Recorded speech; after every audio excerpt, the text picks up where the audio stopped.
Hey, how's it going, chat? What's up? We are live.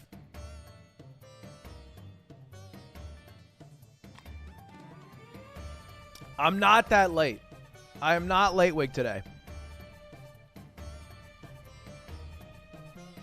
Hello. How's it going, everybody?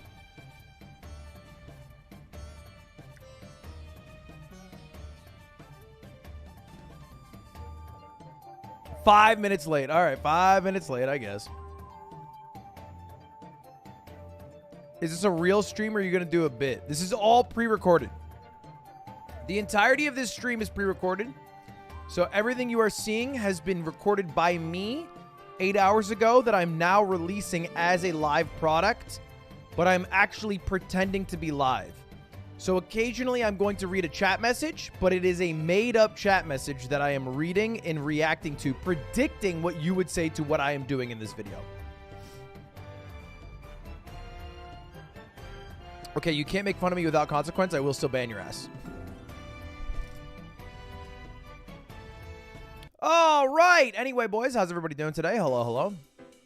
I did a little video shoot today, so sorry I'm a little bit late. But it should be a cool YouTube video when it comes out. And today, I kind of want to do the Ludlocke for a couple hours. I want to stream for like 3 hours today. Nothing crazy. I think my game plan, I want to do a little bit of Ludlocke, but honestly, there's a lot of YouTube videos I want to watch. I don't normally want to be a React Andrew, but I mean, damn. Look what happens. We have a MrBeast video. Charlie dropped a 1 hour, 15-minute video talking to Sneeko literally as I've gone live. Northern Lion wants to kiss Hasbullah. Olivia dropped a video, which I'm not going to watch on stream, but banger.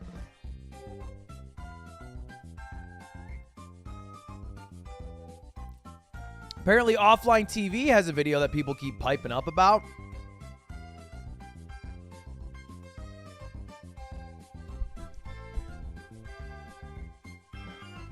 Then people keep telling me about I Did a Thing's new video.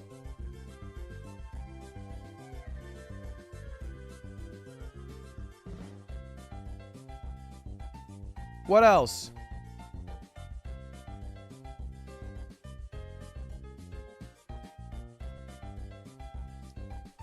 The button is back?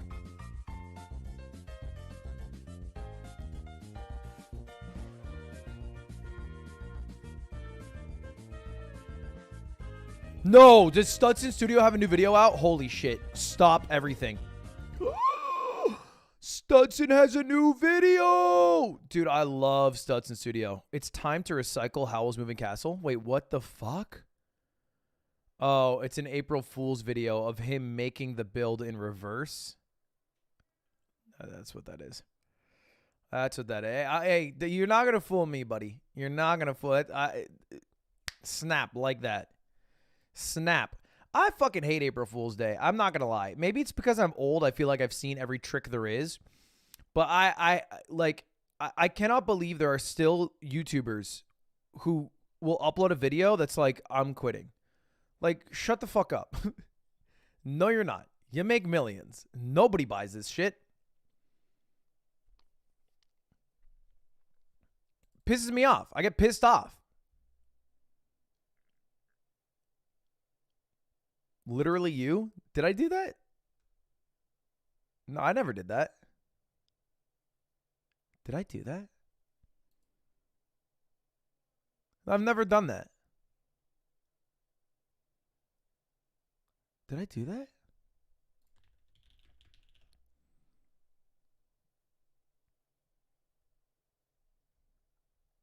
No, I didn't do that. I mean, this is fake, but...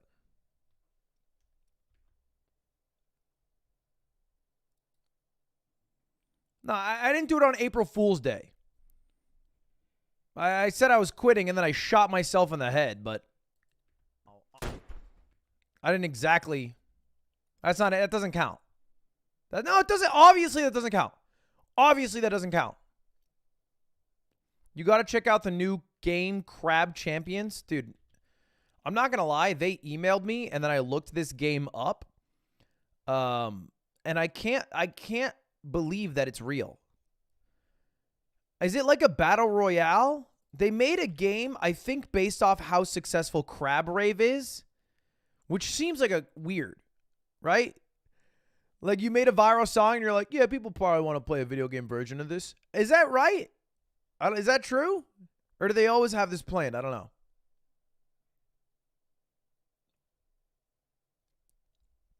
Scott Kramer has a video.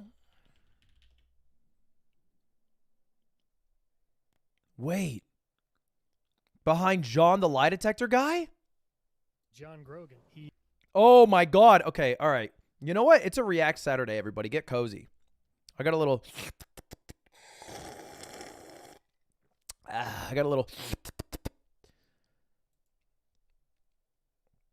Have I seen the new Casually Explained? I watched most of it. I watched the bouldering section of it.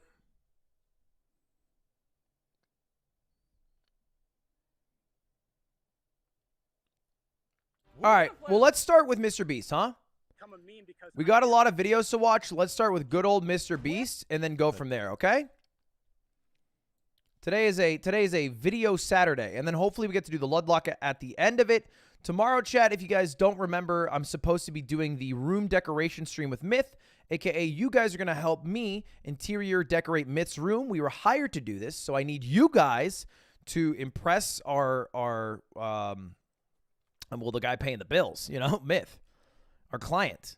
So that's the plan for tomorrow. Don't know exactly when that'll be. I'm waiting for Myth to get back to me, but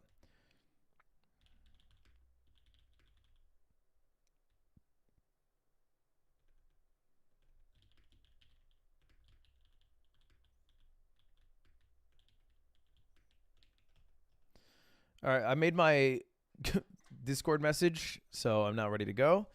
Ryan Trahan. No, I saw that video. I love Ryan Trahan. I got pissed off when I saw this video. I've watched every video this guy's uploaded for the past, like, 6 months. I watched this video, and I was like, son of a bitch. Why are you doing this to me? Why are you doing this to me, Ryan? I get it. I get it. April 1st, you know. Yeah, he's just having a little fun. Whatever. I get it. He's having a little fun. Change your Discord logo. It's pissing me off. Wait, what's wrong with it? I don't know what's wrong with it. All right, everybody focus. This jet that costs $500,000. We're going to fly on this jet that costs $500,000 per flight. That's a plane? We're going to fly on this jet that costs $500,000 per flight. That's crazy. That's crazy. The Discord has a logo. The Discord logo has a fake notification on it. Oh. Get pranked, nerds. I didn't know that I had a fake one because I have 19 normal notifications and I never clear my notifications. Do you guys clear your notifs on all Discord servers you're in? That's crazy. That's so high effort. Really? So like anytime you have a Discord notif, you're like, oh, gotta clear that. And you go clear it. Are you even reading it or are you just like going and clicking on it so the notification goes away? Like, is it like, are you literally doing like, it feels like you're doing like a, it's like you're clearing an Excel sheet. It's like you're pushing numbers. You're pushing buttons for fun. Are you just right clicking mark as read or like, how are you doing it? Because there's 3 ways to do it. 1 is clear it by actually reading the message. 2 is just clicking to clear it. And then 3 is right click, clear notifications. But if you're right clicking and clearing the notifications all the time, why not just mute all? Just mute all, easy. I mute almost everything. But I want to see. All right, fair enough. All right, fair enough. New IGN video is also amazing. I can't believe that's a sentence I've just read. The new IGN video. The Last of Us PC issues. I'm just not believing that this is... I'm just not believing that this is a good video. Oh, you're probably referencing this video. Is this a meme that they're going to recast? They made a meme that they're recasting Mario games with their voices. Mushroom Kingdom. Yeah, that makes sense. Okay, it's a good meme. Good meme. And we're also gonna fly on this $25,000 private jet, a $10,000 first class seat, a blimp, and so much more. But before I show you what it's like to fly on some of the most luxurious planes on the planet, we're gonna fly on the cheapest plane in the world. It's really rickety. That's a dope plane. This looks super cool. Rickety. Here's the dollar. I'm very nervous. Nothing to be nervous about. I've done this half a dozen times. You've done this 6 times. Why does this sound like a lawnmower engine? Okay, I don't know if they're going to explain it in this video, but I only saw this on Twitter because MrBeast tweeted it out. Apparently, this guy built the plane in his backyard, which I thought was fucking badass. Time for a ride on the world's cheapest plane ticket. Oh boy. Oh my god. Oh no. We're going so fast. That does not sound safe. They almost hit a camera. What? Keep your seatbelt on. You just focus on keeping me alive, Doug. I'm trying. All right, he's in the air. All right, dibs on the channel. I got what I need. You can land whenever. I got what I need. Dude, that's sick. Man, I want to learn how to fly a plane. Are planes dangerous? I want to learn how to fly one of these little rinky-dink. I want like a Cessna. You know, give me a Cessna. Let me just fly in the air. It seems so tight. It seems so dope. Is it like, oh yeah, actually flying a Cessna is actually safer than driving a car? Is that right? I know people are going to spam that, but I think you guys are conflating commercial aircraft with private planes, which I don't think are as safe. I assume small private planes have a much higher crash rate, like significantly higher crash rate than commercial airlines. It's not even close. But I wonder if it is still somehow safer than a car. That's what I'd be curious about. I don't know that.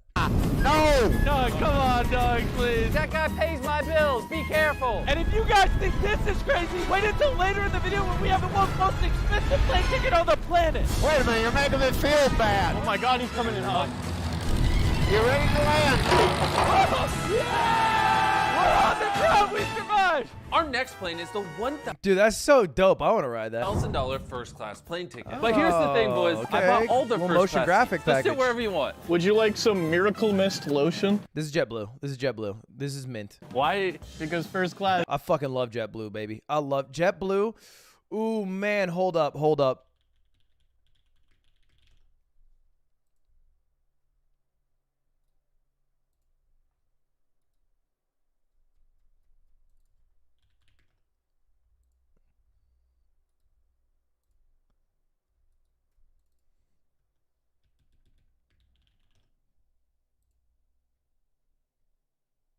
All right, let me get in there.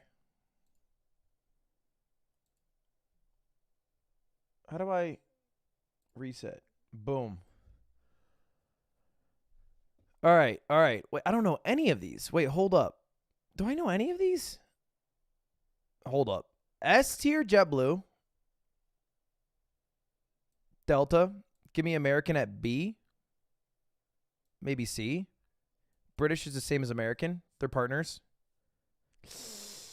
Give me Alaska at A.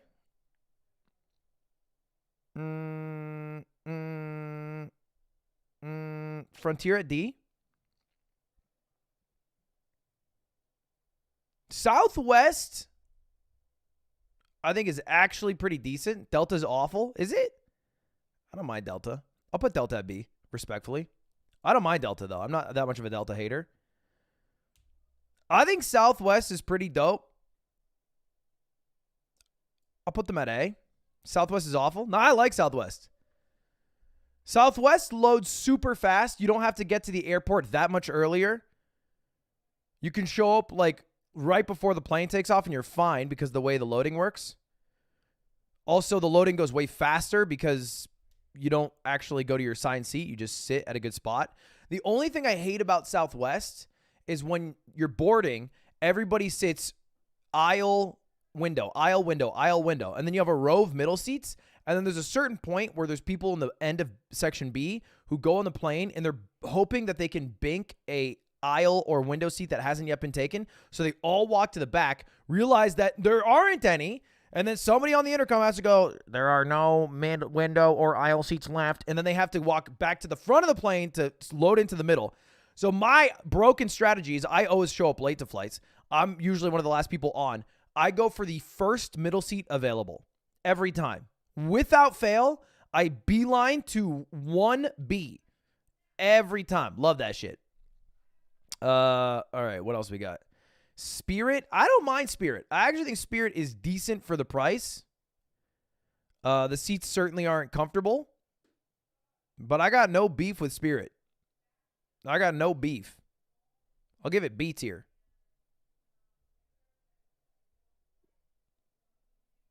I'd rather walk. No, that's a brand thing. You're getting caught by branding. United is C tier. I think all these three kind of suck, but they're also, I think they're the same company, right? United and American, isn't that right? What airport was SS? The only airport that I've ever rode that was SS is I went on Singapore Air once, and I thought it was godlike. I thought Singapore Air was godlike. I've never done any of the other ones. I've done like Air France, but I can't remember it well enough. I've thrown You know what? Actually, Qantas, give me also SS. Give me SS for Qantas because they have the what is it? The spirit of their ancestors. Is this April Fool's? No. They have the spirit of their ancestors, okay? You have to understand that's a very powerful thing. I've never rode ANA. I've never ridden on an ANA. Qantas SS. Stop saying that. It sounds sus. Okay, well, it's on the thing. Baby, fine dining, huh? Each of us had our own seat and TV. The ticket also comes with a decent meal, a free bag of toiletries, and pajamas. Do we get to take all this home with us? And during longer flights, recline. We should recline into a bed. I feel like I'm in a coffin, which I like. Yeah, this is crazy. And best of all, My favorite part about this $1,000 This seems like an ad for JetBlue Mint. plane, I don't need to speak to Nolan. I don't like this glass because it like separates. Me and Cutie took JetBlue to go to Boston to visit my mother because JetBlue is the main airline operating out of Boston Logan, and we had one of these seats. And if you don't know, Cutie's terrified of flying. Had an insane panic attack because our turbulence was nuts. She was losing it. So I snuck into her pod and I closed the door and I was just sitting inside of her pod as she has not flown since that flight. Since that experience, she has not flown. $1 plane, I don't need to speak to Nolan. I don't like this glass because it like separates me. I'm all alone back That is the exact reason why I like it. the only downside is that you don't get a lot of privacy. It's really awkward filming a video with all these people walking by. So let's see what a plane ticket that is 10 times more expensive feels like. And now the $10,000 plane ticket. Oh man. Holy shit, they have like a limousine style minibar in Emirates? Man, this is nice. I have unlimited legroom here. Look, let's start off by analyzing what we get. A tablet, a giant touchscreen TV, my own in-seat drink bar, snacks. This isn't Feastable chocolate. I want a refund. We're getting connected to the Wi-Fi. We might have paid $10,000 for our seat, but we still have to pay $20 for Wi-Fi. It's not. That's why JetBlue's better. JetBlue, free Wi-Fi, and you can stream off the Wi-Fi straight up. Hitler? Have you never seen Charlie Chaplin in your life? What are you talking about? No. Not free? Now we're taking off, which is pretty crazy because I can literally watch Charlie Chaplin did it first, by the way. it on my TV. And because it's a 16-hour flight, I get to take a Look at how nice Good this song. bathroom is. You have a sink, a toilet, and then a shower. That is crazy. Look at that. We are 30,000 feet in the air, and I can take a shower. On top of that, me and the boys can order as much gourmet food as we want. And that's not all. We saved the best. Dude, Me and the boys can order as much gourmet food. I just feel like it's shit food. Like, I know every Emirates flight has these fucking pancakes that you throw in a little creme fraiche and some caviar and everyone pogs and sugois. It seems so mid. It seems so mid. Like, straight up, just give me big, fluffy, fresh pancakes over that any day of the week. These got to be the most dry-ass, pre-made, reheated pancakes food as we want. And that's not all. We saved the best for last. Hey, how's it going? There's a private lounge in the back of the plane. Hey, Jimmy. Yeah? Ow. You're not dreaming. That was the 10,000. He's back. You know what? I thought Carl left, but son of a bitch, he's back. I can't believe it. He might have never left. $1,000 plane ticket, point the camera up and down. And now we're at the $25,000 plane ticket that is up these stairs. That's right, there's floors. This is insane. This is crazy. We're Singapore? gonna be sitting above other people. Oh my God. This is your room. For $25,000, you get 2 massive rooms. Oh, this is crazy. I've never seen anything like this. Holy cow. Our space on this plane is literally 4 times bigger than the last one. I've never seen a plane where I can comfortably do jumping jacks. Look at this. We also get 2 chairs, a ton of TVs. So I hate watched this YouTuber. I've no beef with this YouTuber, but I was hate watching the shit out of him. It was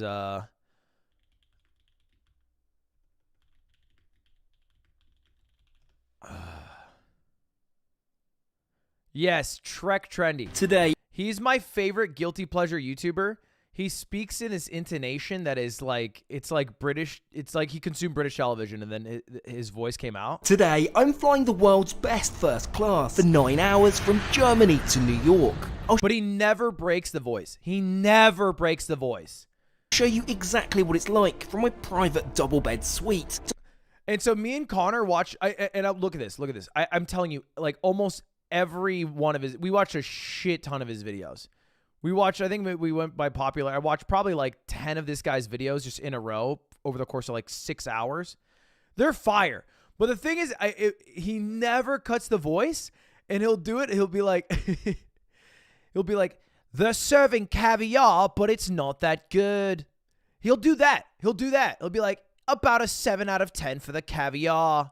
And I'm like, first of all, I've never known to rate caviar differently from other caviar. He has that level of classiness. Second of all, he never breaks talking about anything. The poshness holds. Isn't that just a YouTube voice? It is, but like, for narration, after you're watching someone for 6 hours, it's just, it blows my mind. Today I'm taking this ultra luxury cruise for 5 days from Florida to the Caribbean. I'll balsamic vinegar. I've also opted to continue the champagne trend. It's Anyway, let's go back here. There are more TVs in this one room than all of the other planes we've been on. Food served by a personal flight attendant. Why is it that after a certain price point, they always give you caviar? I think it's like the most expensive food, I feel like, right? That you can serve cold. Like, what is more expensive? It's just gold leaf shit, but like that's not even good. I think caviar is like per pound, it feels like the most expensive thing you can eat. I guess there's like, I think it's probably more expensive than Wagyu per pound, no? I guess truffle, but you're not just going to eat truffle. Saffron, true, but you're also not just going to eat saffron outright. What's it called? Ginseng root. And a bathroom. Can we talk about something? This bathroom is like a disappointment. No shower, no heated floors, half the size. I think the $10,000 flight was a better price point. No shower for $25K is crazy. Would you pay this kind of money for a single flight? I wouldn't recommend this. I would recommend a car. Buy a car instead. And now the best part of the room. A queen-size bed. Ooh. Why don't they just make every seat a bed? Bro, instead of 3 seats side by side, just put a bunk bed with 3 beds. Instead of 3 seats side by side, just put a bunk bed of 3 beds. Yeah, no, math does not add up. Math does not add up.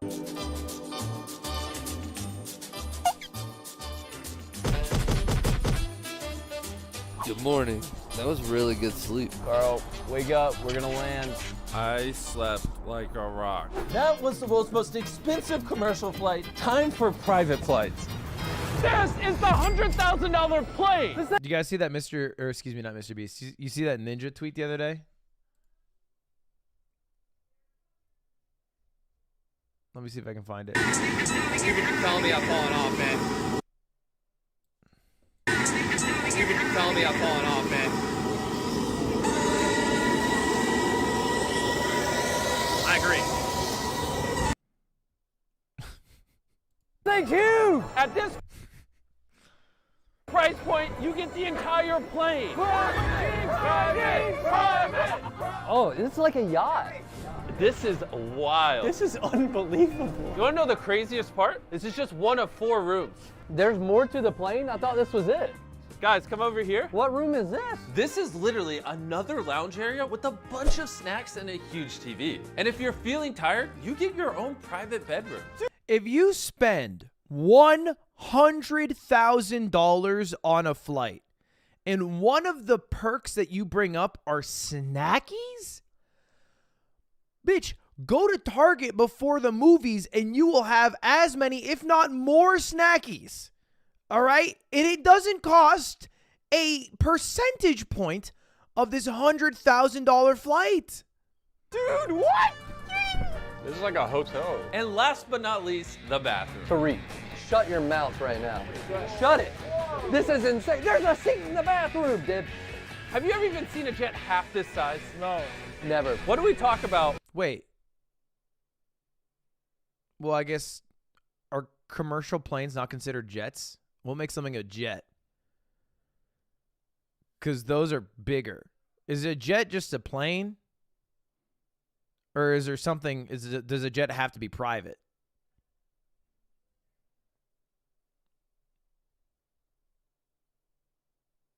While on our private jet. Well, I'll tell you, last year I sold the Smitherman's account. geez. Oh, wait. I just realized I'm taking off backwards. Go, bro! I didn't realize you were taking off. Not the camera! Stop! This is crazy. Oh my god. Wait. He had to have jumped to the left, right?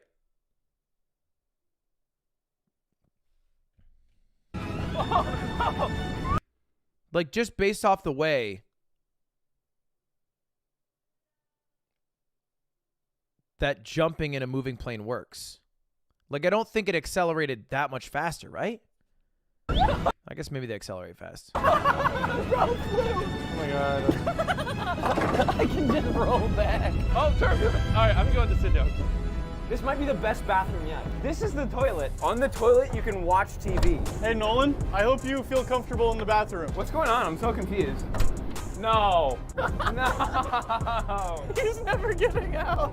Oh, wow. What? I have steak, mashed potatoes, and veggies. And Keep it a buck. That is some mid-ass sushi. That is some grocery store-looking sushi. and you guys inspired me a little bit, so I brought some pizza. This is my favorite plane because it has YouTube, but we didn't pop up first, so now it's not. You can tell this is a rich person bed because there's like 500 pillows. This one out of here, that one out of here.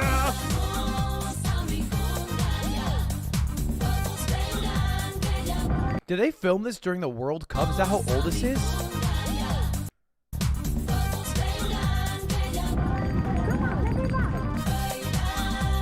I'm gonna fly this thingy.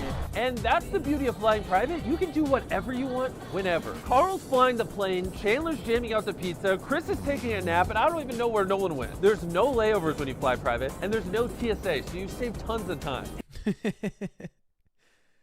Yeah, but it's $100,000. He's like doing an ad for it. I know private's better, but son of a bitch, it's $100,000. Hence why basically every rich person you know owns a private jet. Hey guys. Yeah? We're gonna land soon. Carl, let me out. We're about ready to land. You gotta let me out, bro. Oh my God. That was the opposite of smooth. Wait, is Nolan still in the bathroom? As a residential PJ rider myself, having ridden on 2 PJs, I can confidently say if it is smaller, it's scarier. Like, if you're kind of scared of riding planes, it is way scarier to ride a private jet because they get fucked up by turbulence. They're not like turbulence is like, imagine you're cutting through air. Like a big plane just goes, and a smaller plane is like Like we were riding to the you remember that MrBeast, the League of Legends thing, MrBeast versus Ninja? We rode a private jet to that. Dude, it was terrifying. There were several people who started to get plane sick on the flight.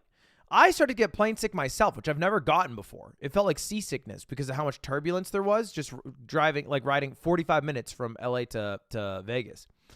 So I don't know. Carl, go let him out.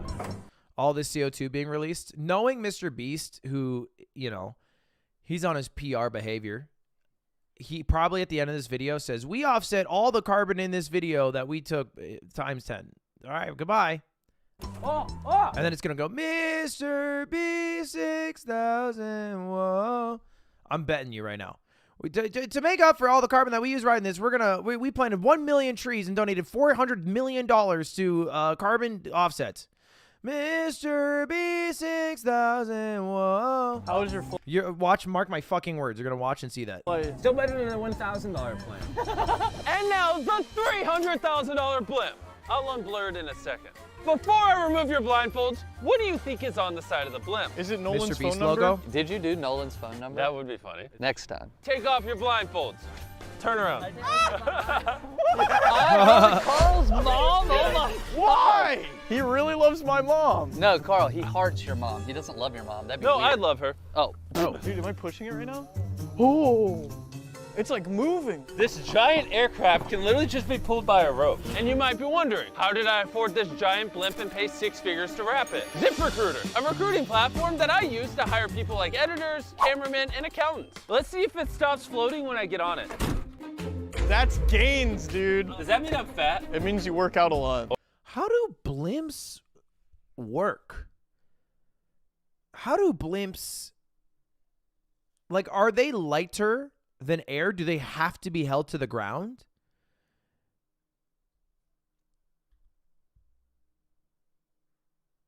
How do they go down? And how do they go up? Or I'm fat. ZipRecruiter is where people go to discover their next great job. If this blimp crashes and I die, you guys could just use ZipRecruiter to find a new job. That'll make it so much easier. I feel like I don't like this conversation. I can't believe they allowed that for their All right, let's do this. Goodbye, Chandler. Goodbye, forever.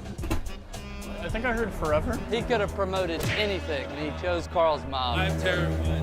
This thing's picking up speed. Well, we'll see you at the race. Oh, and I forgot to mention, we're flying this blimp over 150,000 people at the world's largest race car event. And Carl has no idea. Before I die in this blimp, dude, it is. I know I sound like a fucking zoomer because blimps have been around longer than planes, but it looks futuristic. This shit is crazy. It's so big and it goes through the air so seamlessly. I want to tell you guys about ZipRecruiter. We recently made a It's so big. job posting on ZipRecruiter, and I'm going to call one of the candidates and interview them. Hey, Thomas, I saw your application on ZipRecruiter. Can you hear me? Yes, I can. Is this MrBeast? Yeah, I'm MrBeast. I guess it doesn't look futuristic. It looks like, maybe I'm thinking like cyberpunk, you know? It doesn't matter. Sorry, I can barely hear you right now. Yeah, because we're on a blimp. How long have you been an editor for? I've been an editor for about 10 years. Do you think you could improve our videos? I think with a strong team and a little creative innovation, I can definitely make your videos better. Okay, not bad. Send me some examples of your work. If, like Thomas, you want a shot to come work for us, click the link in the description or go to ZipRecruiter.com/MrBeast. We're going to look at every single person that applies. Steampunk, not cyberpunk. Yeah, you're right. We are now over the Daytona 500, which is one of the busiest events ever. You couldn't have put something better on the blimp? No, this is perfect. This is wrong. Can they see us? You can see them. Carl, I can confirm everyone loves your mom down here. I love Carl's mom. Everybody's like, we love Carl's mom, if I you're love watching, Carl's you're a lovely mom. lady. You're a psycho. For your mom.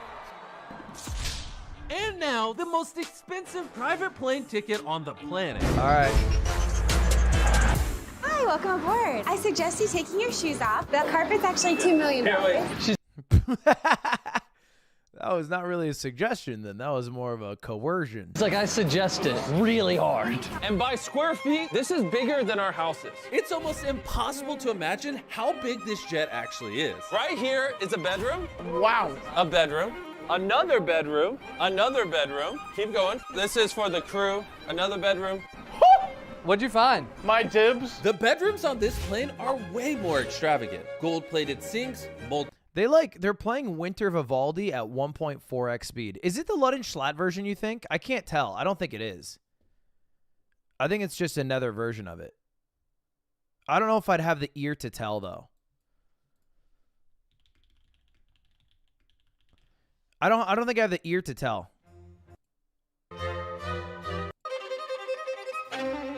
This is I think how you tell.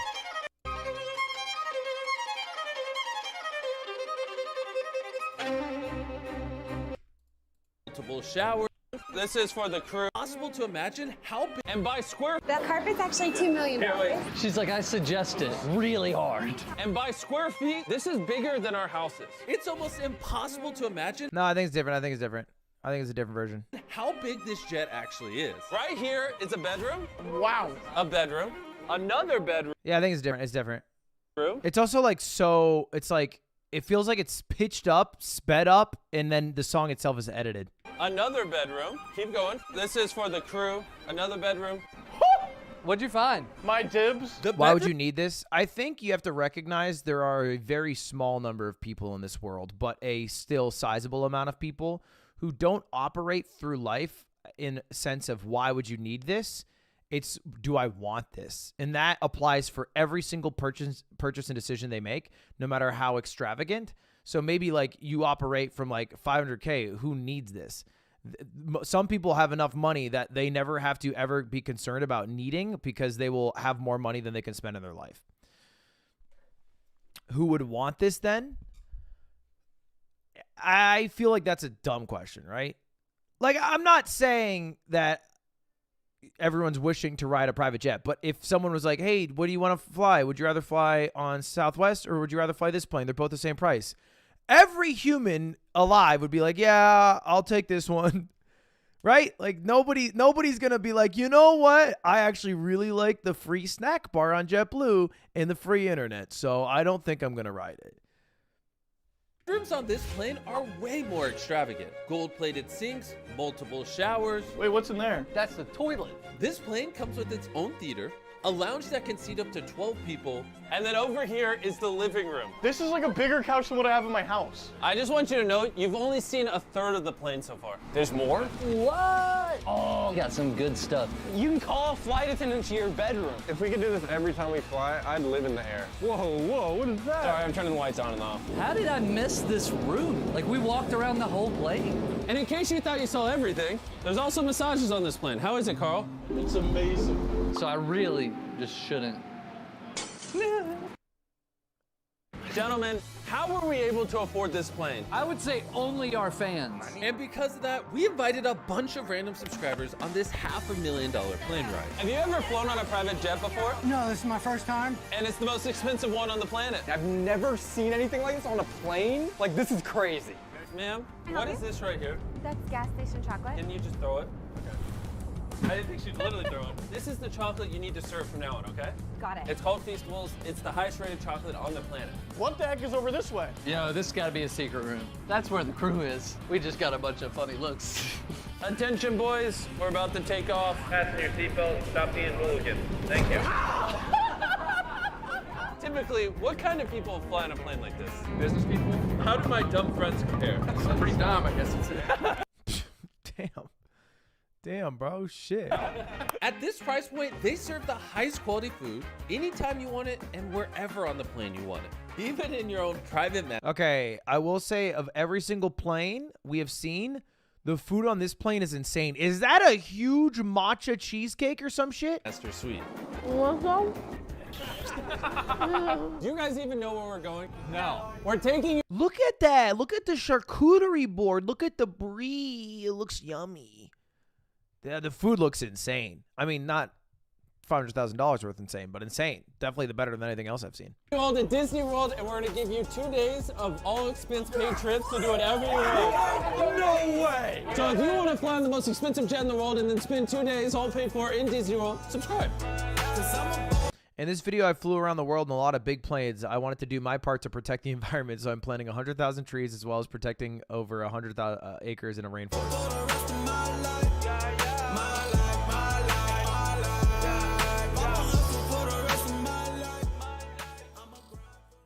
Wait! I was wrong! They didn't end it with the MrBeast. Is this the first time I've never seen the explosion? Of all expense paid trips to do whatever you want. No way! I'm actually shocked. What is this song? So if you want They to didn't play the outro or do the explosion. fly on the most expensive jet in the world and then spend 2 days all paid for in Disney World, subscribe.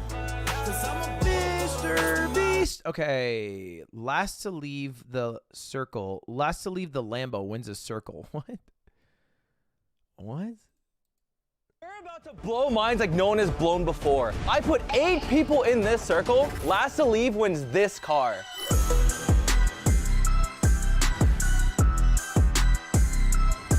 But first, I'm going to spend the next 200 hours buried alive in that coffin. Also, I'm gonna count to 1 billion orbits. 406,231? 2? Oh God. and to kick things off, I want to see how long these people can stay in this circle. Touch the red line and it's game over. I don't care how long this takes. Last person to leave this circle wins that car. I literally cleared my week for this. Hours, days, weeks, I don't care. Whatever it takes, I'm getting that car. Yvonne, how long are you staying in this circle? I took off work until January 1st. And to kick the stakes up even more. This video is pissing me off. The boy-yo-yo-yoing sound effect was too much for me. I don't until January 1st.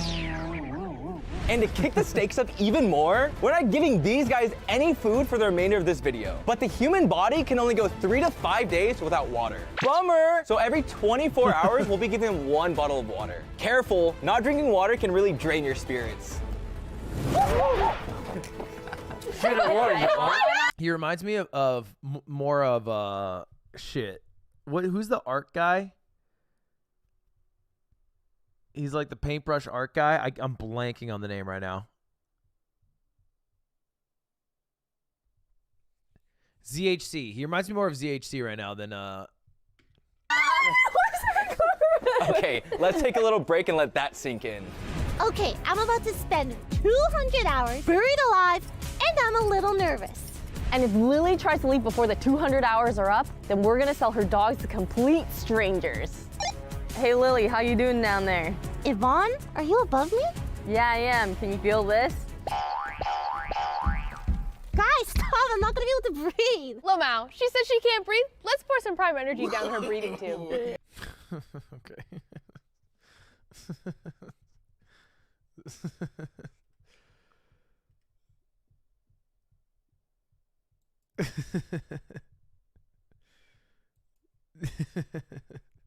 Lamau, she said she can't breathe. Let me pour prime breathing there. Chiblee, did you see the video? Speaking of Tyson, did you see the video of Mike Tyson picking up Hasbullah like he's a little kid and then just like kissing him on the neck and then tickling him? I'll put that. I thought everyone hates Hasbullah now, right? Oh yeah. Yeah. That makes the video so much funnier that Mike Tyson picks him up and gives him like a little snuggle and He's like nuzzling him and shit. Yeah. Why do people hate Go back. You want me to finish? Hasbullah now? What do you? I can finish. We're gonna fly on this jet that Thankfully, costs our half a table million. We're about to blow minds like no one has blown before. Up above the world. Little star. Gotta sing your song or your air gets cut off. Oops. Please no. All right, I'm not doing this anymore. I'm moving on. Charlie uploaded an hour video. I talked to Sneeko. Dude, that is long. I know it's April 1st, but I'm not fooling. The title is not a joke. I talked to Sneeko, and I gotta be honest, I had butterflies in my tummy. I was more excited to talk to him than I would be to talk to Santa Claus. Now, I know this will be coming as a shock to— I'm not going to watch the whole thing, but I'm curious. To a lot of you, a bit of a jump scare, so I hope you're sitting down so it doesn't knock you off your feet. Sneeko and I have not been on the best of terms recently. True. We've tried our best to keep it a secret and handle it behind closed doors, but unfortunately, it's bled into the public eye, and you know what? By golly, I'll say it with my whole chest for all to hear.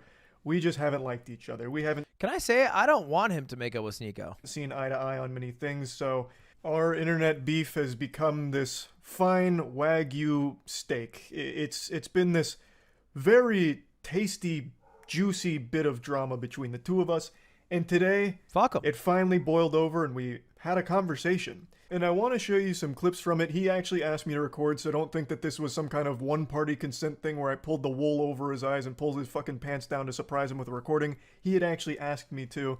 And I want to show you how this went, because it was actually a very interesting conversation we had. I want to tell you how we got there.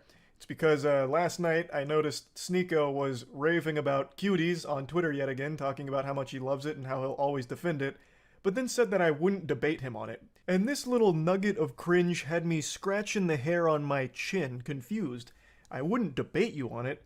I would actually love to hear your side of things on how you could possibly excuse the blatant sexualization of the child actresses in the film. Now, I'm not a debater. I actually am not a fan of debates in general. I prefer just general conversations as opposed to these like gotcha and leading questions and traps and shit. I think that's not very conducive to actual— It is an hour 14. There's no gender. Nothing matters. I do as I want. Everything that's promoted on social media. Do you realize half of what you just described is how you've lived your life for the last year? Like feelings over facts, for example. To carry it on, I wasn't reacting to you. I wasn't even talking about you. It's too long. Chad, it's too long. We're not going to sit here for an hour 14 watching Sneeko and Charlie talk. It can't be good for the brain. This is like a 1.5x second monitor video. This is not like a React 1x speed video. I want to know the conclusion, honestly. One thing that happened that I still can't believe is real is during our conversation, people came up to him to talk to him, and me as well during this. It comes from a place of cope and of jealousy because they see people who are living a lifestyle opposite of them, and instead of admitting that there's a different path or admitting that they could have a good point, they try to bring down their character. That's the common theme I see with these people. So the intentions that I see from these people in the collage, they're not pure, they're not good. It's jealousy and it's hate. And again, that is still something they could say about you as well. Ooh, I did a thing. How you going? If you've ever used a pressure washer, you've probably had the same thought as me. You turn it on and you feel the power and the speed of the water running through your hands. And that makes you think, what would happen if I put this in my oven? He's done that, right? Didn't he already use a power washer as a bidet? And then, after that, you probably want to know how many pressure washers it would take to get you in the air. So today, I'm going to find out. Okay, when you search online, you find a bunch of fake videos of people flying. Like this one by Zach King. Oh my gosh, it's flying! Or this one by these two goofy guys just mucking around during work. With these two pressure washers conveniently faced perfectly towards the camera. And surely, if it was this easy, every tradie in Australia would be flying to work. But maybe it is.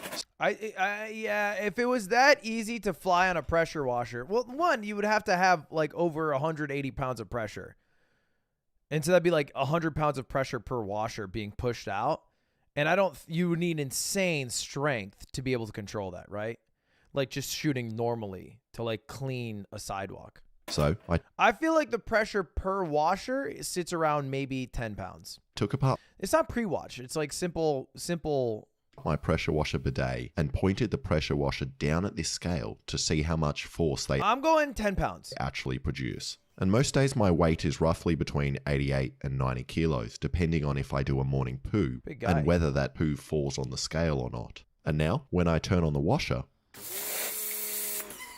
I weigh 1.5 kilos less, which means that unless those goofy men weighed 3 kilos, the video is fake. Oh, way less. And this than is I way thought. less power than I was hoping for, and means I would need 80 of these cheapo pressure washers strapped to every part of my body to cancel out my weight. Get a really nice one. Get a nice pressure washer. I feel like a nice pressure washer is 10 pounds. Which would cost me $16,000 and is not going to happen. So I need to find a stronger power washer. And I don't really understand the physics and maths behind it, but I think that if I weigh 90 kilos, I essentially need 90 kilos of upwards force every second to get my big booty off the ground. And it is possible to do these with water, as there are companies that offer water jetpack experiences that work by essentially strapping their customers to the exhaust of a jet ski, which gives some pretty impressive results.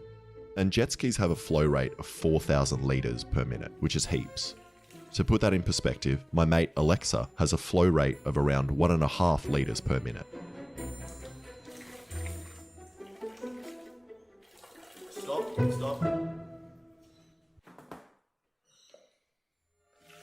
Compared to a normal pressure washer, which has 8 litres of flow per minute, so that means the jet ski has 500 times more water flow than a pressure washer. But using a jet ski is cheating, and I want to find a pressure washer strong enough. Fair. So I attempted to modify my existing pressure washer so it gets more flow. But He's always got a cheeky way. He'll never just find like a nicer pressure washer with a higher. He'll just rig his own. I respect it. by drilling out the nozzle and removing the filter. But I broke it, which gave me the idea of breaking other people's pressure washers. So I borrowed a 3000 psi, 15 litre a minute pressure washer. And even though I won't be able to get the same flow rate as a jet ski, I'm hoping I can get the same force by having a much higher psi. And I got on the scale again after eating a big lunch and a bunch of fishing sinkers, and now weigh 95 kilos.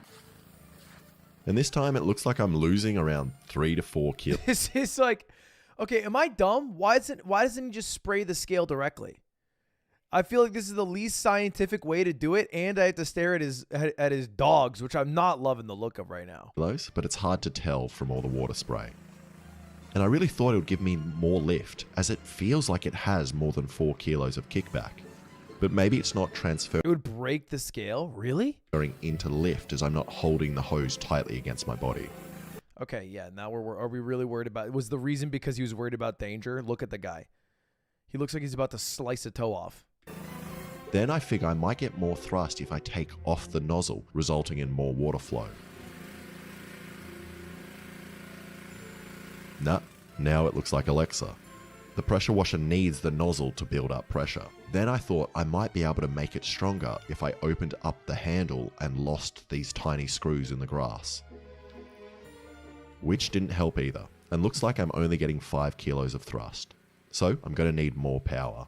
And I found these even stronger industrial petrol-powered pressure washers, which will deliver 20 litres of water a minute at 5,000 psi. Which might be able to get me in the air if I have multiple of them. But before I hired them, I decided to see if my arms were even capable of supporting enough thrust to get me off the ground. So I made this pulley system, which I can add weight to, and will pull up my arms in the same direction as the pressure washers. Now if I want to get off the ground, I need to be able to support 45 kilos of upwards force in each arm. But first, tried out the system with 20 kilos. It was one screw in the roof, to be fair, Alex. Now, some of you have probably noticed that I've moved house, and this wasn't my choice. And it turns out landlords don't like it when you film yourself destroying stuff and blasting holes in your ceiling. And the new garage is nice, but doesn't have the crappy DIY feel of my old place. So I made sure to replicate some of the most recognizable features, like this blade fan, and some of the holes that my old place had. So let's just hope the new landlord doesn't watch this video. Also, lucky for me, my grandpa died. Aww. So I got a bunch of his tools from the 50s to Nice. add to my garage, like this drill press, a cool vise, a nice big tank of gas for the welder,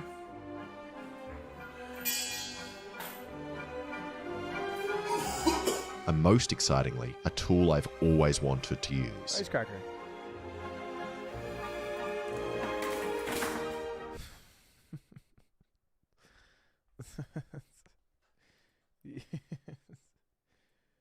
Okay. child labor, which should allow me to make things much quicker. Yeah, okay. Okay, so I went outside Chat, in Australia, it's legal. They've legalized child labor. and added 40 kilos to the rope, which was really hard to support.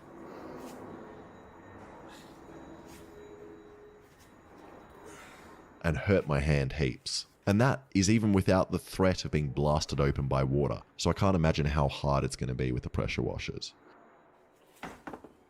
But I decided to hire the 4 big ones anyway. And I didn't realize how What's the point of doing the test? hard it would be to hire this many pressure washers, as most places only have 1 big one. And then when I finally found a place that had 4, I didn't consider that I needed a cover story as to why I needed them. And then when I was on the phone, I panicked and for some reason told them I needed 4 to clean my kitchen. So Kennards, if you're watching, here's me doing the dishes. And even though they seemed confused, they still delivered 4 giant pressure washers. Yeah, nice. Yeah, just 4 of them. Thank you. You don't think you could just be like, hey, I need 4 for a video? Okay, before I put them all on me, there are a couple of things I still need to do. Obviously, I can't hold 4 pressure washers, so I need to make some kind of brace for my arms, which will help me stabilize them, but also means I'm attached to the pressure washers, so I'm going to fly wherever they take me. Oh, this is stressing me out. Yeah, I do think if he ever hurt himself in a video, he would still upload it, or do you think he would just not upload it? And I made the brace out of this square bar, which I cut into arm-sized pieces. I then welded on some right angle pieces for the rope to go through, and then also welded another brace on the end, which should help me hold my body weight against it in a similar way to crutches. What type of injury does he have to do that he doesn't upload it? Like a burn, a broken bone, a broken finger? What level does he have to get to? Dead? Yeah, that's fair. Then I tied on the pressure washers, creating this almost illegal looking device. And then comes the most important step, which is dipping the end of the brace in the sponsor of today's video, PayPal Honey. Honey is the #1 shopping tool in America, but I like to think of it as being more similar to an online sidekick inside my computer. How do they have so much money? How does Honey have so much money? What is the end game? And is always trying to find me great deals on the things I'm buying. Simply, Honey automatically searches for promo codes so you don't have to. And when you buy something, if Honey works on that site, it swoops in to help you find a great deal. It doesn't matter what you are buying, as Honey works on many of the sites you are already using. There is really no reason not to use Honey. It just sits there and helps you. For example, I was buying these pressure washers online and Honey found a coupon to save me $10. I find that when using Honey for online shopping, it really takes off a lot of the pressure.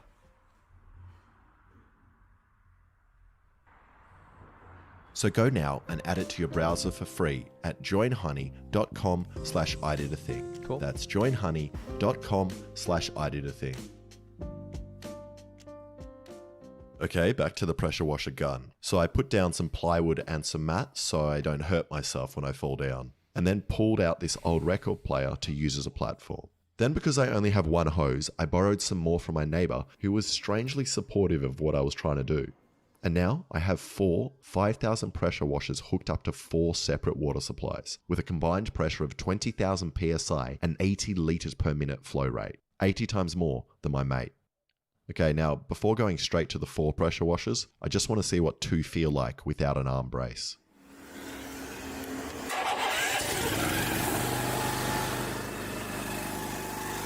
I feel like there's no way he gets close to flying. I feel like at most he loses half his weight.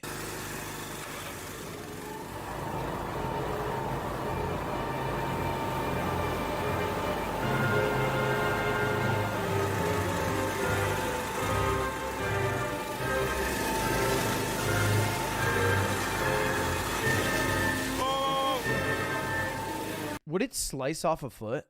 Or would it cut you? Like if you water, I don't know what 5,000 PSI is, but if you water pressure your foot, is your foot fucked?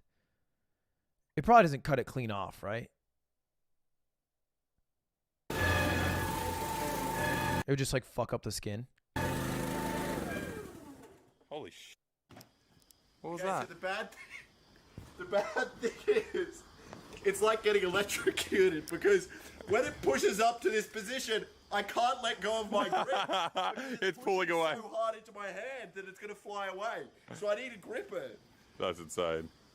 That's fucked. This one is a million times stronger than this one. And that wasn't a good idea. But luckily the nozzles want to fly up away from my feet. Although if they do cut them off, I will weigh less. Also, the scales weren't displaying much more weight loss than the... It's the worst.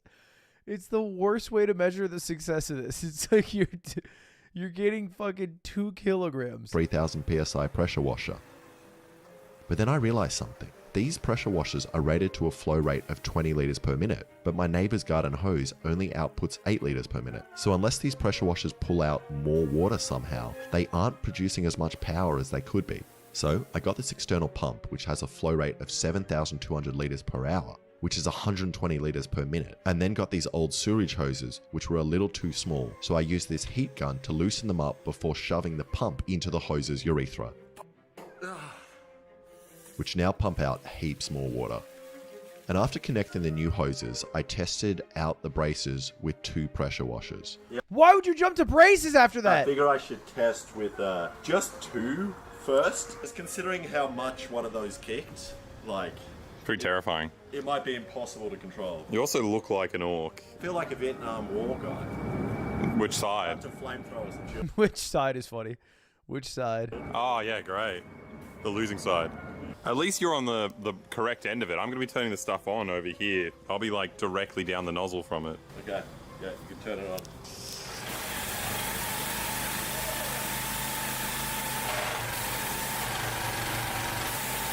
Okay, these feel way stronger than the normal garden hoses, and were pushing me back really hard, and I couldn't really keep them in one spot. And even allowed me to do this, which doesn't look very impressive on camera, but felt very cool in my head. That's impressive. No, it looks cool. It looks cool. No, it looks cool. It looks cool. Now it's time for all 4 pressure washers. But before I did that, I wanted to see what would happen to my head if the 4 pressure washers somehow did slip out of my hands and pointed directly at my face. Okay, so in this order, we're going to turn these ones on first. Yep. Yeah. We're going to turn them on first. Okay. And then you'll turn these ones on. I'm turning on all of them. Huh? I'm turning all of them on. You're going to turn all of them on. And then if I want you to stop, I'll point at one and then go like this. So go like... Your hands are... You're going to be holding these. You can't. Yeah. I'll just turn them all off. Yeah, I'm glad you told me before I tried to... You'd kill me. One.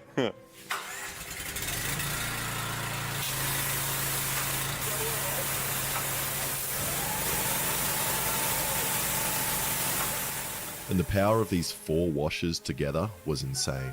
The only way to describe the feeling is kind of as if a wet man was pushing back on my underarms while spitting on my face.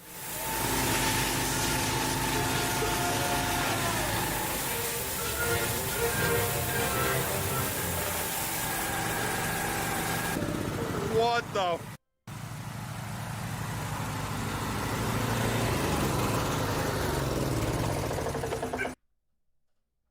It'd probably kill you. It'd probably go through your eye hole into your brain and kill you. What? Wait, I wanted to eat the watermelon afterwards. There's no watermelon. What? Well, I didn't Is it any good? I did not expect it to look like that. It's a watermelon. Dude, it's like it's turned into a milkshake as well. It's so like, frothy. It's like a slushy. That's delicious. It's actually not that bad. It's a watermelon. It's a good way to eat watermelon. That's amazing.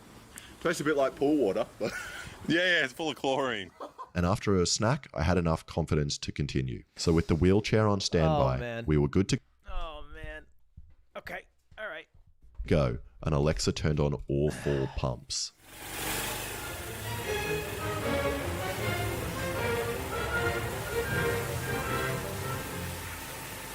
And although I look very graceful here, it may surprise you to know that I didn't really have any control of the movements my body was making, nor could I let go of the trigger. I also couldn't scream loud enough over the pressure washers to tell Alexa to turn them off.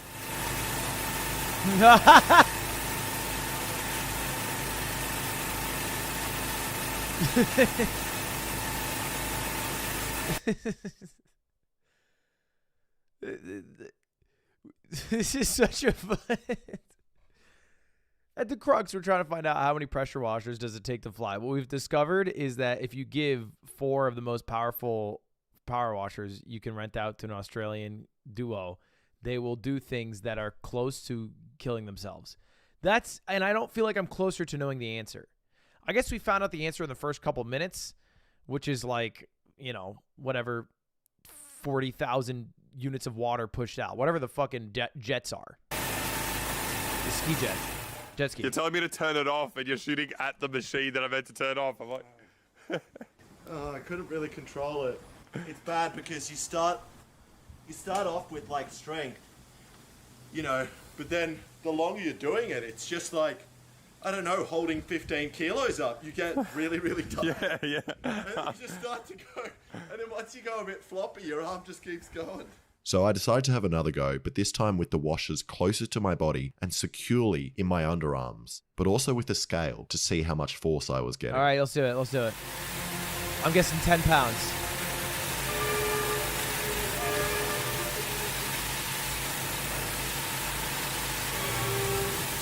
How is he heavier? How is he heavier? He's gained 10 kilos. And the scale was saying I was losing about 50 kilos, going from 110 to 60-ish, which is a lot of force. Do you think the way they rigged this shot is it's just Alex on the scale and then Alexa just going whoop and like lifting him up a little bit? And then they just put washer noises in the background? They're like, all right, I cannot hold this by myself. How do we do this? And he's giving him uppies. Then I decided to try jumping. Oh, wow. He's getting some air. Now, That's it doesn't crazy. really look like anything is happening, but I did feel like I was getting a little bit more airtime than usual. 100%. And I'm not trying to say I was anywhere close to flying, but it did look pretty cool. And in the slow-mo, you can see that I actually seem to get a bit of extra height and fall slower than usual. Or that could just be the wobble from the pressure washers and the slow-mo from the camera, making it look like that. So I gave it a couple more goes, but my altitude remained pretty similar. And with these pressure washers, I was getting around 12.5 kilos each, meaning I would need 8 of these to get me off the ground, plus the weight of the pressure washers, so more like 10 of these. So unless I magically lose 50 kilos, I don't think these pressure washers are going to make anyone Bring back the kid. fly today. Bring back the child. Hey. Oh. Oh, fuck. No, I wasn't being serious. Come with me. Come with me. Watch your head. Come with me. Come on. Thank you. Can we put this? Yeah. Now, just, yeah, keep it like that.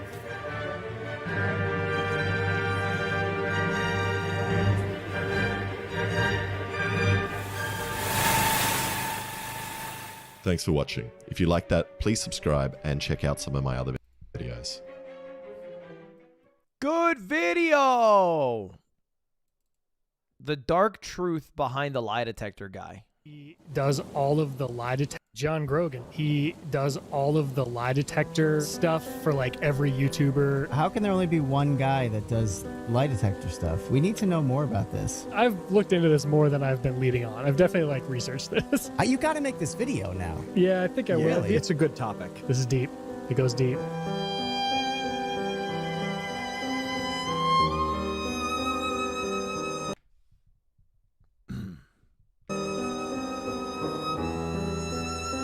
Why do you gotta use me for the end dramatic one? Strugglers, I have been... Yeah, I've used John Grogan before. He even gave me a nice mug. It's one of my favorite mugs. It says lie detector. Fascinated by this guy, John Grogan, for years now. He's known across the internet and TV as the lie detector guy. I've seen him pop up in so many different places. He's just always been this mysterious figure lurking in the shadows of media and my mind. But who is he? What does he really do? And is there more going on than meets the eye? Anthony? No! He's just a lie detector guy, And you're digging down the wrong hole, bucko. You're going for the working man, Scott, and you're gonna get silenced for trying to expose a working blue collar man. Anthony Padilla type intro. Now I gotta warn you, this story takes some unexpected turns. When I first started looking into John over 3 years ago, I had no idea how deep the lore was gonna run. But I hope you'll take this journey with me as we unravel the mystery of the lie detector guy. Before we begin, I have to thank this video sponsor, Helix. I also want to.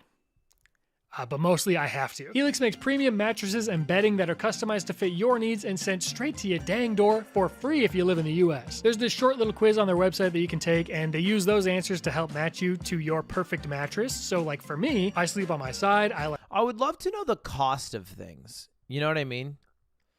Like, there are so many bed sponsors. I would love to know how much they get the beds for or make them for. Like a medium firmness mattress. I'm not much of a tosser.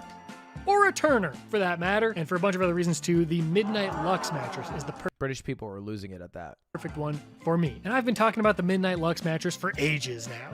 Years. Because that's the one that I have, the one that I was matched with.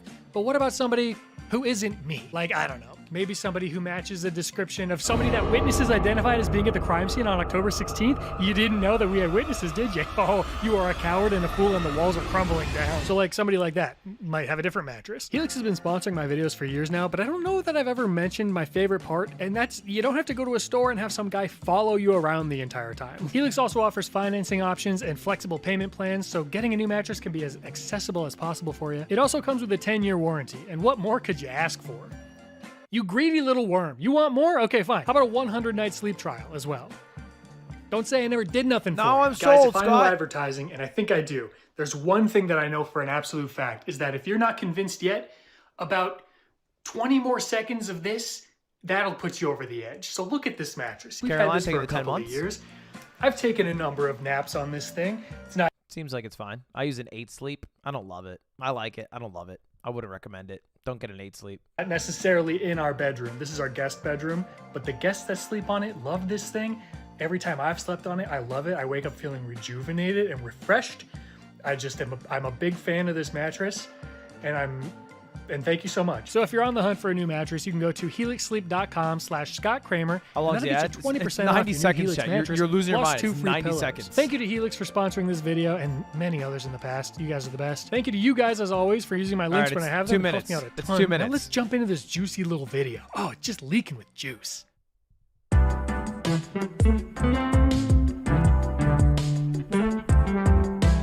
Why are we watching a better view? Because we're going to watch the rest of the video, and respectfully, it'd be kind of rude to watch the video and not watch the ad.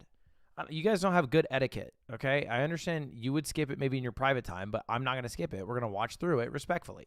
Have you ever been watching a movie or a TV show and randomly noticed this guy just hanging out in the background? This is Jesse Heyman, and he's credited as being in well over 100 different projects, usually relegated as an extra just filling space in the background of a scene, but sometimes getting more of a focal role. Still have nightmares from this. Oh! Whoa! Yeah!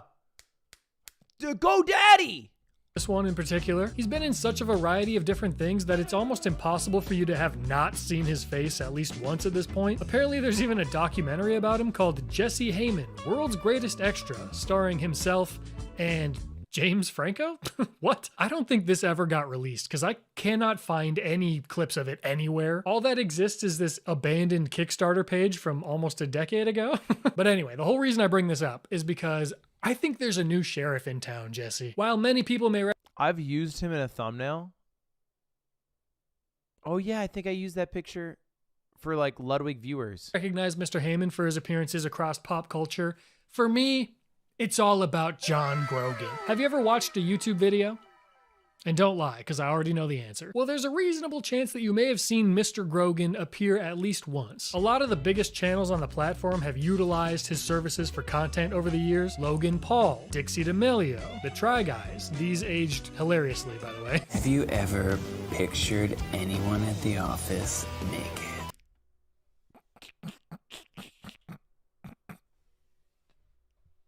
Do you think you're better than other people because you have a great marriage? I don't have a problem telling the truth even if it hurts. And so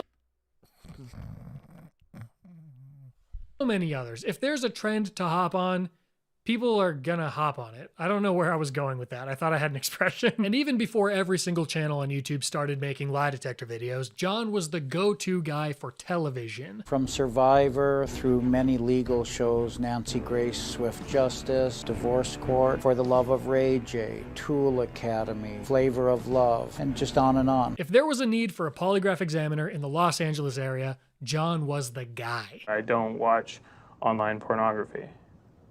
Okay. According to his John's funny. I gotta say, I hope he brings up how fucking funny John is. He's just a great straight man. Nothing cracks him. I've never seen the guy chuckle. I've seen him in like 15 different videos. Never seen him crack a smile. Website, he's done over 12,000 exams since the 1980s. This website looks like it hasn't been updated since the 1980s. I'm John. I think part of his secret is he has like 15 different websites for lie detectors in Los Angeles, and they all lead to his business, which is a very old school 90s, early 2000s style of marketing where you are like you name your business AAA whatever, and you're at the top of the phone book, you know, or you have multiple website domains that all lead to you. That's still a strat that works, by the way. A lot of software engineers still do that, but John, Michael Reeves talked about doing that. The lie detector guy. I've been testing since the 1980s. I've tested over 8,000 people. If I see one of them lying, I will let you know. God hates liars, and I hate liars. All right, calm down, John. He started in the 1980s, and this video was from 2017. So if he had done 8,000 tests up until that point, he's done over 4,000 since then in the last 6 years. YouTube exploded this man's career. And that's clear when, and I cannot stress this enough, John has been in a ridiculous amount of YouTube videos. I've shot this video 3 times before, right? We've done this before. I've been seen on almost 700 million views of social media. I pretty much can't go in a Walmart or a Target without people coming up and saying, I saw you on this show. I think that's crazy. He is wildly famous. He is arguably more famous than most YouTubers. He's more famous than me for sure. He's been on so many things. Depending on your friend group, you could go as John Grogan for Halloween and they might actually get it. He's also become known for his iconic thumbs. How many people can say that? Vault Boy, maybe, but that's about it. Here's how the videos tend to go. The YouTuber sits down and explains how nervous they are to take the polygraph, as if they can't just cut out anything they don't want people to see. John sits there with the absolute grumpiest energy imaginable. Then the YouTuber's friends ask them the exact same questions every single time. Do you think you're the best looking person in our friend group? Do you think you're the smartest out of all of us? Have you ever had a sex dream about anybody in this room? What the fuck, Scott? These are important questions, okay? Sometimes you don't have to dig past the cliches. Sometimes those are the best questions, all right? You know? Like, let's talk about how love songs all sound the same. It's because we're trying to get to the same point. Same thing with this, you know? Has anyone here ever had an original thought? And all throughout this, John is just stone cold. Man doesn't flinch. He's a professional. He is a pro. It doesn't matter how hairy it gets. pro. John doesn't give the camera anything to work with. I've seen him in so many videos where he just shows no expression. So John is there to determine if these people are lying. Or is he? A lot of the time, I can't really tell if John is a serious polygraph examiner or just a dang comedian. There's no way any of these guys can trick me, and I live by the motto, liars go to hell. I love you. I love her too. I'm very disappointed in myself. Now you know how your parents felt. Have you ever let somebody poop on you in a sexual way? No. It's a goddamn lie. I'll kill you right here. Margot Robbie needs my knobby. It looked like... I forgot about that. I forgot that he said out loud, Margot Robbie needs my knobby. That might have been the single craziest sentence uttered on my stream. I'll kill you right here. Margot Robbie needs my knobby. It looked like someone just stuffed fish in a suitcase. I hear they taste like penis. I'll stab you in the eye. Like someone just stuffed fish in a suitcase. I hear they taste like penis.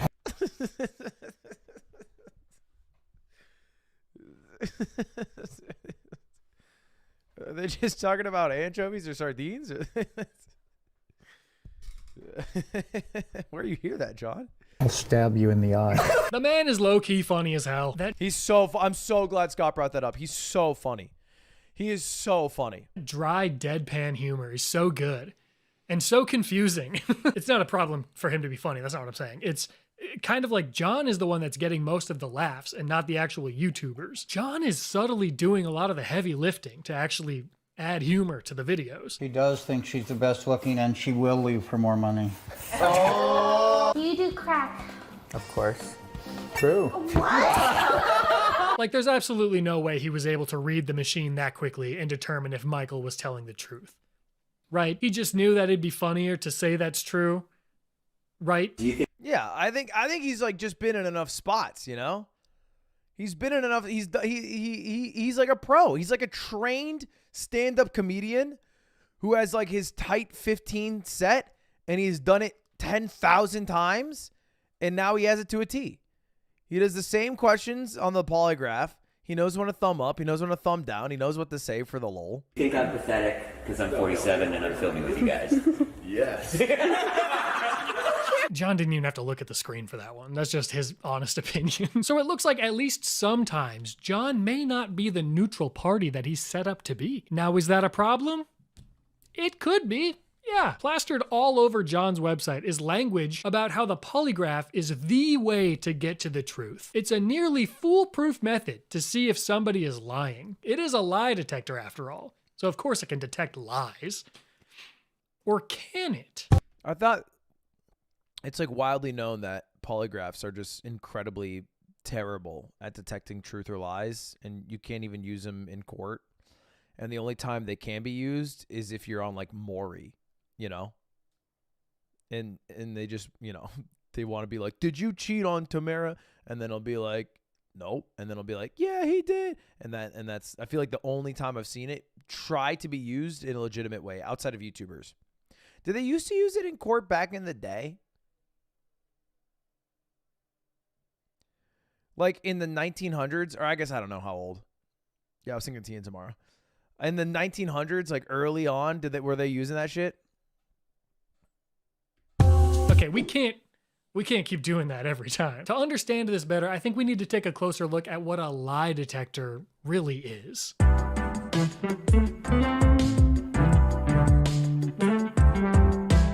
I suppose I should let you hear John's explanation for what a lie detector machine does and how he uses it. Polygraph examiner determines if somebody's telling the truth or not based on their microscopic changes to blood, sweat, and breathing as they answer a series of yes or no questions. Questions of importance are surrounded with questions we know you're telling the truth, so the computer can see what your body does on things we know for sure you're telling the truth. So each line has a different read to a part of a body? Yes, some people's lies show up in their sweat, some in their breathing, some in their blood. When you lie, your body knows you're doing something bad, and we see it. Not only did your breathing go up, but the sweat at your fingers went up. So the machine is measuring people's bodies, specifically their blood pressure, sweat levels, and breathing. I don't know why I know this, but I know that, like, is it from a movie where they put like a thumbtack in their shoe and they would step on the thumbtack to like change how their breathing was when they wanted to have a question come up false or something? Where's that from? I know this is a thing, but I feel like I've made this up in my head. It's an Ocean's 11 thing, Ocean's 13. Yeah. The theory. Yeah, that's my Mythbusters tried that. Did it work? What did the Mythbusters say? Busted? Confirmed?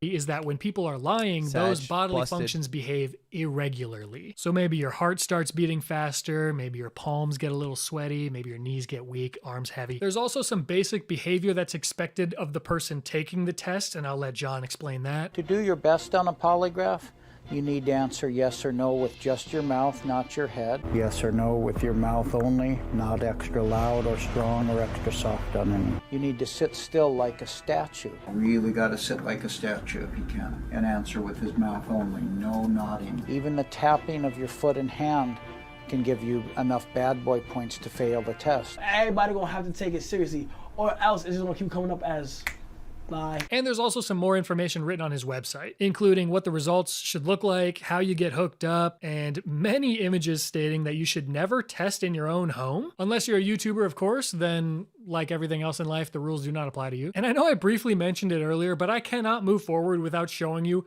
just how unhinged this website actually is. I'm just gonna throw up a scroll through of the entire thing top to bottom. Feel free to pause. It's avant-garde. It's, you know what? It's actually Eastern style websites. Most Japanese websites look like this. At any time and just soak it in. It's just one massive... It's a lot of information. Look, he tested Howard Stern and Nick Cannon. Page with hundreds of deep-fried images. Look at that. There he is with Roger Matthews and JWoww. And memes pasted everywhere. Nobody's gonna read all this, John. Except for me, I read all of it. I am out of my mind, though. The problem with all of this, though, is that regardless of how prepared you are going in, regardless of how experienced your examiner is, regardless of where you take the test, this machine cannot determine whether or not somebody is lying. All it can do is measure very specific changes in your body, and even that is not guaranteed to be accurate. And I know this from personal experience. So there I was. Just a wee lad, about to start my new job doing videography for the city of Fargo. But since my job would entail spending some time at the police department, I needed to take a polygraph in order to gain clearance to work there. So I'm sent this long questionnaire like a week before the polygraph, probably 40 to 50 questions. Have you ever stolen from work? Do you have a history of violence? Where were you on October 16th? Standard stuff. And one of the questions reads, do you take any illegal drugs? And I answered no, because that's the truth and I'm an honest boy. Fast forward to the actual date of the polygraph exam, right? I'm in this tiny little room with the examiner and she tells me we have to go over all the questions again verbally and just verify that what I said on the paper is what I believe to be true. So we go through them, piece of cake, no big deal. Yes, that is what I said. Yes, those are the truth. I'm an honest boy. So now I'm hooked up to the machine, okay? I'm strapped in. And she's reading through the questions again. I'm answering yes, I'm answering no. And then she gets to the illegal drugs question and she says to me, she says, have you ever taken any illegal drugs? And I'm like, hold on a second. That's not the way that question was worded on the questionnaire that I filled out, ma'am. On the questionnaire, it said, do you take any illegal drugs? Implying, is this something that I'm doing now? Not, have I ever in my life taken any illegal drugs? So immediately I'm transported back to my freshman year of college when my reckless friends talked me into smoking a weed. Scott. You don't gotta say it like that. You don't gotta talk like that, Scott. It's okay. It was okay that you did it. I toked the devil's lettuce. How dare they convince me to break the law like that? Those criminals. So anyway, all of a sudden I'm at a crossroads, right? Like, do I answer the question honestly, or do I answer the way that I answered on the questionnaire as to not raise any suspicion? And I was like, well, I guess I don't want to cause any problems. I go, no, I lie. I'll just say what I said on the questionnaire, even though it's not technically true. Well, needless to say, my body was like, warning, warning, you are a liar. I'm freaking out. I'm breaking into a sweat. My heart is pounding. Liars go to hell. Right? But was I lying? Not really. No, you were. I mean, at most, I was confused. I was just playing along. I was trying to do the right thing, and I did what I thought was the right thing, and all I got out of that was a failing test result. No, I feel like it was a lie. They asked you if you ever did any illegal drugs, which is a different question, but you have done illegal drugs, so you lied. It was a lie. I failed the polygraph. It all worked out eventually. I went to the supervisor's office and explained what happened, and I still ended up getting the job. But those stakes were fairly low. What if something much more intense was on the line? Ma'am, I put people in jail with polygraph? Yeah, something like that. I've heard so many people say, lie detectors aren't admissible in court, and you're so smart for that. I bet tons of people have already commented. Chat, that's you. He's making fun of you right now. You guys spam that shit. You were like, actually, they're not admissible in court. That on this very video before getting to this part. Go ahead, expose them. And that is true in most places, but there are certain jurisdictions in the United States of America that still allow a polygraph to be used. If you happen to live in one of those jurisdictions... You said it first? No, I read it first. It's different. Don't agree to that. So many things could go wrong, and you could end up getting screwed because some godforsaken machine can't understand nuance. It's a lie. What? If, according to, I mean, if you want to believe computer, but Tell me you got the source. But it's also like so easy to beat a lie detector. That's why they can't use them in court. Criminals do it all the time. Adam Conover said it, so it's gotta be true. You literally just put a thumbtack in your shoe. I actually think this guy's a piece of shit. I think he's a piece of fucking shit, and I hate his videos. And then you blah, blah, blah, blah, blah, blah. I saw Ocean's 13 too, guys. Yeah, beating a lie detector can be done, and it has been done. Not as easy as you think it is. Until you're actually there, sitting in the chair, strapped in. It's hard to understand just how— I've been strapped. He thinks I haven't been strapped. I've been strapped. It would still be easy. How reactive your body is to stuff like this. It would take a lot of practice to get your body— Oh, I have practice. to go against its natural responses to certain stimuli. But yes, I suppose somebody could trick a lie detector. You're not wrong. You could probably do it because you're so sick, dude. But all that is— Do you see that? He meant that. He meant that was not sarcasm. He meant that. Aside, none of that matters because, as I said before, the machine can't detect if you're lying. The machine is reading your body. The examiner, the human being that's looking at the screen, they're trying to guess if you might be lying. And that's as good as it gets. If you're in a situation where you're asked to take a lie detector and there's consequences and you think you can just trick the machine, don't do it. You might be in for a rude awakening. I'm not a lawyer, but I would, I personally, I would advise not to do it. And like crimes, why don't they literally just hook everyone up to a polygraph test? Like, did you do this? Yes or no? James just solved crime. I think no. Like, why not? If okay, whatever. Crickets from John. Answer the question, John. When he's reading the results in real time, he's doing it with superhuman speed. Do you like my hair like this? I do. True. Cute. There's just— Yeah, I think okay, I'll let it play out.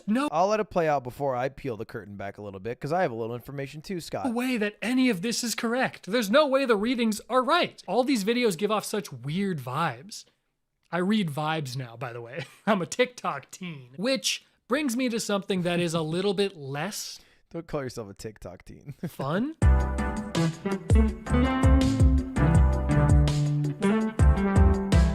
So this is where things get a tad dicey. On more than one occasion, John has been accused of faking his polygraph results. I know, guys, I know, okay, I know. I saw this clip of Trisha Paytas talking about working with John in the past. Can I just say one more thing about the lie detector guy? I've been hooked up to him. Like, check out me on his videos. Like, I've been hooked up to him, and he literally will say, like, oh, I can give you whatever answer you want. Dude, I knew that guy was such a scammer. Obviously, he's in, like, everyone's videos. But he straight up just says, you can say whatever you want? Yeah, no, he says, oh, tell me what you want me to say.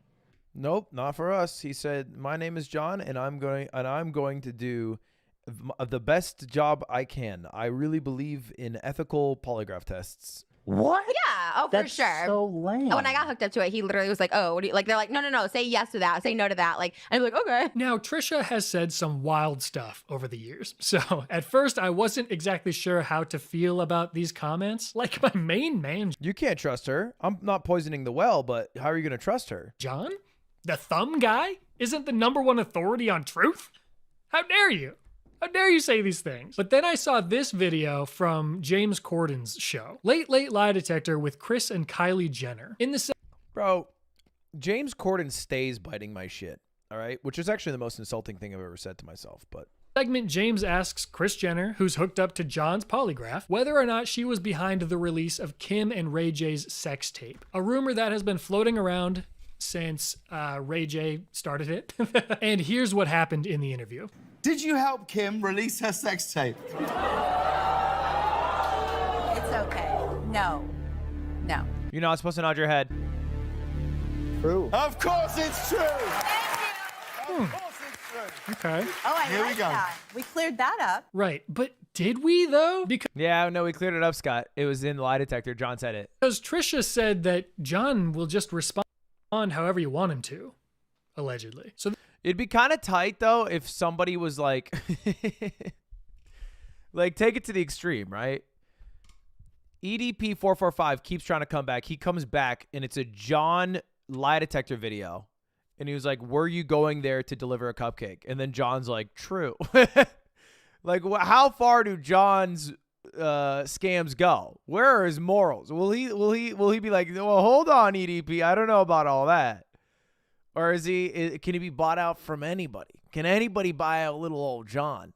So this could all just be some PR stunt by the Kardashians to cover up some dirt. I know, guys, I know. I didn't believe it either. And that's exactly what Ray J said. Ray J accused John of being a, quote, fraud and that it was all totally faked. Really went off on his Instagram after that clip came out. And of course, Ray J is gonna say those things. This show makes him seem like the bad guy. But these statements might actually have some merit to them. I don't know why Ray J is so worried about that. He's got Raycons and those shits are popping off. I know.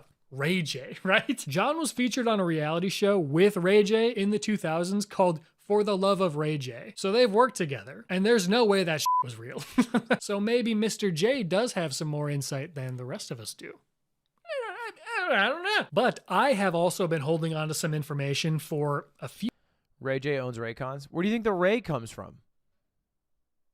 Years now? Ever since I first took an interest with John, and this is a little bit more serious, so I want to be abundantly clear here. I am only reiterating the claims that other people have made. These are by no means my accusations. I am merely showing what other people have said. I'm not a lawyer. I stumbled across these blog posts from 2007 and 2008 where multiple people accused John of a lot of unsavory things. And, you know, they kind of got receipts. Oh, look at the receipt. They said that John ran a polygraph training course filled with inaccurate information. They said that he intimidated and harassed them when they tried advertising their own services in his territory. They said that he's not even technically certified to be a polygraph examiner. He allegedly told them to never charge less than the industry standard of $395, which is odd because on his current website, he boasts a lot about being way cheaper than that and undercutting other examiners. He allegedly encouraged at-home testing regardless of how dangerous it can be, which directly contradicts what's posted on his current website, and the website directly contradicts nearly every YouTube video he's ever been in. They point out how incorrectly John goes about administering tests, allowing people to just move around freely and talk as much as they want, and he allegedly created a digital empire of sorts, buying up dozens of website domains. Yeah, that's what I was talking about. He has all these websites and they all lead to John Grogan. That all redirect customers to his business, essentially making it near impossible for other polygraph examiners to get business in the area through SEO. Despite the inaccuracy of John's dated machine, we had to go with him since there weren't any other operators in the area. And I could go on, but holy crap, that's a lot of stuff. And this leads me to the most confusing discovery of all. On John's own website, it says a note about TV and entertainment polygraph exams. Some are real, some are not. Plus, many have scripted, predetermined, entertainment, or known solution results. I'm sorry, what? So it's on the website. Never-ending webpage talking about how your tests are the best there are. Absolute Chad levels of confidence that nobody can beat your machine. There is absolutely no way you were telling the truth on the 2 questions you failed. Real-world consequences on the line. And Trisha Paytas was right all along. Unreal. This eliminates any and all credibility, right? How could it not? Because there's never an indication of when something is real and when it's fake. Are we just supposed to figure that out on our own? Like, yeah, maybe some of them are a little bit clear. This fake Logan Paul thing, probably not a real result. But did they fabricate the results on Dr. Phil? Because those were pretty serious. Were they just making things up on Claim to Fame or when the Dolan twins came in? I don't know why they would, but it's not like it's off the table. It's on the website. We can fake stuff. The court of public opinion is so real, and whether or not John is doing it on purpose, he plays a massive role in shaping that. Also, John, he straight up says that people are lying all the time. That's a lie. What? Liar. He's lying. I knew it. That's a lie. That's a lie. That's a lie. It's not even like standard for polygraph examiners. They're supposed to say, oh, there's possibly deception take. Scott, you're so lame, okay? John has bands and he's got bitches, okay? That's what John has. So he walks in, he whips out his laptop. He says, all right, well, a normal polygraph test would have to be done in a different location where you cannot move your body at all, and we would have to get the test results over a period of hours, and I'm assuming you want this for content. And then the YouTuber, hypothetically, would be like, yeah, And then he'd be like, okay, so the way that this is going to work is that I'm going to tell you a test, and then I will default to truth, and you can tap my foot, and if you tap my foot, it will come up as a lie. And then you would then hypothetically be like, okay, cool. And then he'd be like, all right, let's begin. And you would do something for show that gets a good amount of views. This is a hypothetical of how this would work. Now, I've only ever worked with John in a very legitimate, truthful way, right? A very legitimate, honest, to the point way. I would never lie. Boy Scouts honor. So, but I can imagine for some other people, he maybe fucks around a little bit, you know? Taking place. That's about as far as you can go. You can't say somebody's lying. How accurate is this thing? It's reading his body responses 100% accurately. Bruh. Okay, he just made that up. It's reading his body responses 100% accurately. We have gained 99.9% of his body control.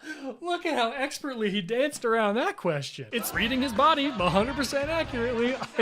I love that, dude. Bravo. Oh, you baked grandma's famous cupcakes. Are they as tasty as when she makes them? I put the ingredients in a bowl 100% accurately. But what do they taste like? They taste like shit. Also, the reading your body 100%, that's not even true, because the polygraph doesn't read your body 100% accurately in the first place. And also, the guy is like moving around and talking during the test. So that's not even true. That is a lie.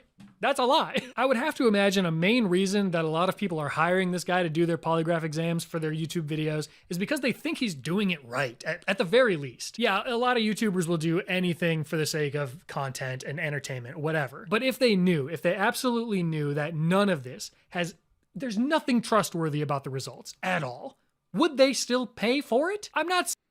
Wait, Scott, you don't think the YouTubers are in on it? Do you think the YouTubers are just YOLOing? Do you think John is just like kind of guessing whether to say truth or lie? Saying that you can't or shouldn't pay John to do your polygraph exam. Now, to be clear, I hired John to do a lie detector stream a few years ago. The reason I hired John was not because I thought he was the best or I thought it would be the best results, is because I, like probably everyone else who hired him, saw a video where he was in another YouTuber and it was successful. And I was like, oh, they did it. I'll do that. And I looked up the guy who was in the video because that was easy. As opposed to like researching and trying to find the best 5 lie detector people. Now, when John came over, I was ready for it to be 100% real. And it was. For funsies. Or even for seriousies, whatever. Me personally, I wouldn't have it done. I'm just saying that it would probably be better if he chose one of those things and just stuck to it. Be the silly, casual, no rules, internet actor, essentially. I think he shifted. I think early in John's career, he was a more legitimate polygraph tester. And then polygraph testing partially fell off, but in terms of using it in legitimate ways.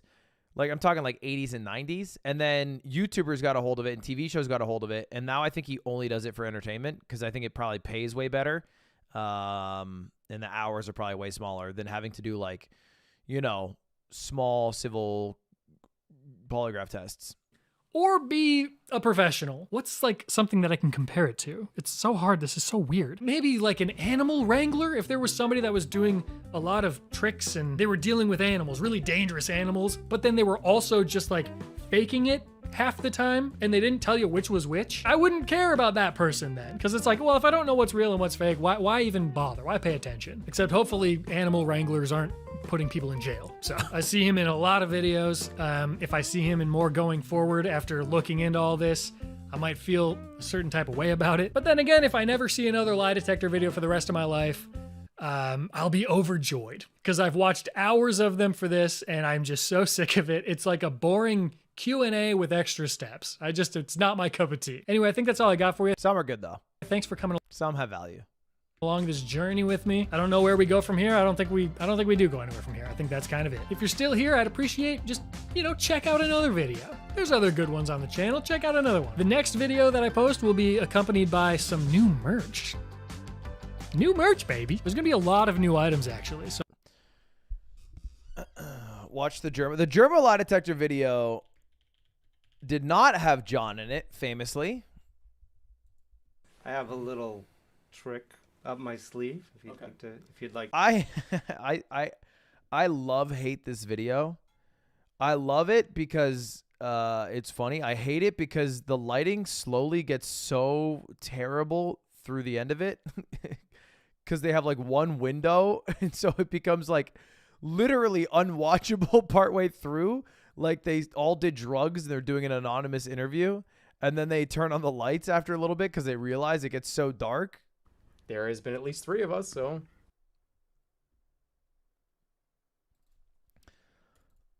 Ludwig lie detector. All right, boys. So today, the plan is simple. Okay, to be fair, in my video, it's live, so there's no way for it to be faked. Oh, because today the plan is, and we do the plan. Super not complicated. Because there's a guy here. We have John. Lie detector test. All right. It might be slightly larger than some other people. Hasn't been real fun. I think it's time we cut it here. Shoo! You're saying this is fake? No, this was, guys, real. All right? I did not cheat on the lie detector test. Folks, there was no foot tapping. Anyway, let's do a little bit of Ludlocke.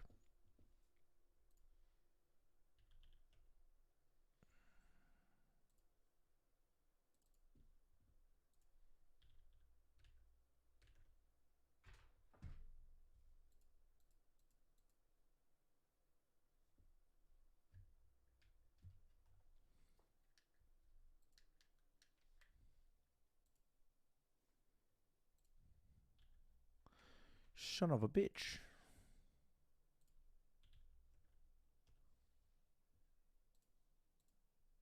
Okay.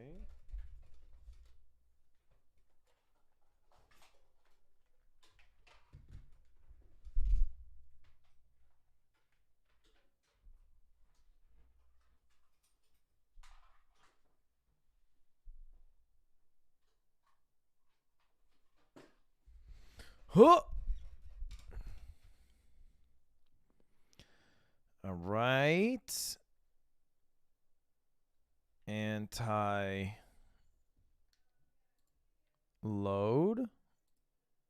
Oh, it's preloaded. Pog. MGBA. Pog. File load recent ROM. Pog. Green screen game.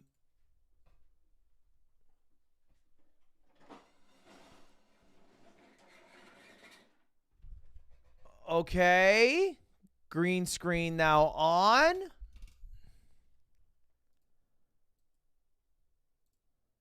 I'm swagging out. Oh, fuck. Live split's not here, though. Chat, what was our live split at? It was like 11 hours, if I recall.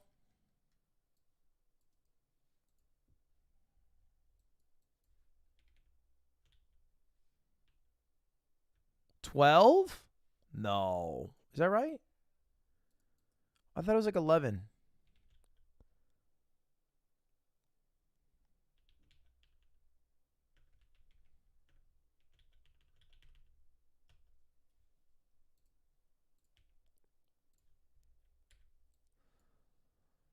Okay.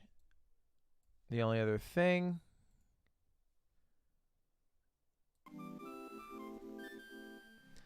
Nice. All right. If you are just tuning in, we have beaten the 6th gym. We have 2 gyms left before Elite 4.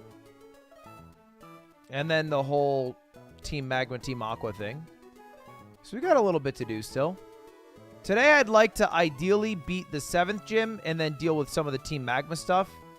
I don't know if I'll get to the 8th gym. It depends how long we play today, but Also depends if I win. If I lose, this changes everything.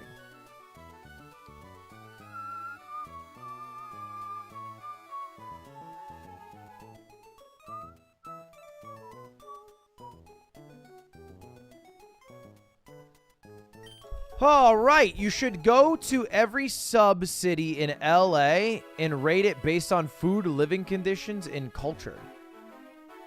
It's not a bad idea. Okay, if I recall, after beating the 6th gym, I'm allowed to teach a Pokemon fly, and I'm allowed to use that outside of battle.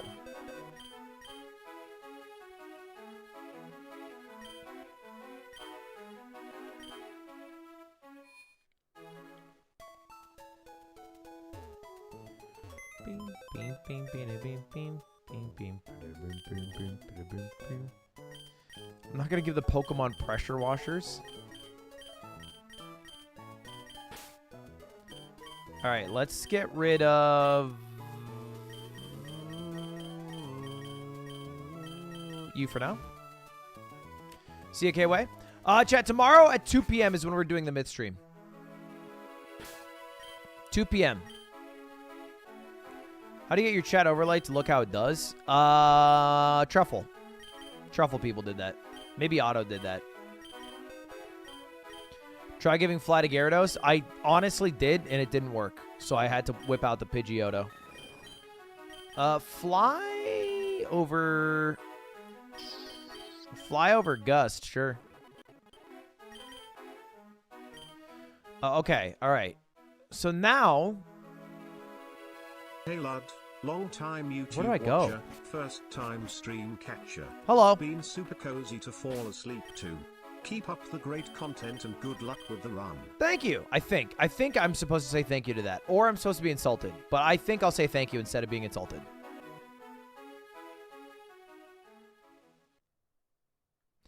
I don't think it's ideal to be the person you fall asleep to. West Virginia. Why would you be insulted? Because they're saying I'm the perfect person to fall asleep to, like a lullaby. Faked you out?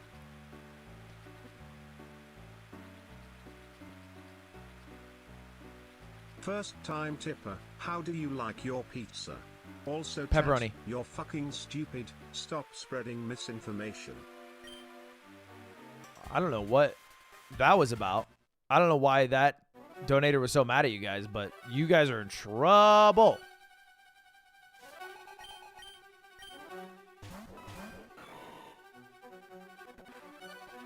All right, hold on. Let me think about this. I use fake out. No. We have one of our Naughter keyboards being sent to you. Appreciate you showing off all the hard work of our apparel team today. Thank you, Liquid. Appreciate that. Appreciate that, Liquid. Start screaming so they won't sleep.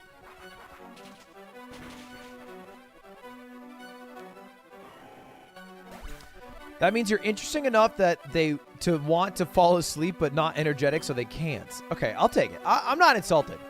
I fall asleep watching videos all the time and Cutie hates me for it.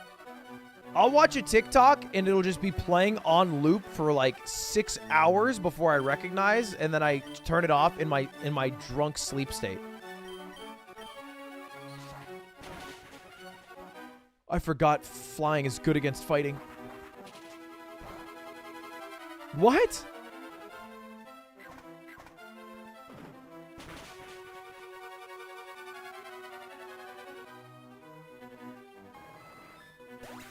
This is going far better than Mogul Platinum.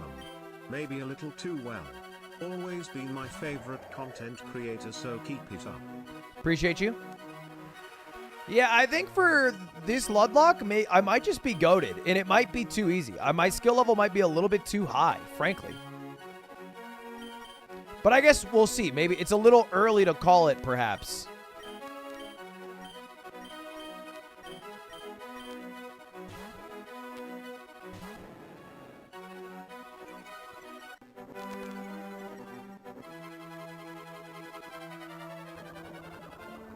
Kind of unlucky.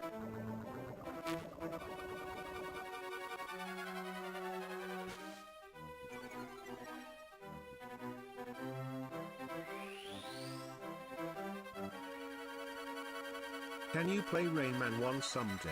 I don't think you'd be able to beat it, but I think you'd find it fun since it's a precise platformer like Jump King, etc. Rayman. I've never even thought of playing that game. No! Oh, Surf doesn't hit your teammate. Good to know. Boom, bada boom, bada boom. I used to fall asleep to my brother playing Zelda. Chat, you know what show actually has kept me up and ruined my sleep schedule over the past couple days? I already talked about this before, but it's so godlike. It's called The Glory. It's a K-drama on Netflix. That show's godlike.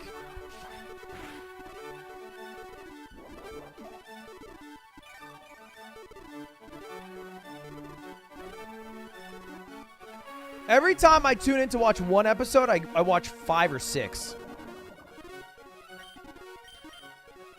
What's it about? The Skinny? It's about a girl getting revenge on her high school bullies.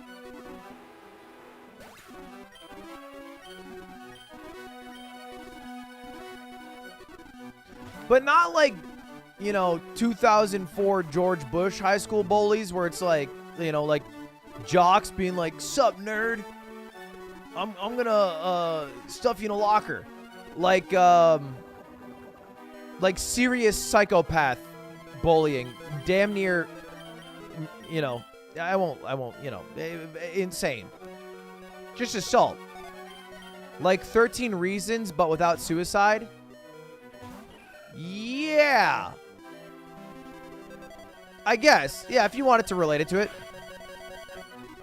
Wow!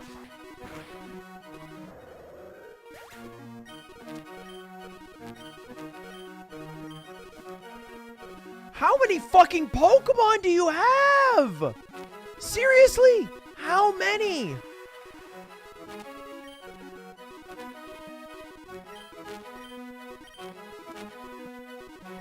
Hello Lud, loving how chill today's stream is. Will you be playing Kingdom Hearts with Cutie again soon? Dude, yeah, I really want to.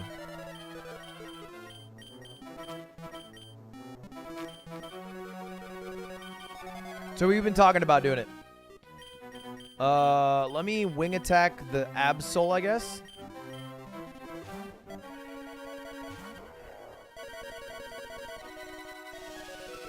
No! It's a bird, you fool!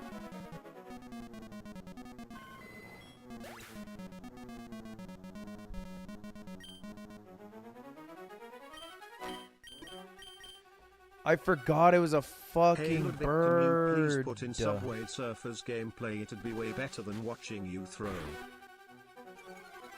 This is so cringe. You guys are so fucking cringe. How many fucking Pokemon do you have? My God! This is harder than the gym leader, and I'm not being sarcastic.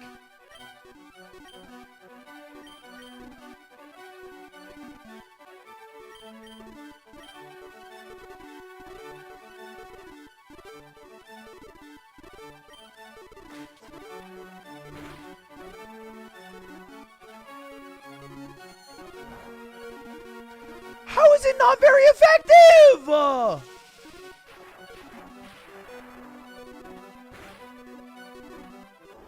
Ah! Stop! Stop!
Dude, was so cringe.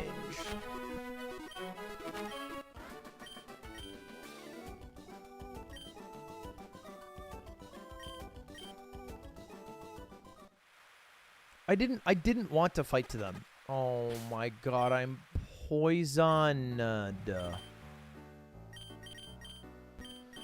I'm poisoned.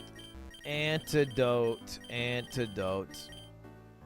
Life is old there, older than the trees.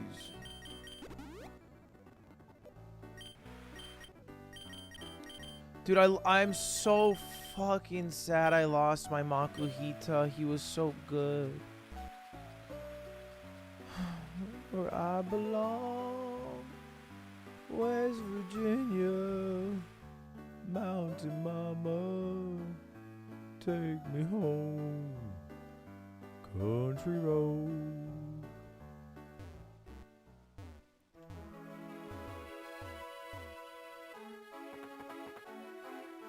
Dude, I lost my only flying Pokemon. What is the 7th gym? The 8th gym is Sutpolis, Ice. The 7th gym is Psychic. And it comes right... It's the twin battle. That's it.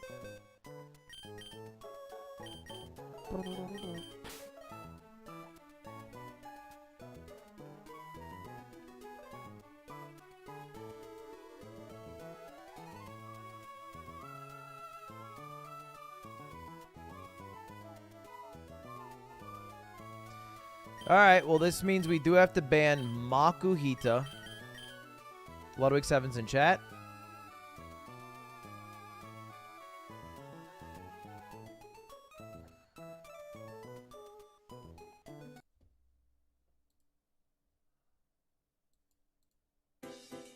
That's not really a sad song.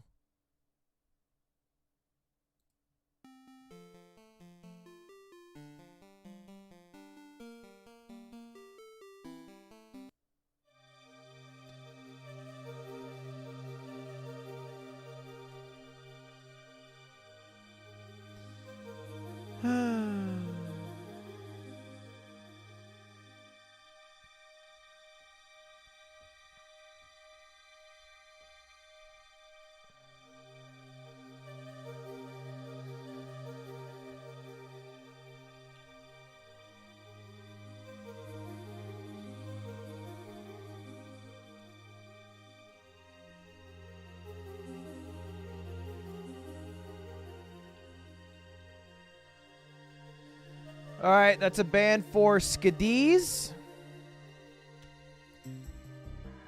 And a ban for...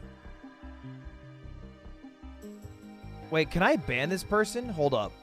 This person is YouTube staff. Dialer. Does that work? Can I ban staff? Ideally, I can, but I guess I don't know.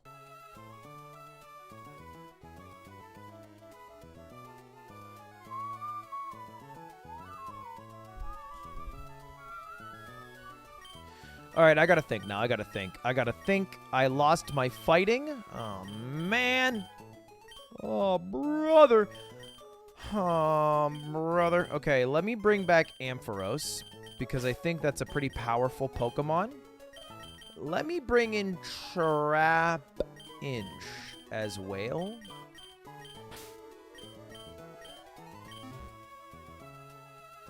Honestly, Trap Inch, Gyarados, top 2 for any double battle. Surf, Earthquake seems like the best strat. I'm going to raise the level to 30. Let's get rid of Crunch. 6.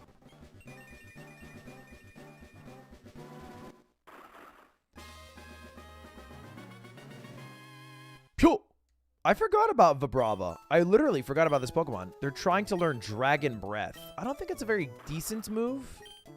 Ah, no, it seems decent enough. Better than Sandtomb, surely.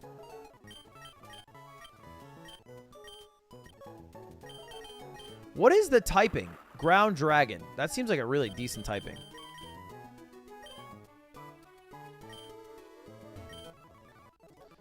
Oh, maybe I should teach, because I need to teach a Pokemon fly. I could teach them fly.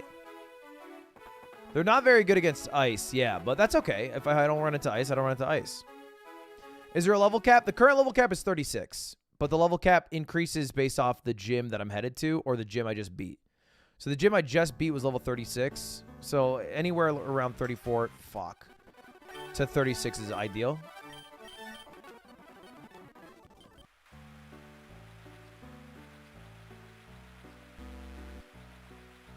Pokeball. Wait, I'm allowed to catch a Pokemon here. No, I'm not.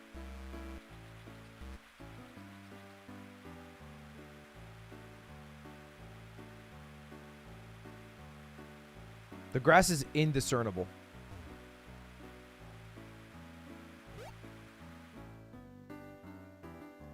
Country road, take me home to the place where I belong.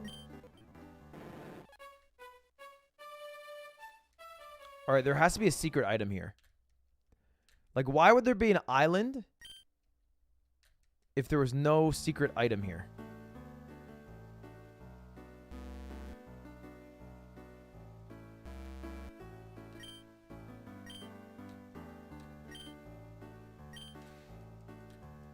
It's just a really inaccessible secret base.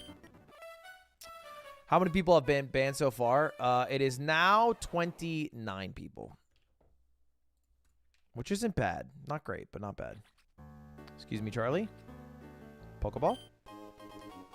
Ooh. Hope my TTS comes through. I'm waiting for mods. They can put it through whenever.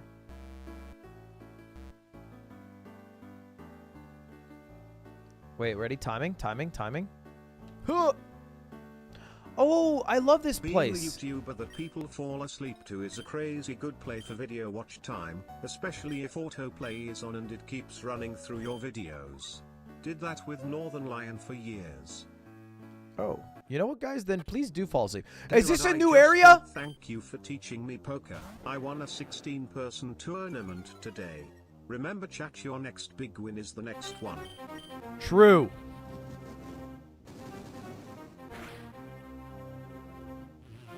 Wait, what does Spite do?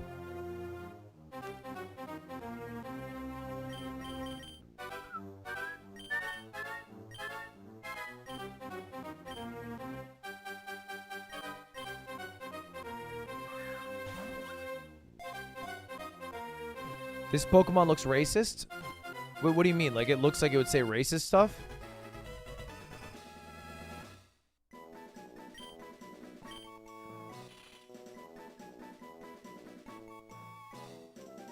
It looks like my cat. My cat's not racist. We're gonna call it Zampet after Zam in chat.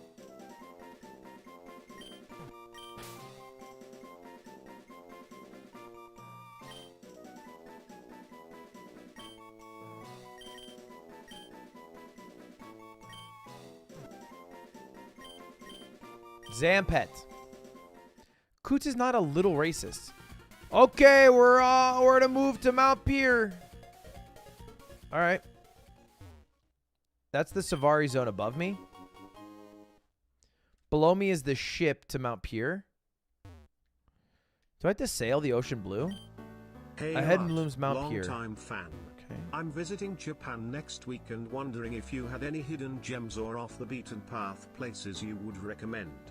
I've only been to Japan once for 2 weeks, but there is a dope coffee spot that I liked. But that's the only spot. And I couldn't tell you exactly where it is. It's at a Chome somewhere. Chome 30 or something.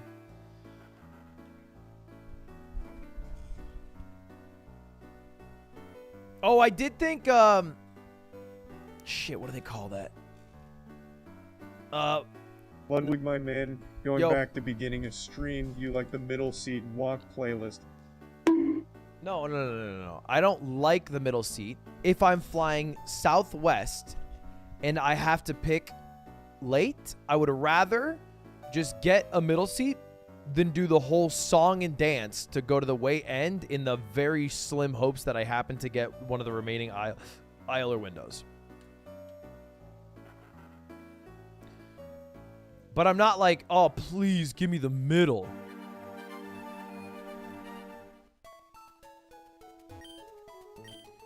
You don't book ahead? What do you mean? That's not how it works in Southwest. Aisle or window? I tend to prefer aisle. I pee a lot. I like to pee every 90 minutes to 2 hours. And being window makes that a little tougher.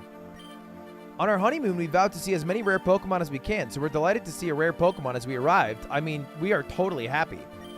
We just arrived here on our honeymoon vacation. We happened to see a Dragon-type Pokemon flying in the sky. Do Pokemon like that live in the Hoenn region?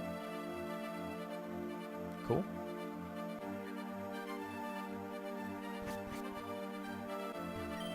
I beg your pardon? You're looking for a ship? I'm sorry. This ferry service isn't available. How do I survive a 12-hour flight? Bring things. Bring a book. Everyone's got an activity that they only do on planes. I categorize all the pictures on my iPhone. And I make to-do lists. I never make to-do lists outside of planes.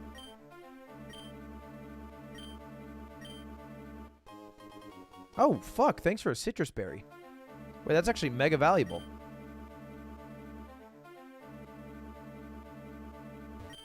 Do you think Hikaru stays with Kick if they don't do anything about Aiden's violent rhetoric?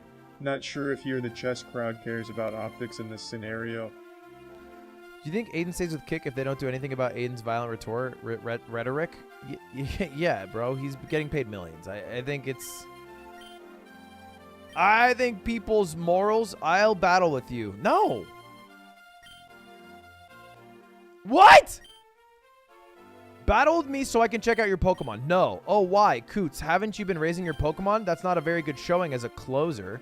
What the fuck, dude? How are you gonna dog me like that? Fine. I think I have to battle. Alright, let me get everybody to level 34 at least. Imprison's a decent move.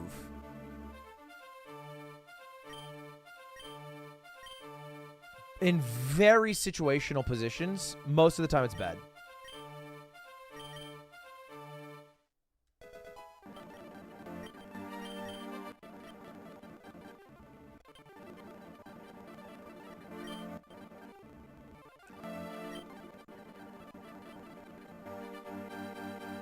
Should the boxed chatters be banned on a failed run? Also smiley face.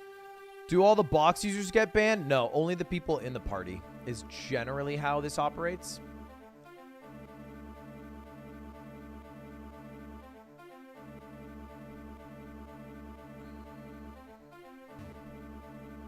Audiobooks are clutch for planes. Can we get a moment for all of our fallen soldiers? Or if that's enough now, get wrecked, nerds. Oh my god! Obviously she's gonna start with a flying Pokemon. Rivals always do, and I didn't swap out for an Ampharos. Oh.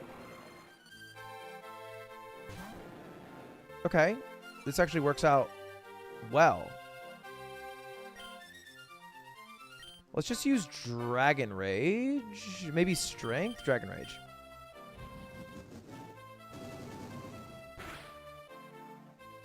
Oh. Okay, let's use Strength maybe.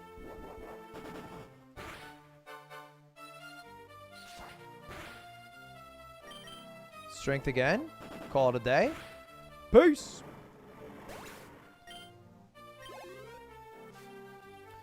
Okay, next. Typhlosion. That seems like a mistake from you, not gonna lie.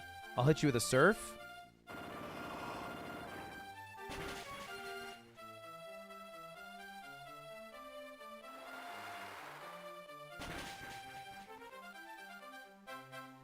Oh, wow, wow, wow. That was scary. That was scary. I gotta swap out now. Well, Pelipper really can't do shit to me, but I think I have to stop and swap. All right, we have a water flying. So I should swap to Ampharos. Purple Cliff! You weren't wrong, Lud. Run 9 was it. Don't lose, you got this. Appreciate you, Purple Cliff. You use Protect. Okay, kind of bold. How did Protect fail? Because I didn't use a move? Thunder Punch. Nice Protect. Any tips for how to choose a new pet? Like in life? I don't know. Whatever makes you happy, I suppose. Only checkmark subs get read. Look, they're not removing the checkmark on this website, so we're staying classist. Hopeless, think of the 16. Bad Gambles, think of the 14. Did you just go past the level cap? The level cap is not 36. It was 36 for the last gym, but we are past that gym. This is grass water. I can just use Thunder Punch, right? I feel like Ludicolo uses Fake Out more than every other Mon. I think I have to swap. I'm getting a little bit nervous staying in, to be honest. Yeah, I'm getting nervous. I actually think Cresselia is pretty good here.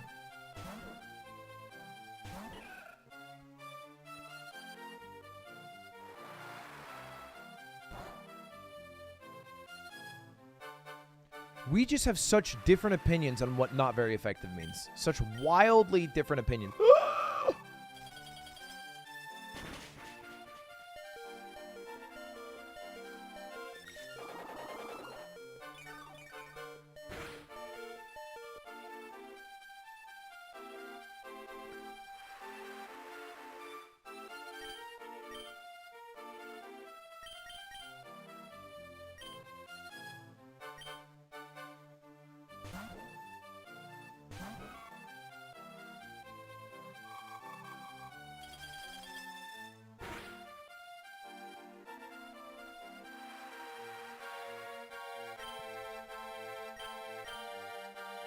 This might kill. No, it shouldn't. Dude, oh my fucking god. Jesus Christ. How are you one-shotting everything?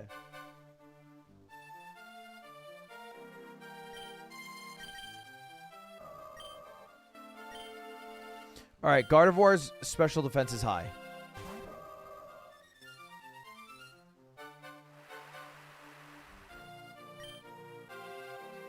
Do I use Psychic? Yeah. Please don't do more than half. Please don't kill me.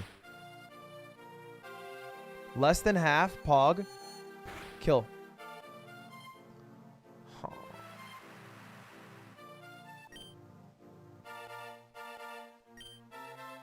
Don't kill me.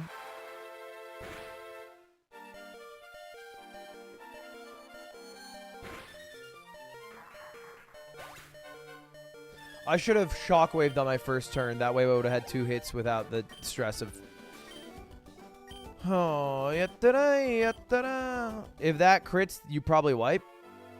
If it's in butts. I've caught a decent group of Pokemon, and my Pokedex is coming along, so I'm gonna go home to show Doc. What are you gonna do, Ludwig? I'm gonna go to the fucking Pokemon Center and bury the person you murdered, you absolute son of a bee.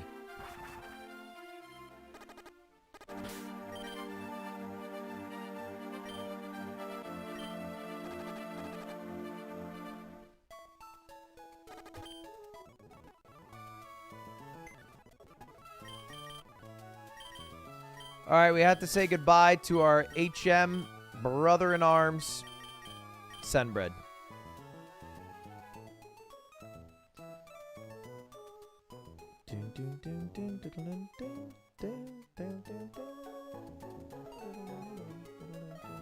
Which is Banana Bread 04 in chat. You are banned.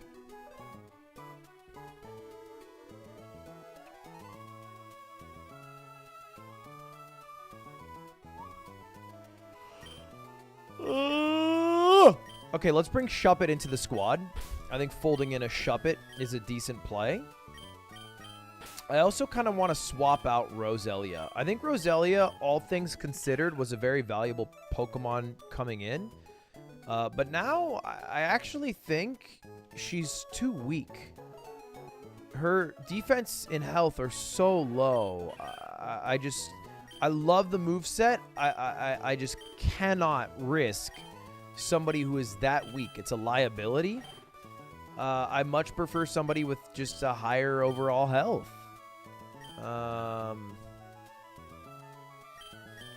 Honestly, Show Me the Carfax might be good. Wow, 16 defense. Yikes.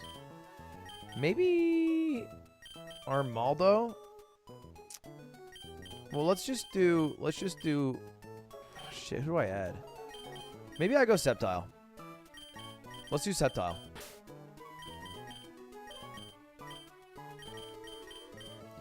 Let's get Draco in. Let's get Draco up to level 36 and evolved. Let's evolve our starter mon. Screech is not a good move. Do you receive EVs when you use rare candies? Not. So my mom finally gave me back my Cap'n Crunch flavor vape. But turns out my stepdad Randy was ripping that good while she had it. Please advise. Honestly, I would try to chief more with Randy. That way you guys are on a good side together and you're on the same page. So if you can chief with Randy, that'd be tight.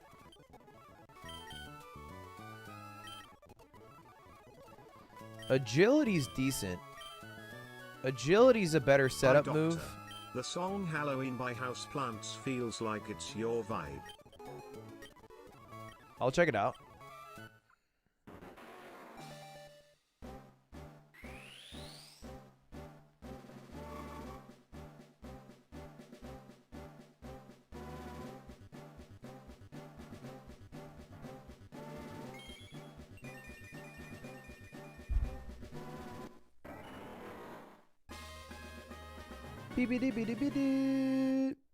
Whoa, he is smoking the shit out of that Captain Crunch flavored vape. Dragon Claw is definitely better than Dragon Rage. Is this a grass dragon type? Oh, wow, it is grass dragon. Okay, that's a decent typing. Ice right now beats out you,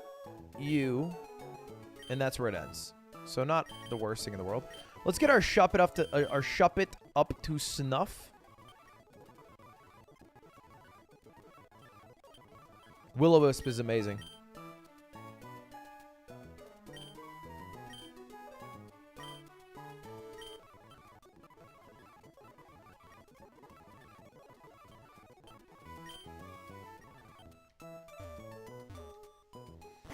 Ice is neutral against Gyarados, right? What song have I been listening to that's a banger?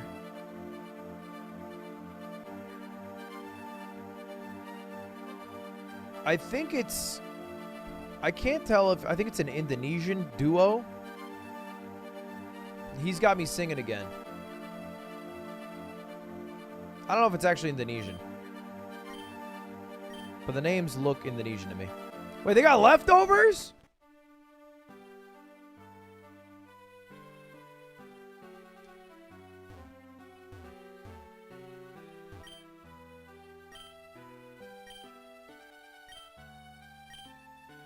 Have you any interest in paintings? Yes, I do. Excellent. You do like paintings. Then I may ask you to come with me. Okay. This is our special exhibit hall. As you can plainly see, there's not a single painting. I don't wish to exhibit works of so-called classical art. Such classical works you can see on our ground floor. I wish to exhibit works that is far different than the classics. Art, after all, is not restricted to old famous works. I wish to fill it with modern and vibrant artworks of Pokemon, seemingly ready to spring forth into glorious life.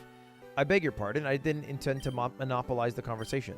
Is this the guy who wants me to do the dancing contest with my Pokemon?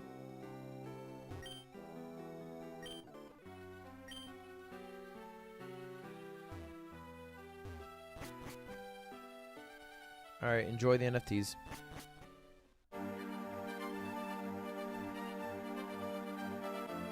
Oh, we are at 30 bands, that's right. All right, the next thing I got to do is go to the department store. Don't you get an EV on the top floor? Or is that Pokemon 1? Oh, isn't there a lottery ticket here too?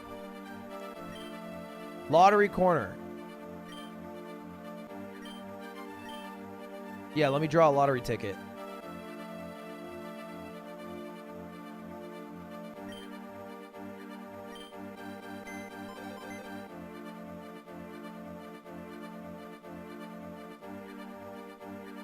Sag.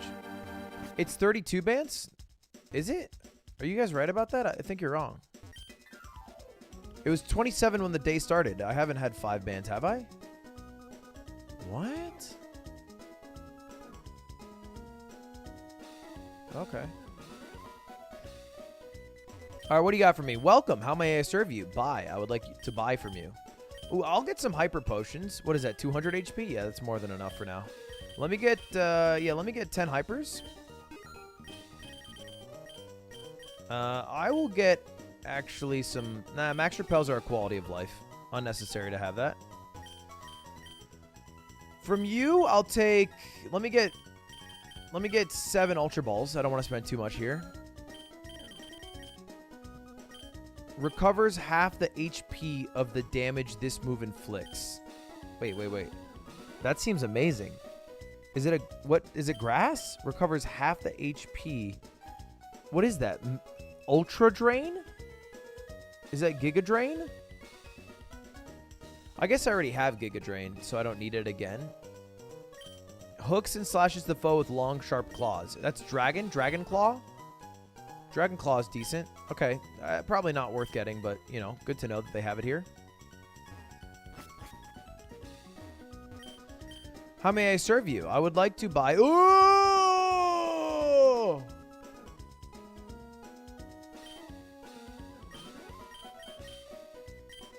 Let me get 4 leftovers.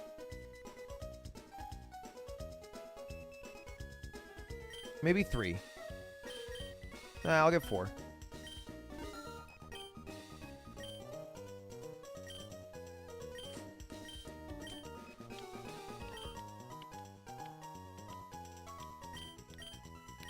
Let me get a King's Rock. Let me get a Choice Band straight up.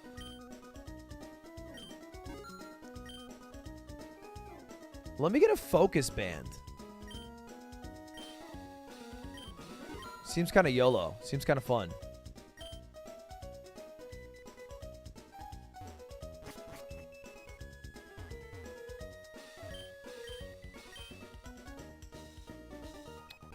Okay. These are like, this is like Thunder whatever, like the 70, yeah, okay, I know those. It's like the Thunder, the Blizzards, that's not Ice Beam, that's Blizzard, right? It's like the 70% accuracy ones, right? Is that just Ice Beam straight up?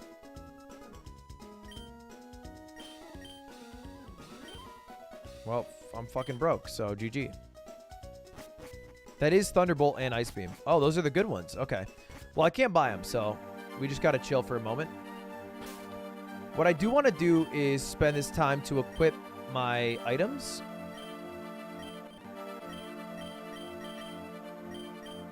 So let's give lefties to Gyarados.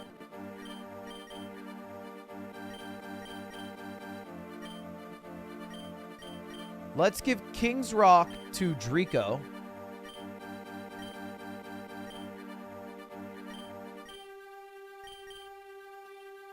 Let's give a Choice Band to nobody for now. Let's give a Focus Band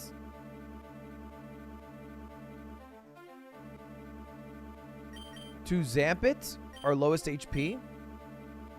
And then let's give lefties to the rest.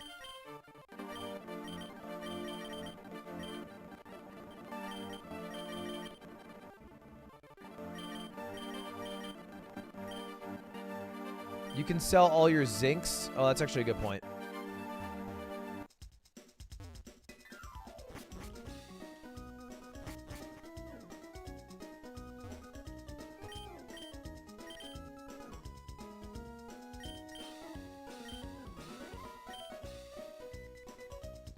I mean, I could use the zinc, actually.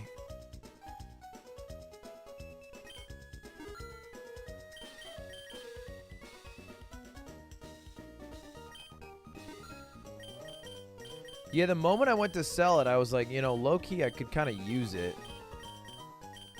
I mean, if I really wanted to cheat, I could just sell...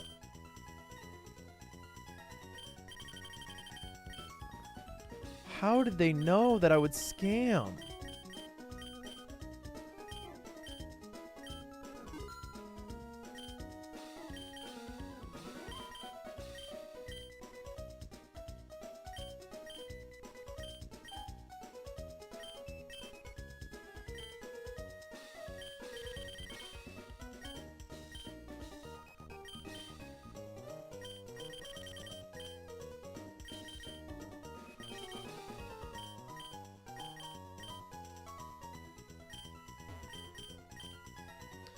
Alright, let me just get Ice Beam for now.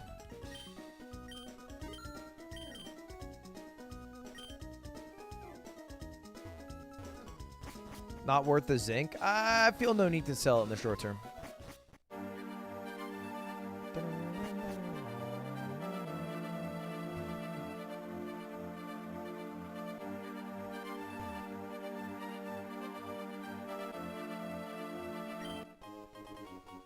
Pog?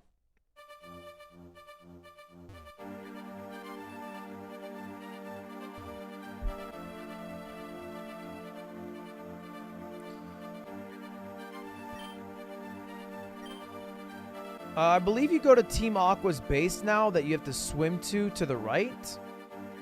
Right? I have some vague recollection of this.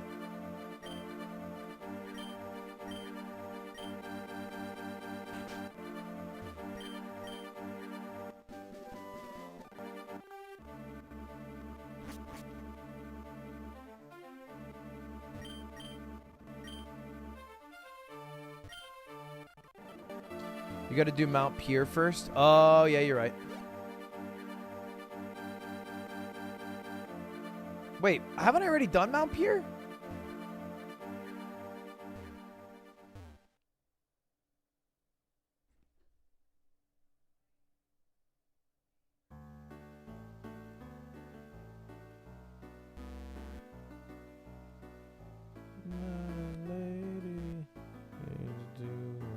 I should actually probably go to,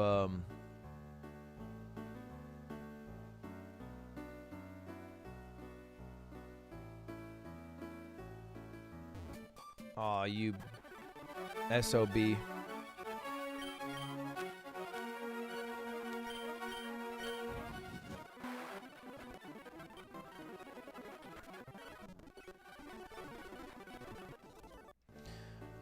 The Safari Zone. Let me catch some Pokemon at the Safari Zone.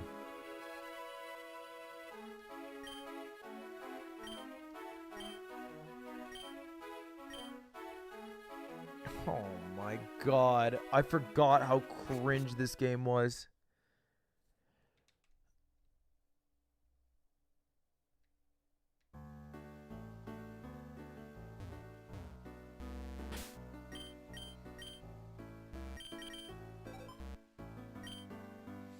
Alright, let's check the Hoenn map. Is this Mount Pier? Where is Mount Pier? Younger than the mountains, roll like a breeze, country road. Take me home to the place. Do I just swim down?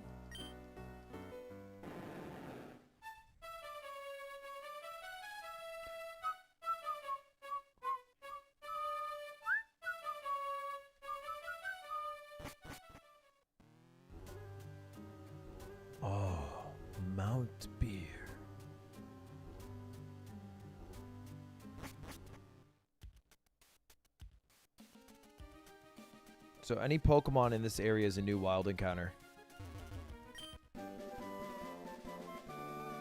Kind of an interesting move. Mount Pier. Hold up, secret item right here. Guaranteed.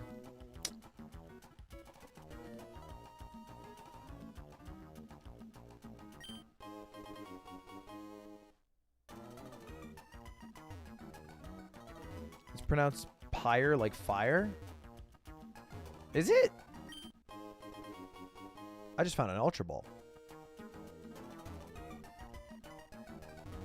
Why is membership only $1? Because, you know, I don't need to make money from members anymore, so you might as well make it $1. New encounter! Okay, never mind. It's a repeat. I do not have to capture it.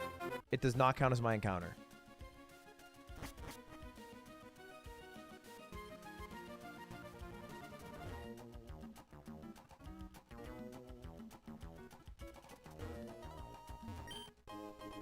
Ooh, that's 4,900 right there. Does he still do chess? Yeah, we played yesterday. I actually just got 1,000 rated on Rapid again. Thank you to the members. Liam, Zach, Fabulous Sparkle, Ambitions. Appreciate it, guys. All right, hold up. Let's think who's going to be front of our party. I kind of want... What's Draco's moveset?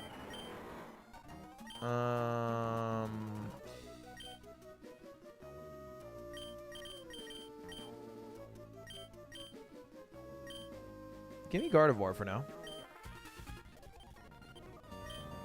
Wait, Dark is good against Psychic, right? Dark is good against Psychic. Yeah. Yeah.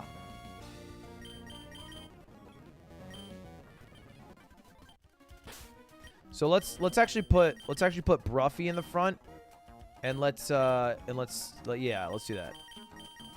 Let's be smart. I want to play smart.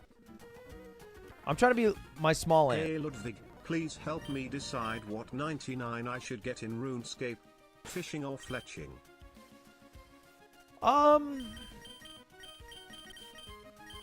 Why get 99 of something in RuneScape when you could get 99 of it in real life? Let's get 99 lifting, you know what I mean? Let's get 99 IRL cooking, huh? Why not? It's the same thing.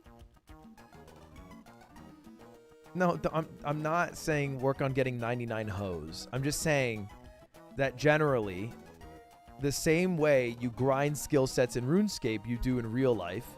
And you would probably, at the end of it, be happier if every minute you spent working on your fletching in RuneScape, you spent working on practicing the piano. You would, knowing piano probably would give you greater happiness than having 99 fletching. But I am admittedly a MMO hater.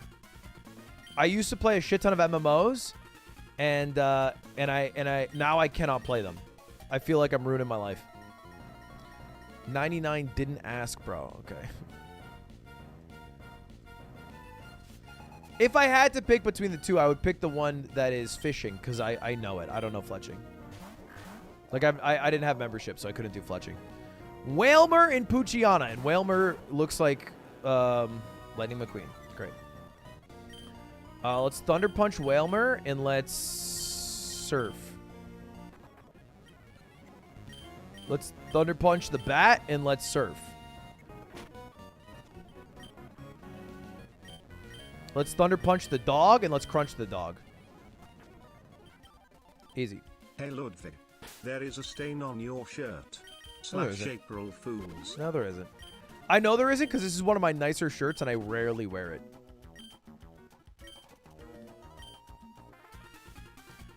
Hassan, Team Magma's stands got ahead of us, but we also got what we wanted. The red ore preserved at Mount Pier. I, Hassan, now have it in my possession. Yes, and now we can bring the world back to normal. Okay, team, we're pulling out.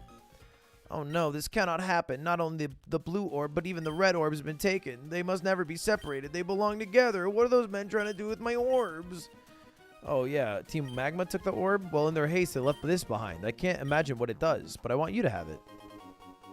Oh, thank you. It's a magma emblem. What do you got to say, old man? Mount Pier is where we calm the spirits of Pokemon that have passed. Will you hear out my tale? A long tail.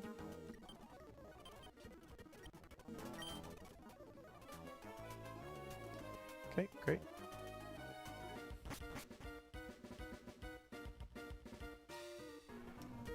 Go to the top and you get a Shadow Ball TM.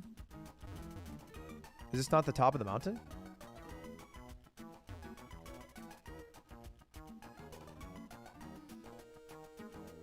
Hey lad, here's my lunch money for next week. Rather pay you than eating. You get no bitch's toe. JK moi. So much of that was a confusing situation for me. I would say definitely work on eating food and not paying me. I get paid. I get paid by you watching. You don't actually have to give me your money. It's actually kind of dope. It's kind of a dope breakdown I have.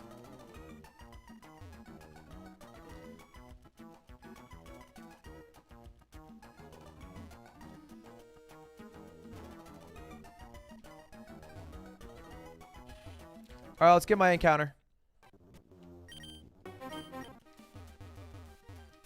I wish they would stop giving me Shuppet.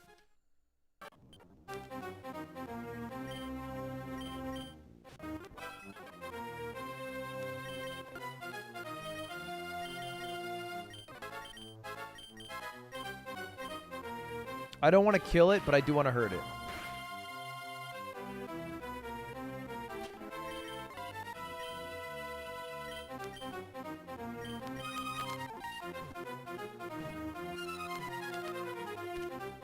Dusclops is one of my favorite Pokemon.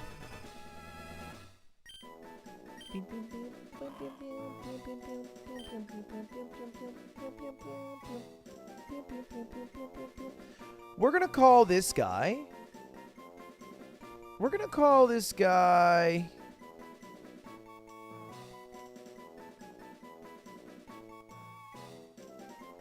Dusk Lilac after Fake Lilac.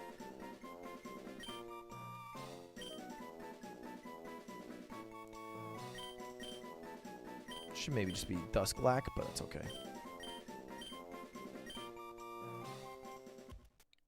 Boom, boom. Hey, I'm hard stuck Plat 1 in Valorant. Do you have any advice for how to get out of that hellscape? Bitch, if I had advice to get out, I would have used it. You think I have the strats, but I willingly stay hard stuck Plat 1? When you find out, come back to me!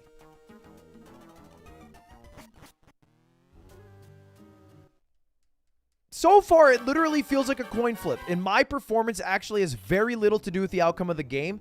The biggest factor is whether or not I am playing against someone who's going to drop 35 kills and then call me a slur in all chat. If I do avoid them, I win. If I don't avoid them, I lose. Now, actually, I did hear about this insane website that apparently lets you see everybody who you're playing with, even if they have like streamer mode on.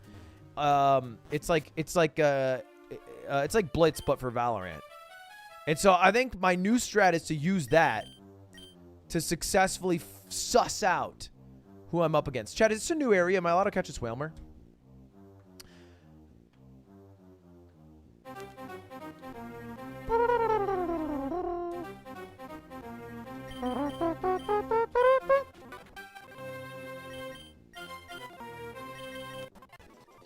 All right, we got a Whalmer.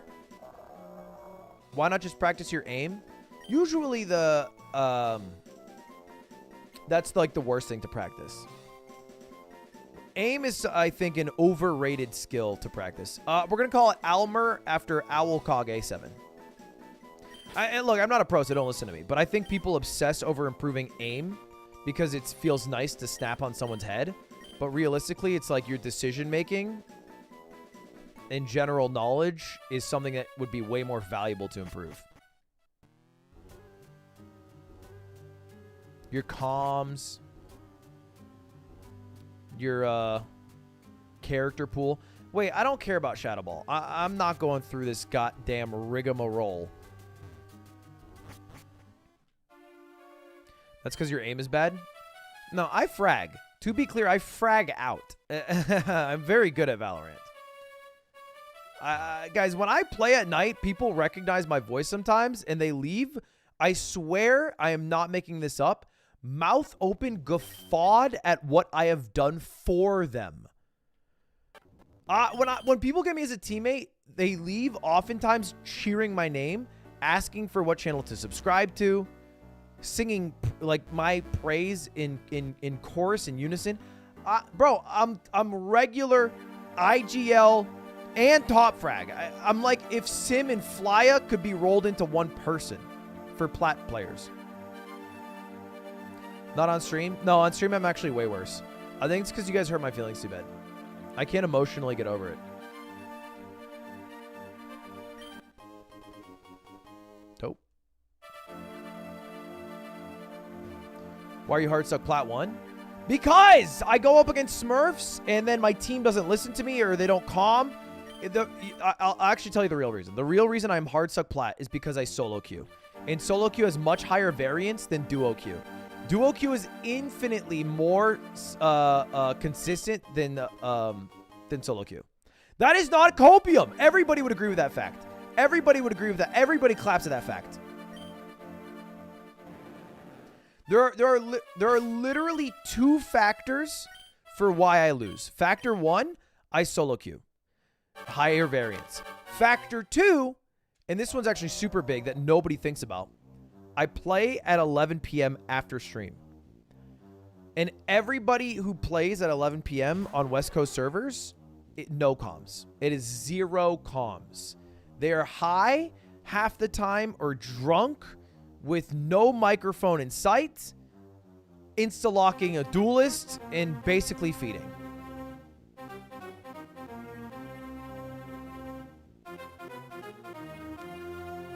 Is this a new area? It doesn't matter either way.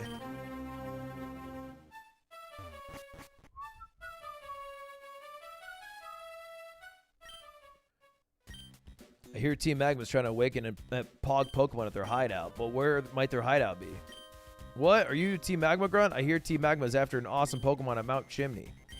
Wait, I thought I was supposed to go here. No, I'm not going to play Valo tonight. I'm never playing Valo on stream again. Ding, ding, ding, ding, ding, ding. Woo! Elmer, leap out the water now! Huh? What do you want? You're messing up our training. Can you get lost? Wait, I already was at Mount Pier.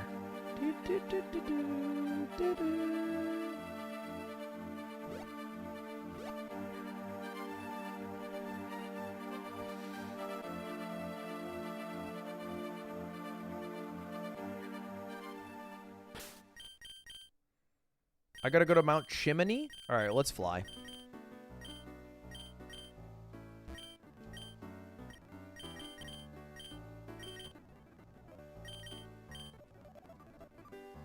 Scared of faint attack.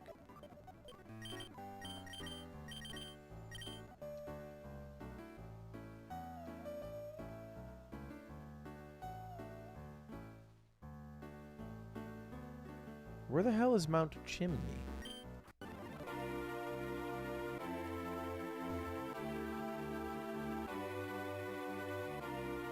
Don't talk to me about Extra Tim.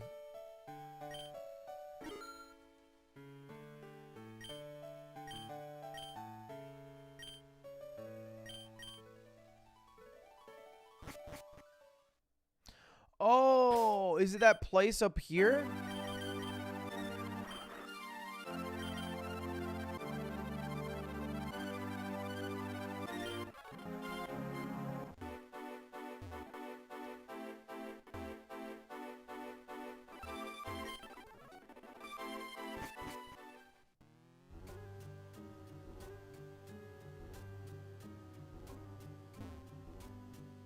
Okay, there's definitely...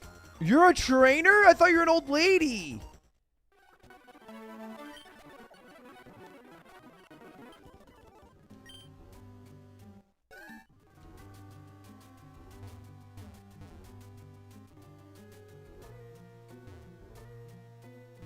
I'm not saying that old ladies can't be trainers. Don't start that. Don't start that narrative.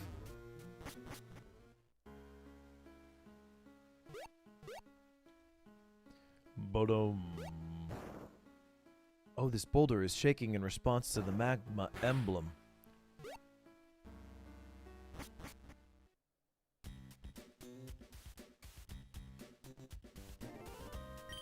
I do have strength. Nya, nya, nya.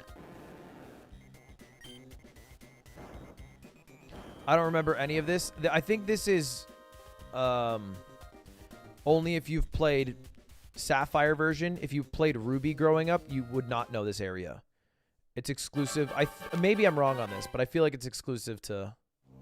Ooh, Graveler. Ooh.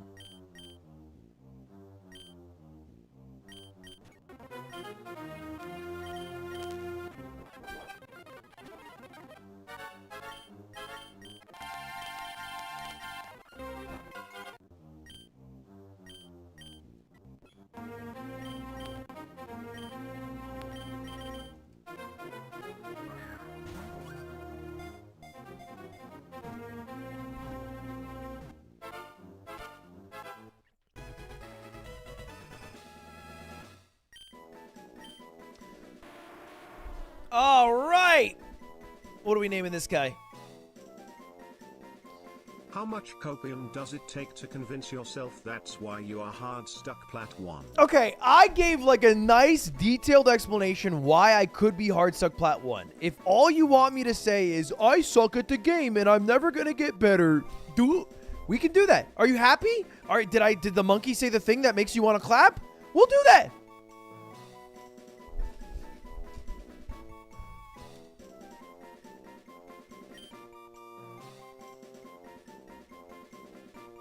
We're going to call it I hate that name, actually.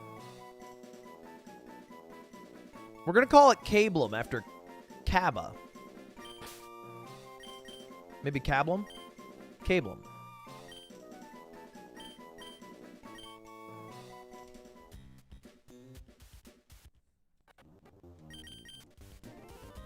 Okay, if it's all rock Pokemon, I should probably put Gyarados in front.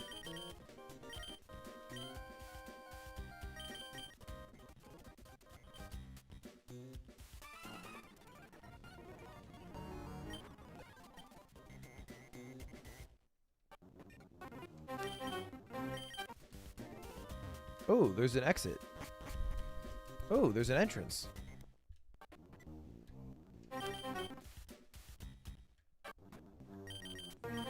Damn, I'm getting bogged down with fights. Do you think he fights me from here?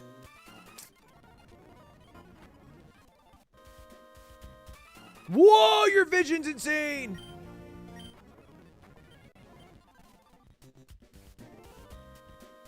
I'm a little worried about Gyarados getting over-leveled in this area. But a water Pokemon is just so invaluable, and Trapinch doesn't actually have any good ground moves. So I don't know who else I would go. You should have gotten Tortle. What was that? He beeline towards me!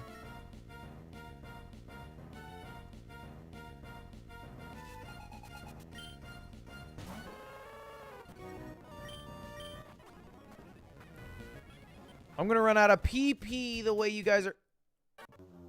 Oh man, I wish I could have had Ninetales with that collar.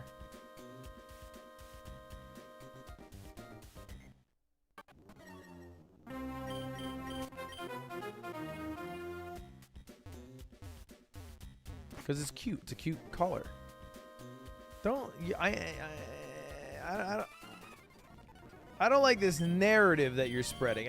I just think the collar looked cute. I can think a collar looks cute. That ain't weird. Wait. This is Magma Hideout, and this is Magma Hideout. Okay, that's the same thing. PP Max. I don't have a history. I don't have a history.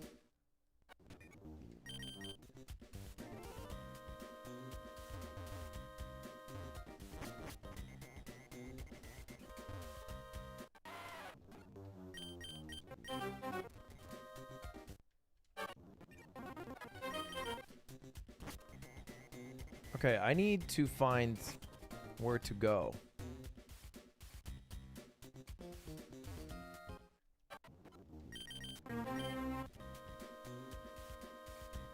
Okay, if my gamer knowledge is correct,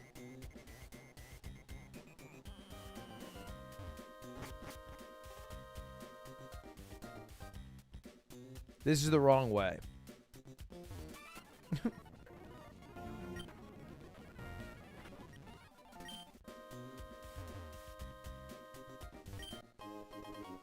That could not have been more useless.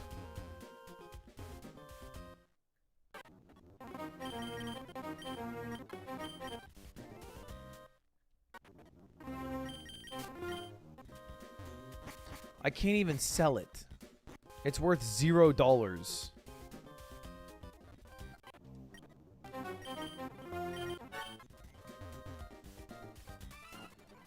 Double battle!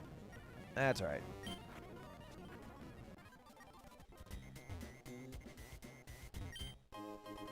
Okay, I think I just go down. I think I just go down.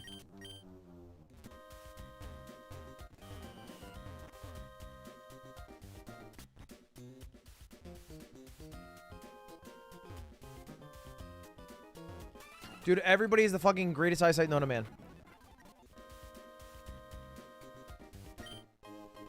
Nugget.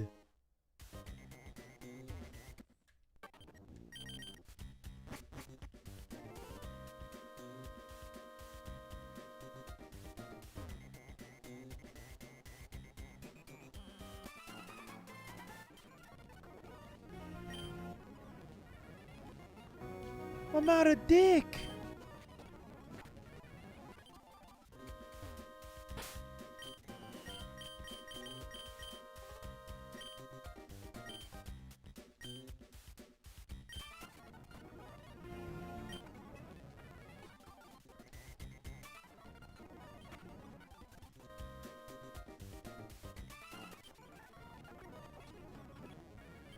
What?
This is so fucking annoying. This whole section is annoying.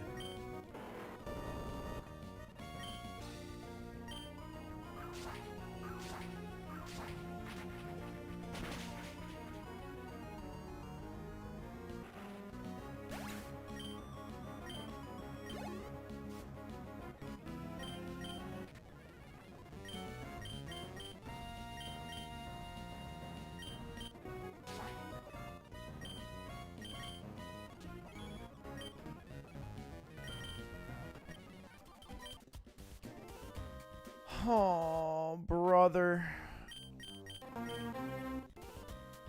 I need a Pokemon Center. I've been in this place for an hour. I've fought everybody in this place. I need to go heal. No.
I can't release him yet because I might need to fly somewhere, and conveniently I would like to use a dead Pokemon to fly around, but we do have to do a ban, our 33rd ban, towards a valuable member of the team who is no longer with us.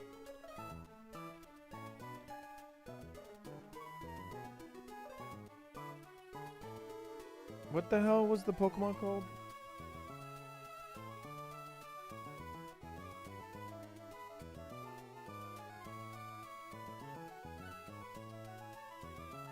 Trapinch. Antaginator 104. There's nothing cheating about using a dead body to fly around.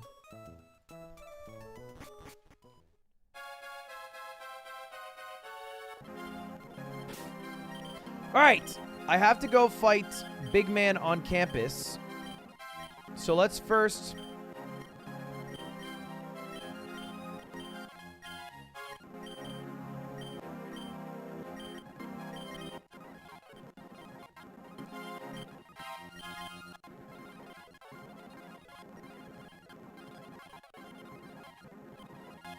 get Golem up.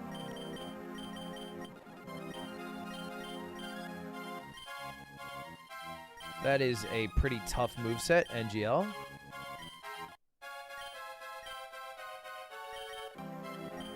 Let's choice ban this guy.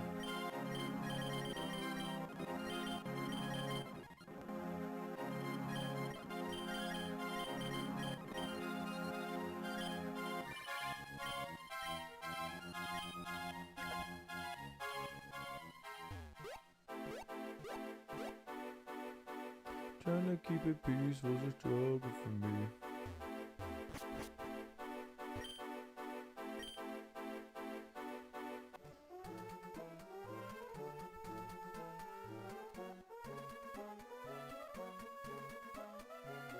You're very over-leveled for this match, true. I don't think so. I mean, my Gyarados is for sure over-leveled. And I accidentally leveled Bruffy. I meant to put it on the Golem. But the guy we just fought had a level 36, and it was a Grunt. He had a level 36 Charizard. So I don't think, like, my peak level is too high, but maybe if you're concerned about my overall levels. What's the level cap? The level caps are only for the gyms, so I don't have the level caps for, like, specific fights. It doesn't have, like... What the hell was that? It doesn't have, like, specific level caps for each big battle.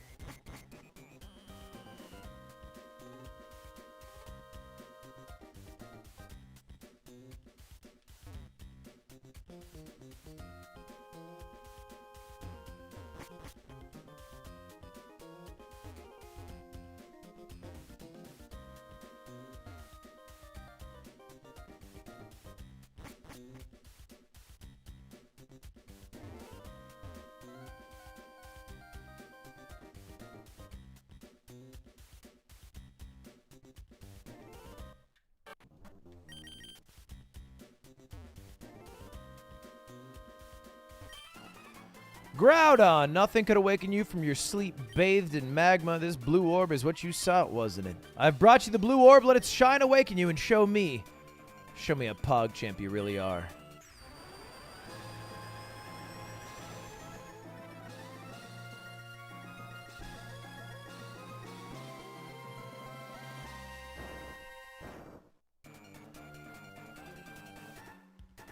Groudon, what's wrong? Wasn't the blue orb the key? Groudon, where have you gone? Oh, so it was you. I've seen you snoop around this place uninvited. I get it. You must have done some cron shit. Alright, Sans. Sans' model looks so good.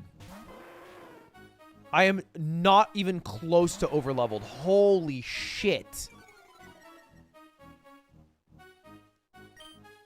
Holy shit, I'm not even close to over-leveled. I'm under-leveled, you fuckers.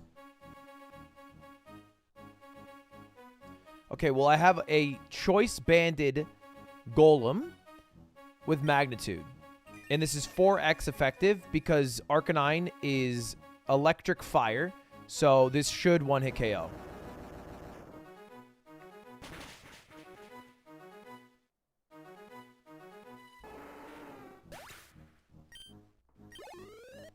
Okay, Arcanine down. I think I doubled down. Level 39!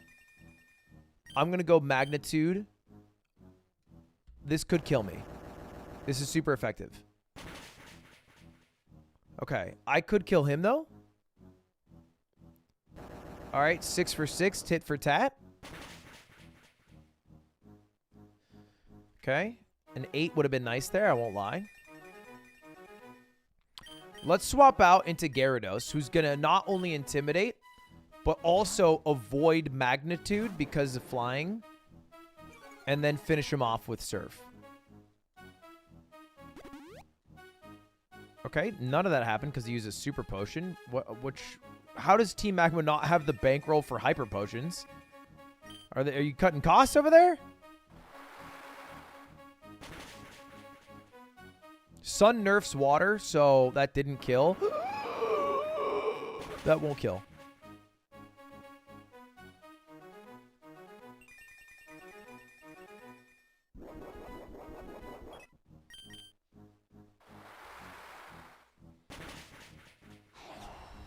Okay. Next up, Noctowl.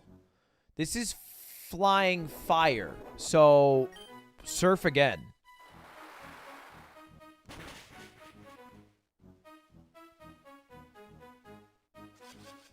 Okay, that's a bit annoying.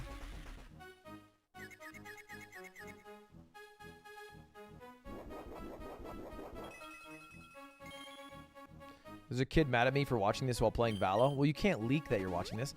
What an insecure Super Potion. What? Blake, thank you for the $100. Been in a rough spot. Appreciate Lud and chat. Appreciate it, Blake. Chat, say appreciate you if you mean it.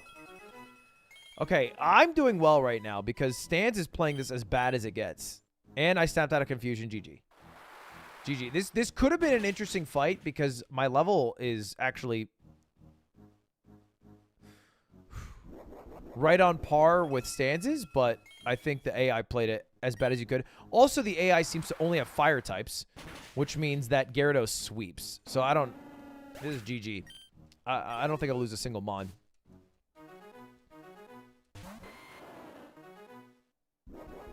Is that a giant watermelon on the back?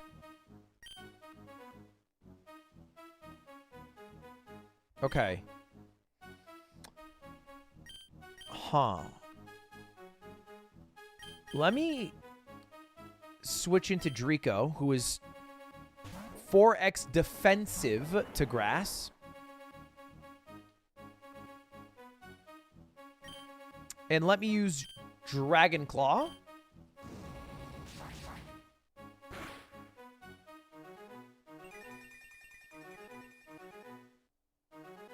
Presumably they don't do that without having some sort of fire move, right?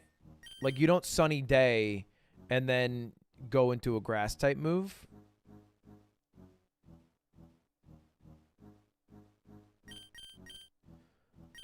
Let me try out. Oh, Solar Beam.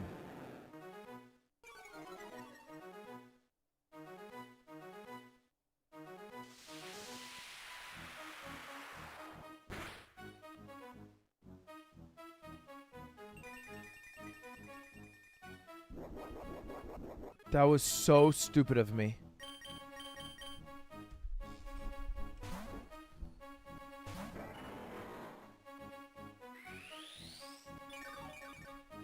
All right. Okay. So I know the whole moveset. Sunny Day, Leech Seed, Solar Beam, Synthesis. So I actually cannot lose if I just spam Dragon Claw.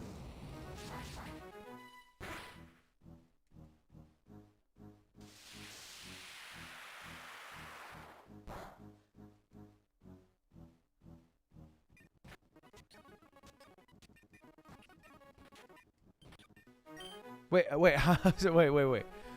How am I not winning? What's going on?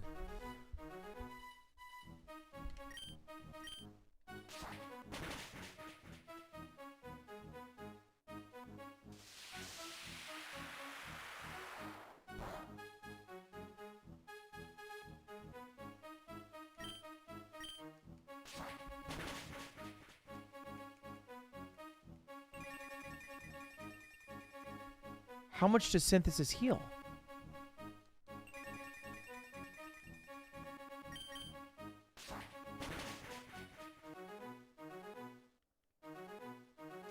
$14 damage. I should be at 42.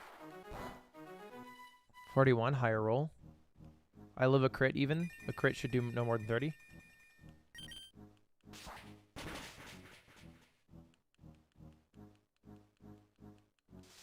I win, GG.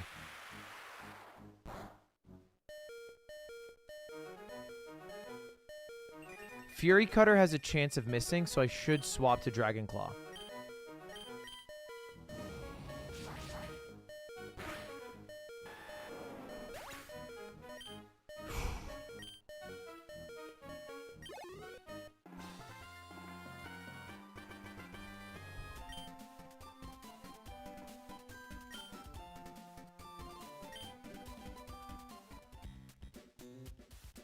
Is Cutie supporting Fansly?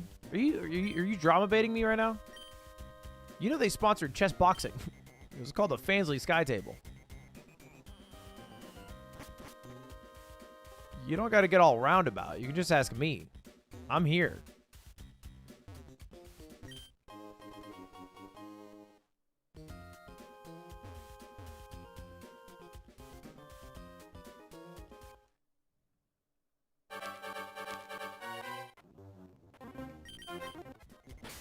I should heal. Although I do see there's a wave of people who hate Fansly. Is it Fansly specific or is it any Fansly only fans equivalent? Like, did Fansly get into some drama that I don't know about?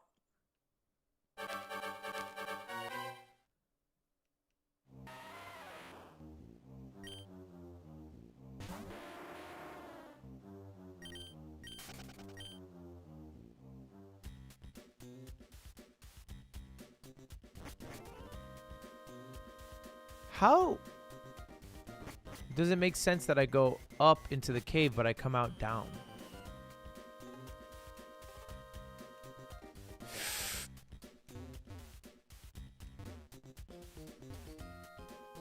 Is Fansly porn? Not necessarily, but it's usually lewd content, yeah. Lewd pornographic, softcore pornographic content, I feel like is the bread and butter of Fansly.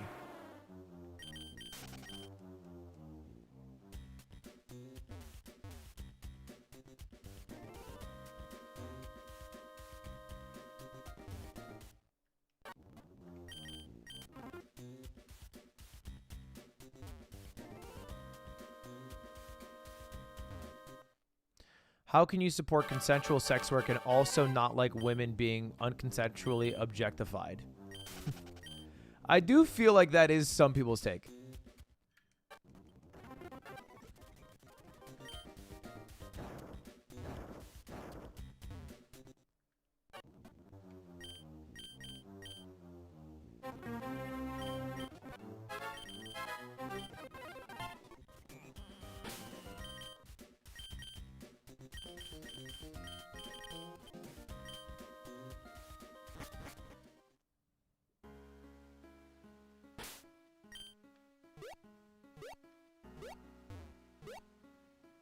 The demands of the people, Super Auto VODs must return. Hey Lud, can you set a timer for 15 minutes? That's when my co-worker gets back from lunch and I get to go eat mine.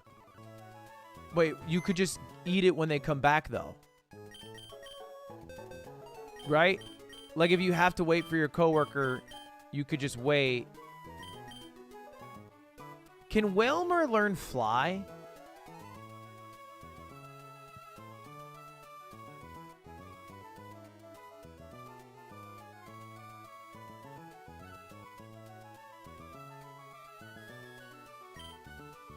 No.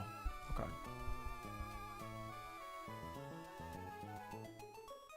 Why could he? Because he can learn Bounce, which is a flying move that does 80 damage and has 80% accuracy. It's a valid question. I am valid for asking. You didn't know about Bounce. Plus, this one is kerchowed out, so maybe it can fly. I don't know.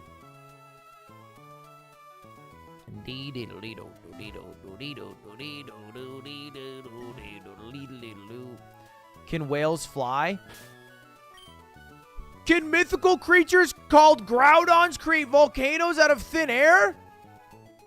Like, what are you asking me? Can sentient rocks kill themselves through a move called self-destruct? Like, what?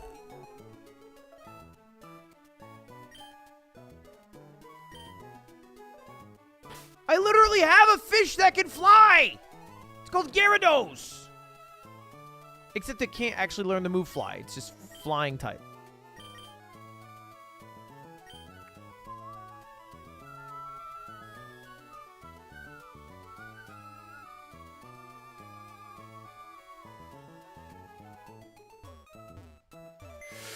Chat, 1 second. Chat, everybody look at me right now. Look at me. I'm gonna do something funny with my eyes in a minute here. So keep looking at my eyes. Look at my eyes right now. Are you looking at them? Ready? Whoa.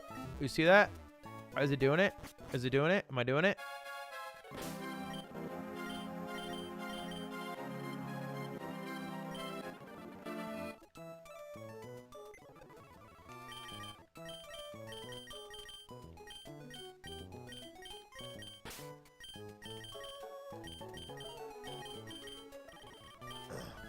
Anyway, if you guys missed, because the eye thing was distracting, we took the teleporter that is in Slateport to get over to Lily Cove City. So now we're in Lily Cove City. Feels good, man. Clap. We got here with the teleporter that exists in the game. I'm pretty sure this person here gives me the thing I need to get into the... Wait, who gives me the fucking Pokeblock blender? You? You. You. The people at the front desk. You.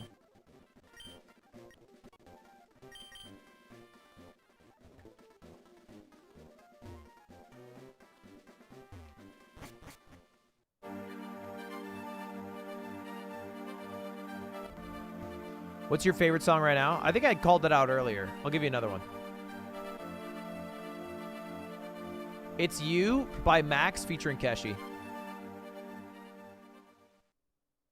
It's you, love is so easy to do. Yes, it's baby. Sure.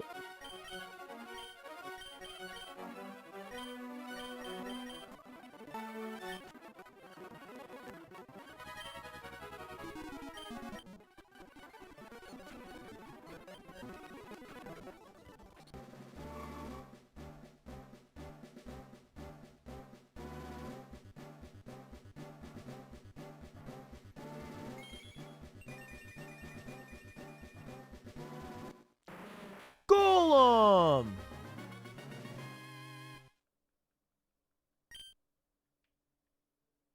Aw, son of a bitch, I miswalked.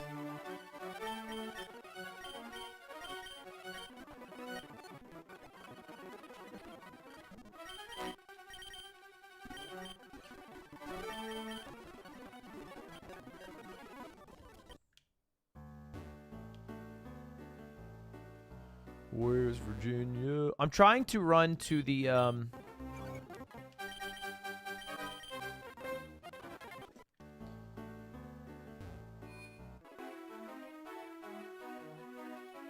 Safari Zone, and we're gonna get ourselves some new Pokemon. Oh, I actually have a lot of money. I can get all the TMs I wanted to get earlier.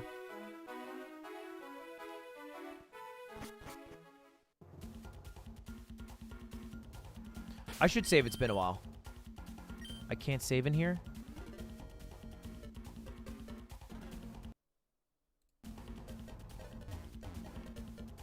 All right. I'm pretty sure the Safari Zone is important to the game itself because you get TM Dive by going to the very far end of it. Or is this a different game that I'm conflating the two?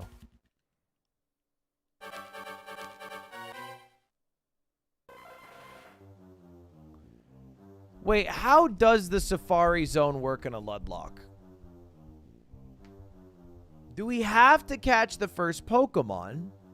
Or can I keep going around until I find one Pokemon I like?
Alright, I will catch the first Pokemon I saw.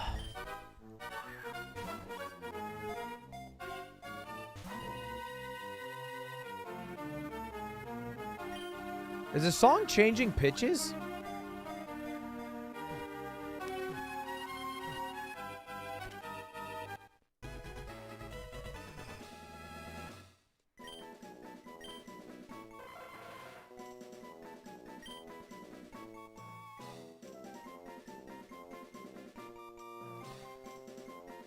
Alright, I'm gonna call it. I'm not gonna call it extra cute.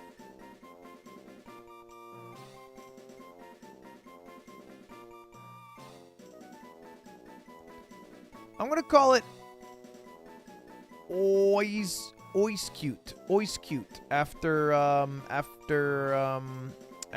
one Ois Cal in chat. Ois cute. Beep, beep, beep, beep, beep, beep, beep, beep, beep, beep, beep. Chat, I actually threw the game against Xer yesterday. I don't know if you knew that. When I lost to Xer, I was no cap throwing. I'm not even capping. It was literally a throw, no cap.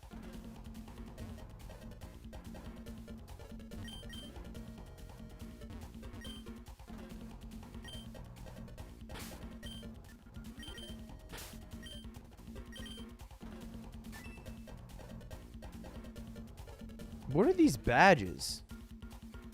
The first one looks like the GOAT's Esports logo. The second one looks like a middle finger. The third one looks like the Wendy's logo. The fourth one looks like a chess piece, but also kind of an anal bead. The fifth one looks like a CD. And the sixth one looks like a GameCube controller.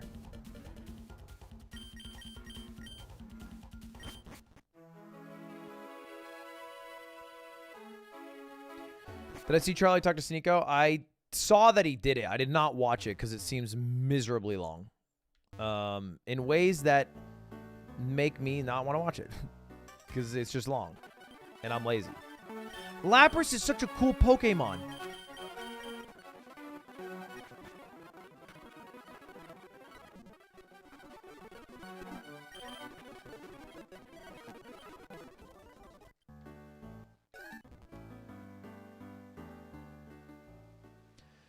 You know how they keep saying... did you guys see that? There was something that was like... movies have gotten longer. There was some argument about how all of our attention spans have gotten shorter. And that maybe we crave more long-form things. And movies have been longer over the past, like, 10 years. I also, let me say it. I'm so excited for movies again. I'm so glad Marvel's kind of fallen off and that they're not the only people who create movies that are, like, blockbusters or marketed well. There's deadass, like, 4 good movies coming out this month. John Wick, banger. The new Dungeons and Dragons is actually fire. Or supposed to be fire. I didn't watch it. No! No!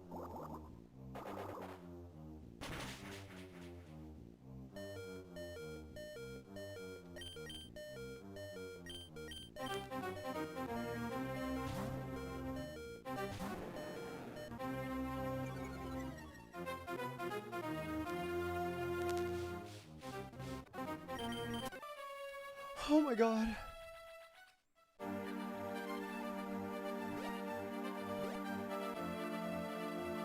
Alright, if I'm going to run through Team Aqua's base, I should not have a golem. I should not have a golem. I should not have a golem.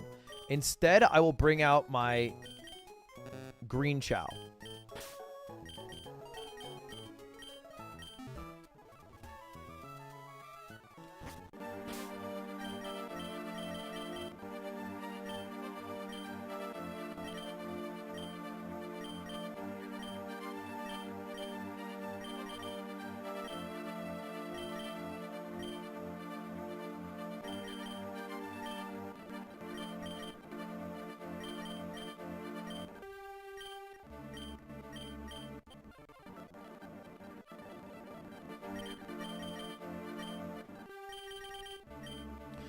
Oh my god, that was stressful.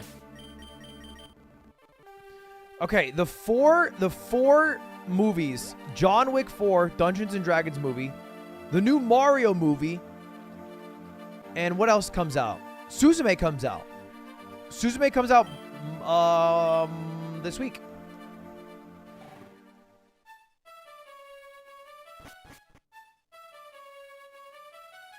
Wait, Suzume comes out in 2 weeks? Oh, I'm going to the early screening in LA. XD? So I'm going to watch it, I think tomorrow or the day after.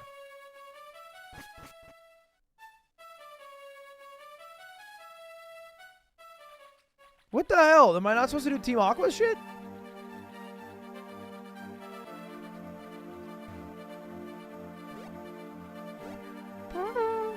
Also, the Wes Anderson movie. Dude, I saw the trailer for that, and everybody was flaming it. They're like, this looks like a Wes Anderson film.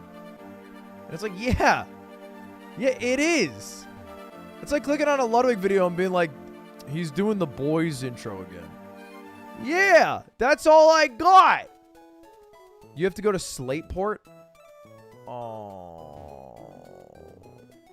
Chat, look at my eyes real quick. Chat, check this out. Ready? Chat, well, ready? Look at that. It's like ping pong.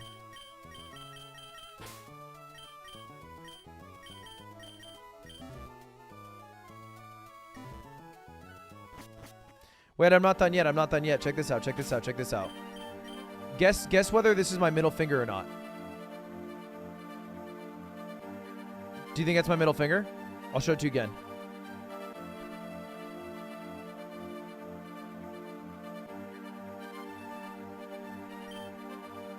Ring finger. Wow, I tricked you. A little bit of a trick there, huh? A little bit of a sneaky little tricky.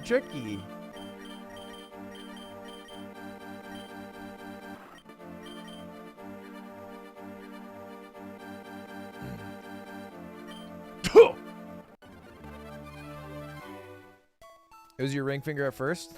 No, I did not lie to you and deceive you.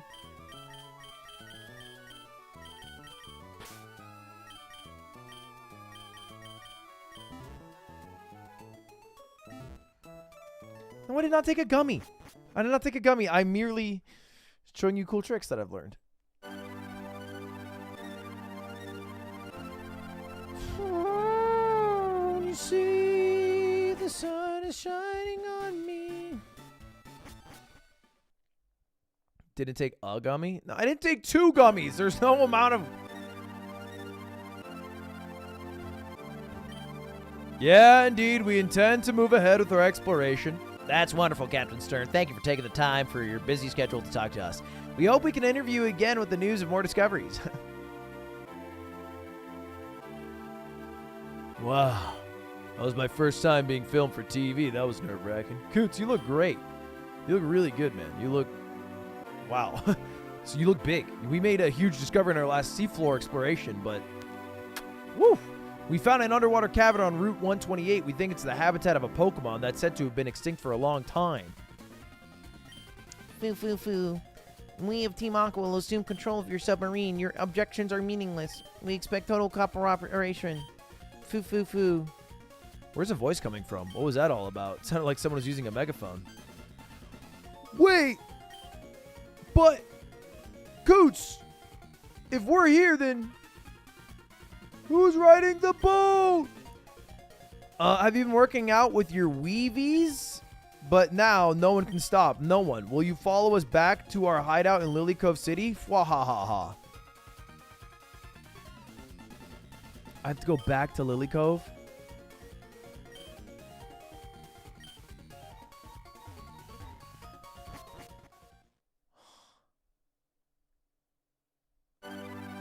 Hassan calls Eevee Weevee, does he?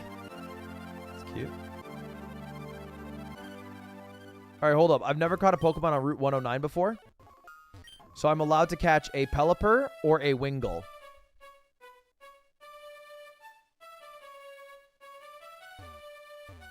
I've also never caught a Pokemon in Slateport.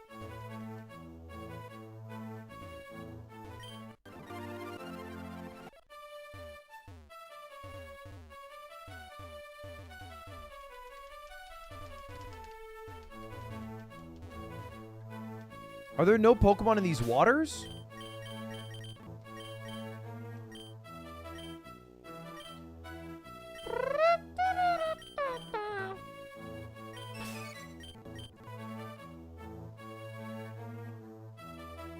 Give me a Wingull!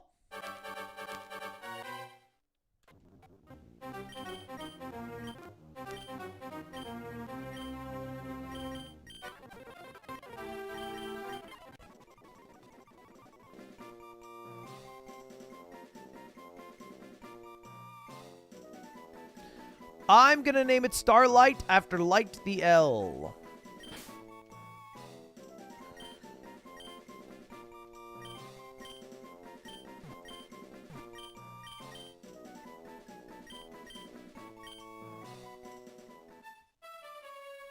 Alright, now I have to catch a Pokemon on 109 and the dream is Wingull. Wingull, Wingull, Wingull.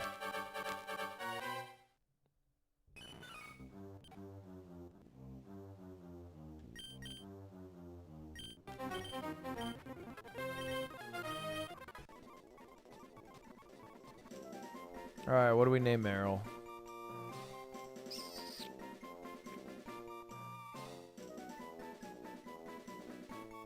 I'm gonna call it Larry after Jamie Larson.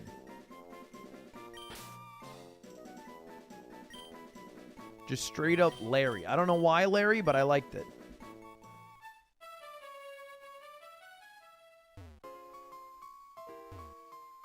Is this a different route? Man, how do I... Oh, you piece.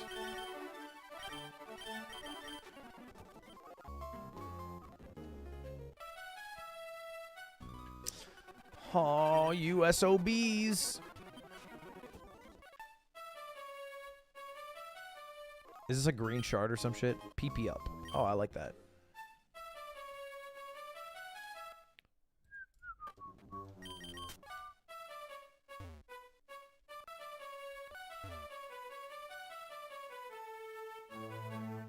Okay, Route 108, new Pokemon.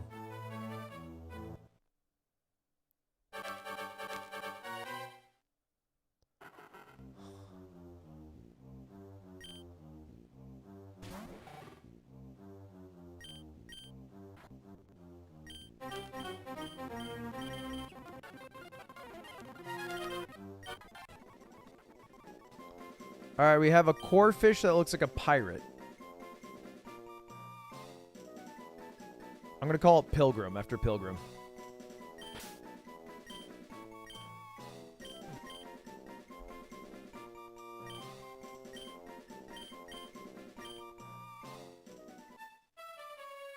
Wait, I can catch Pokemon on this boat.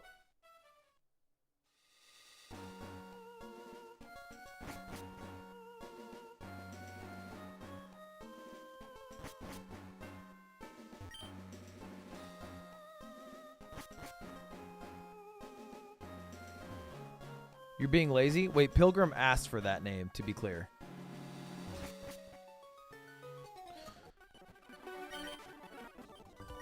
There's nothing to catch in the boat? Wait, actually? It's purely cosmetic?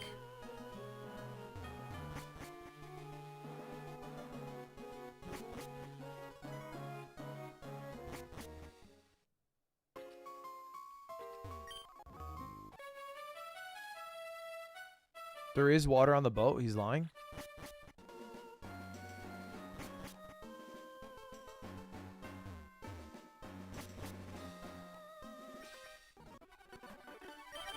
The Spheal has a little ball.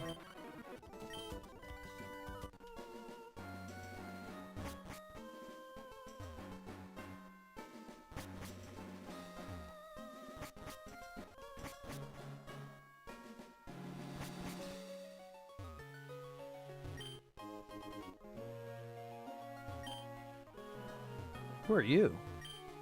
I'm investigating this ship on behalf of Captain Stern. Okay, cool.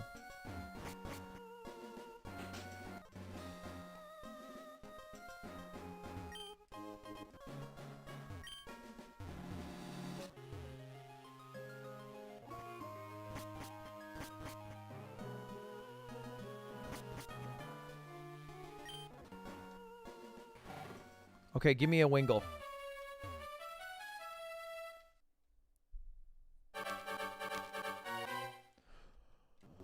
Oh man, I have every water type Pokemon there is to have.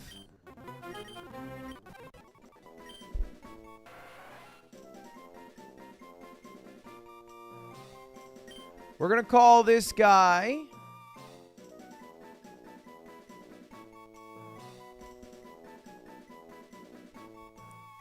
get this. We have a good name coming up. Actual good name. Actual good name.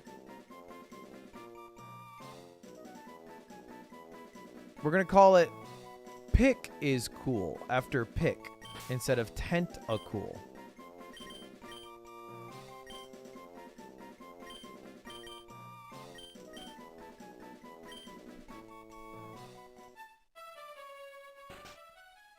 That's not awful. That's not awful. That's a good name. That's a good name. Pick likes that name a lot because Pick is cool. Oh, say you don't. You say, okay, you think Pick's lame. You think Pick is lame. That's okay. You think Pick is lame. That's okay. I think Pick is cool. Leftovers? Oh.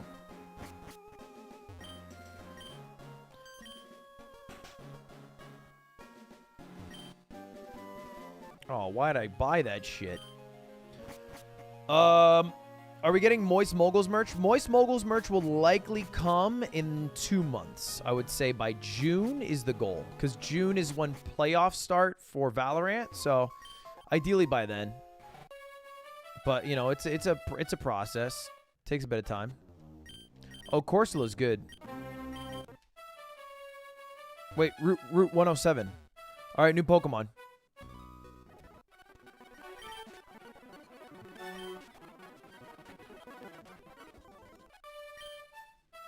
All right, new Pokemon. Give it to me. 107's not new. Is this actually not new? Well, that's not new.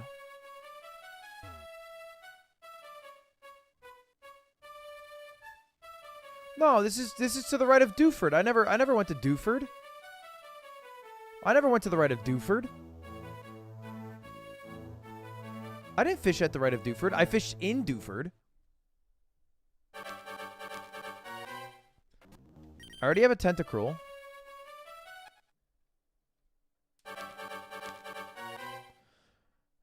You did? If you find the clip, I will literally, on stream, give you the key to it. My kingdom.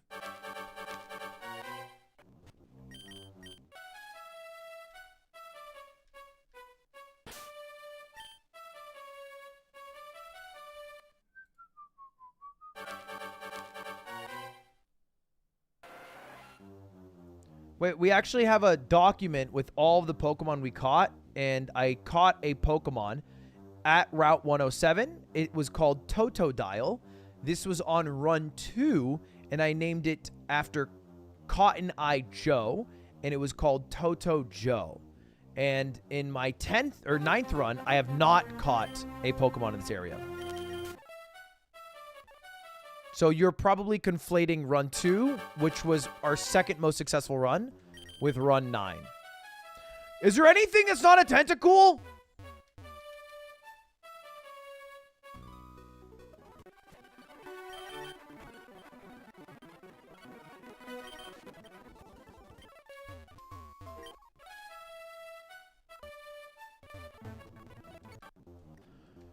If I fish, I will not... Fishing does not...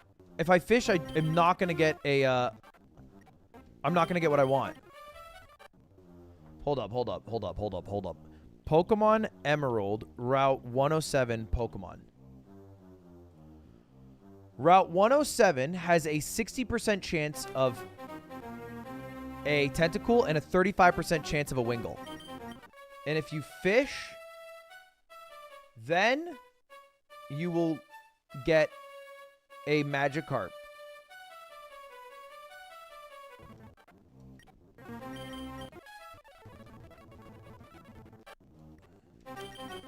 It's changed. Did you just remove the fucking Wingull? Did you just remove it? For what?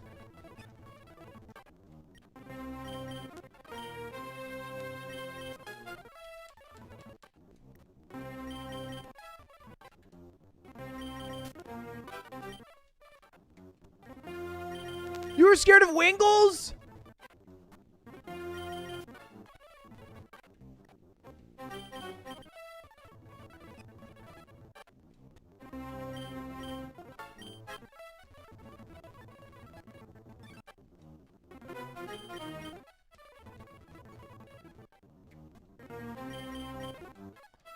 Last one. Dude, I am not happy.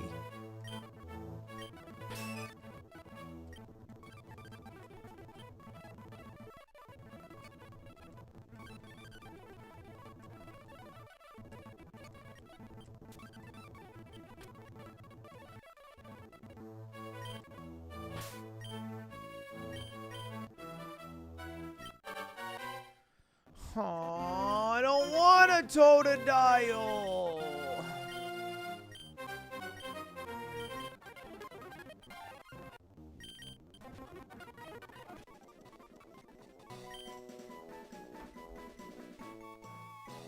I don't want a Totodile. I don't want one. Fuck. Oh, man.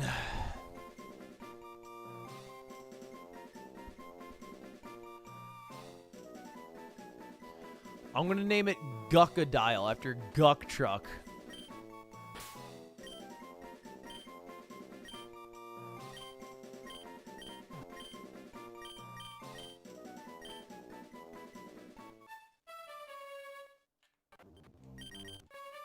Okay, the question is, have I caught a Pokemon in Dewford or Route 106? Let's check the sheet. I did catch a Carvana in Route 106 and a Chinchou in Dewford.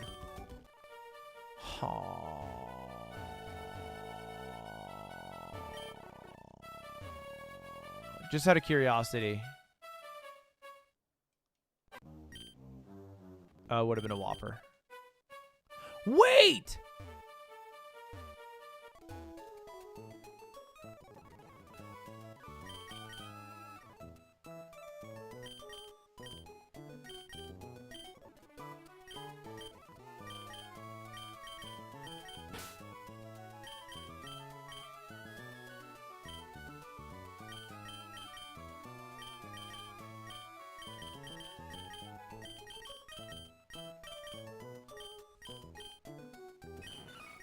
I have thick fat, not big power.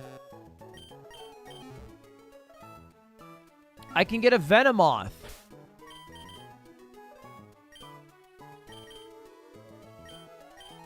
Jeff.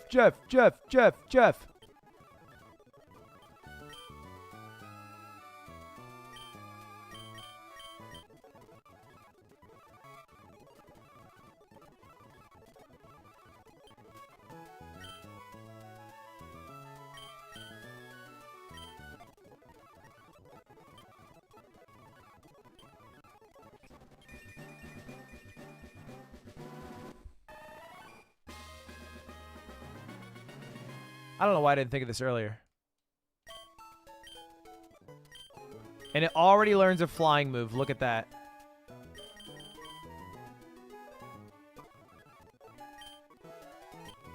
Let's teach it fly and get out of here.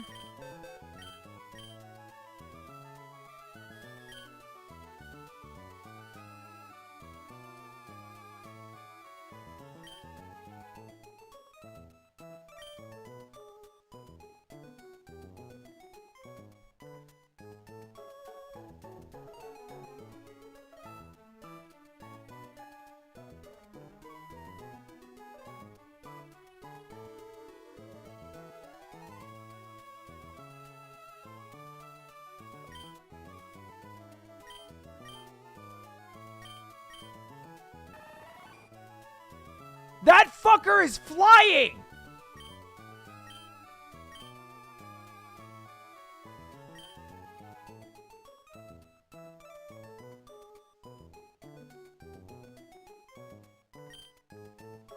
It's a small bug? Oh, it's a small bug. Oh, okay, let's do this. You know, no. This is a really good...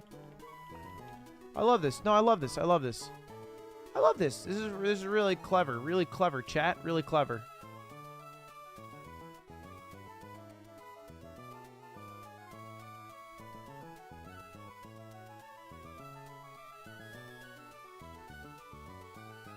Okay, Pokemon by height. Let's control F. Venomoth.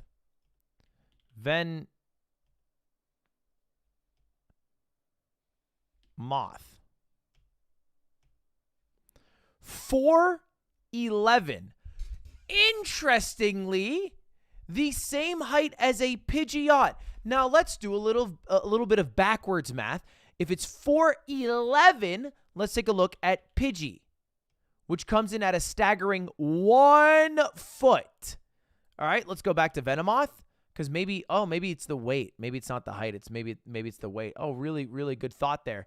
Pidgey, 1 foot, 4 pounds. Venomoth, 4'11", 27.6 pounds. Yet Pidgey can learn fly. Explain. I'm not even mentioning Pidgeotto. I'm not even mentioning Tailo. I'm not even mentioning Wingull. Every other flying Pokemon's first state has fly, yet all of a sudden their size doesn't matter. So is it about size or is it about class? This is oppression of bug-type Pokemon.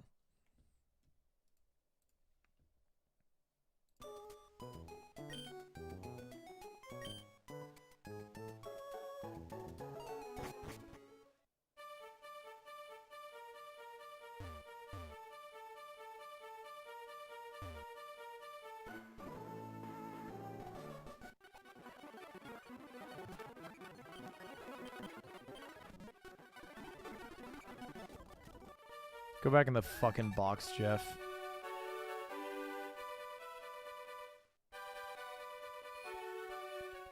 Why'd you kill all your flyers? I had 2. I had 2. That's it.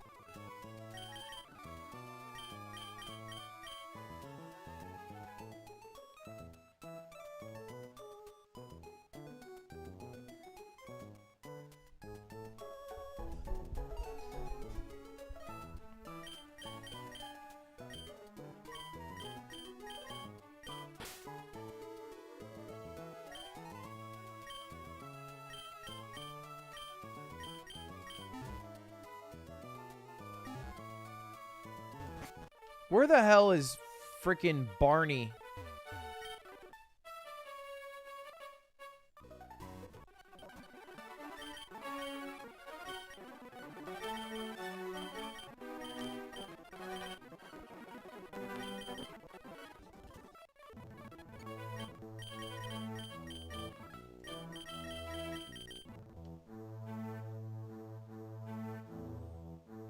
Have I caught a Pokemon on Route 105?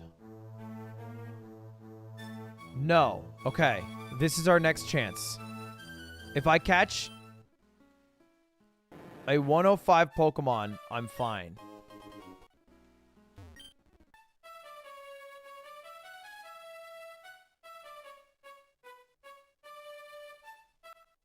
Please. That's a repeat. Repeat, dupe clause. I do not have to catch the first Pokemon I see if it is a Pokemon I've already caught.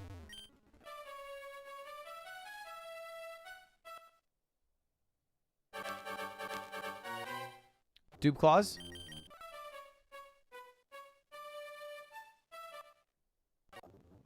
Dupe clause.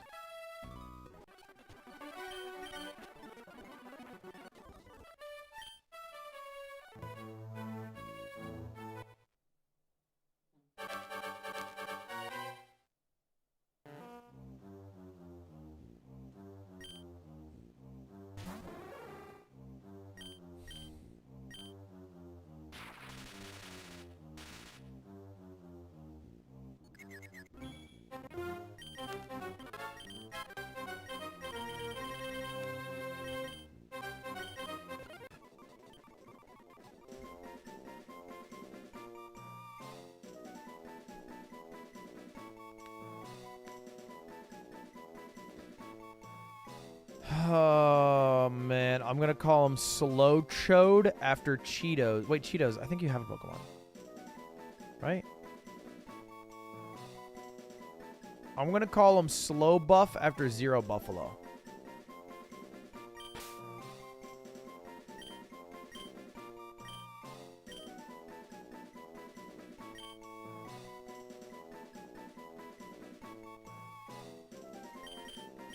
I think I just called him Zero Buff instead of Slow Buff by accident, but awkward.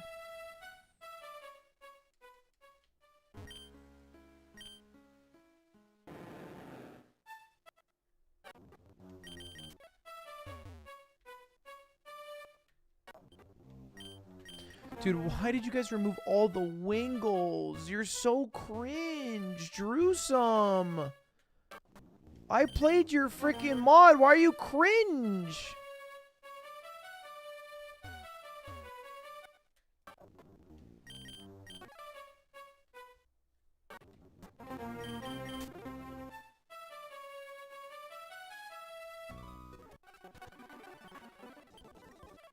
Don't kill your flying types? No. Don't pretend like you removed Wingull on Route 106 or 7 because you were heavily concerned about how they would impact the meta. You shouldn't have done this. I will not be gaslit. I've caught something on Route 104.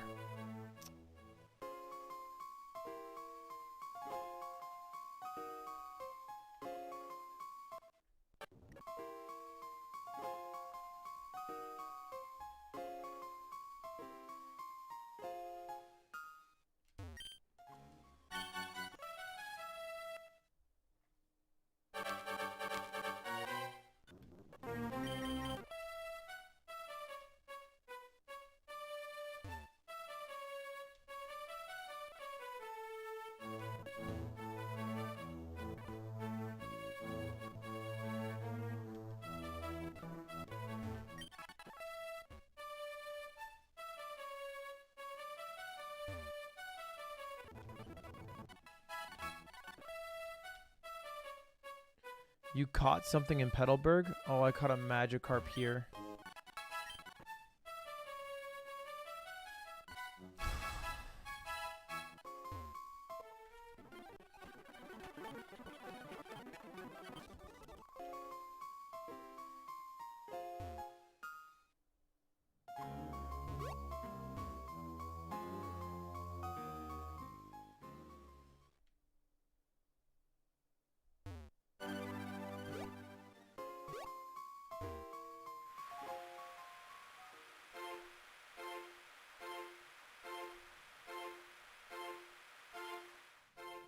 I don't hear everything. I've never caught a Pokemon on Route 101.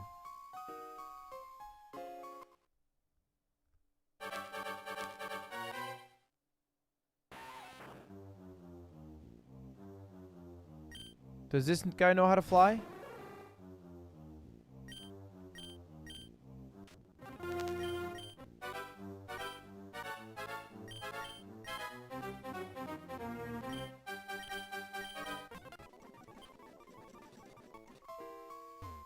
I misclicked no name. Beedrill fly.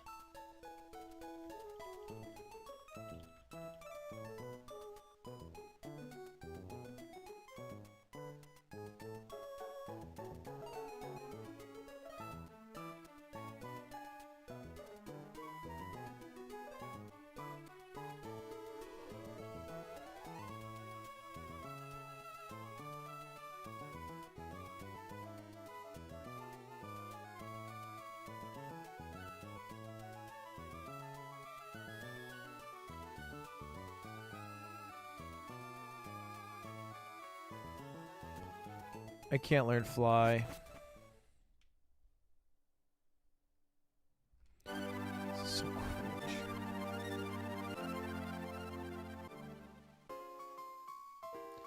I have not caught an... I have caught a Pokemon on Route 103.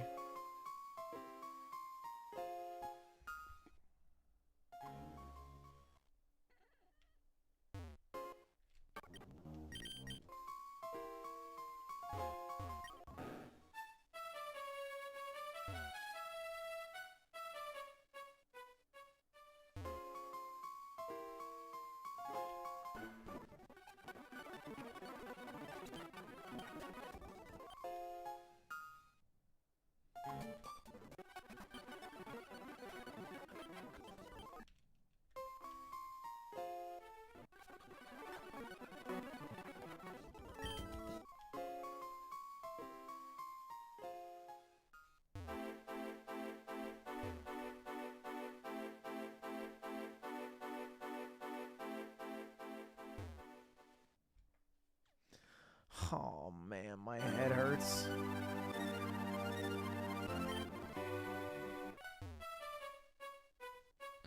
I have never caught a Pokemon on Route 134.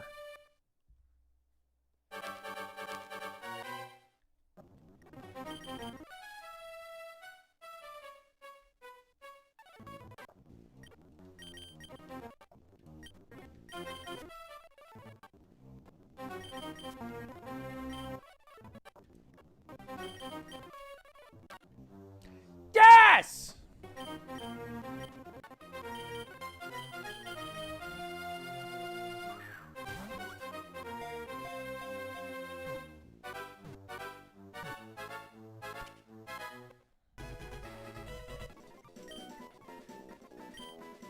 Who wants to be my little fly hoe? I need one fly. Fly only. You will not see battle time. I'm going to call it Luke Gull after Luke in chat. I spilled so much water myself. Luke Gull.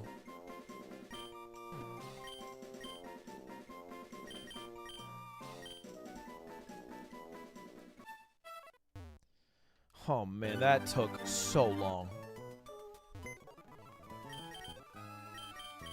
I have a lot more Pokemon in backup now. Way too many water types. There are so many water types in Pokemon. All right, focus. Let's get rid of our Shrieking Golem for now.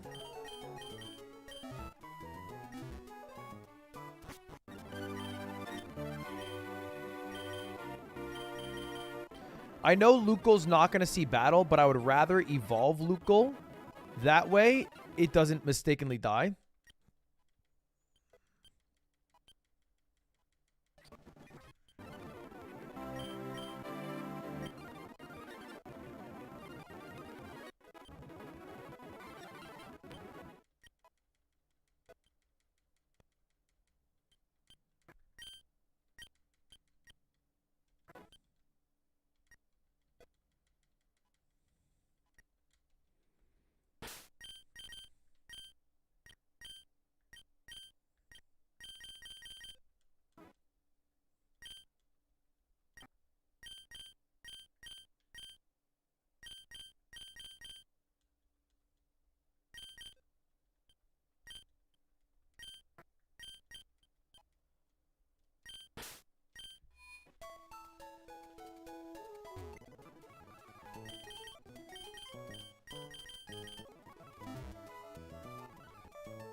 This was more work than I wanted to do, but I've done it.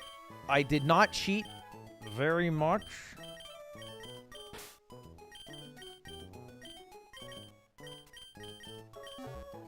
Wait, did we ban tag more sincerely than that? I think we did, right? I had like a whole ban thing. I brought up the Taginator.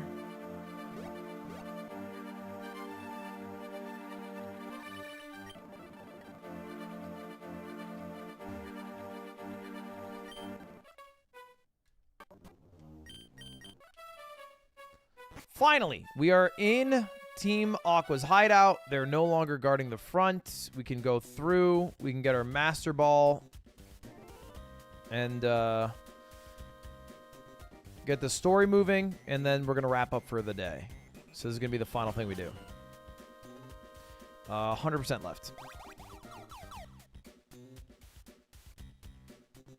You have fucking amazing eyes.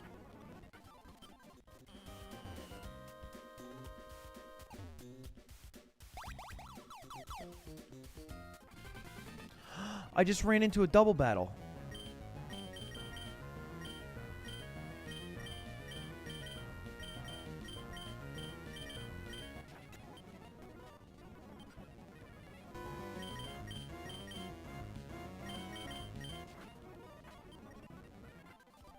I didn't heal, and I'm out of PP. Son of a bitch.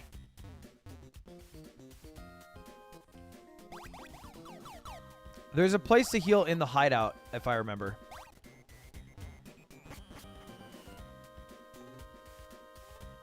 You!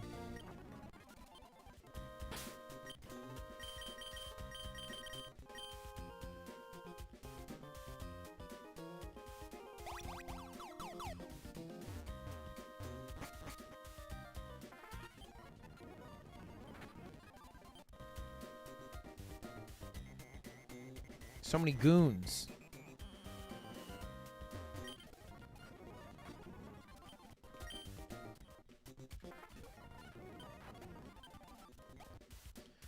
Okay.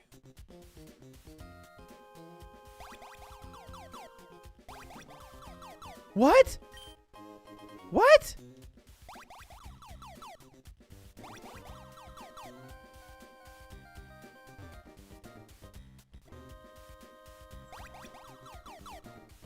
Left. Middle. Left. Left. One of these is a Voltorb.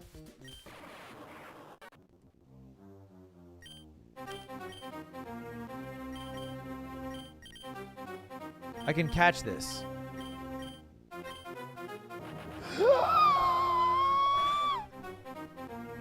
Oh.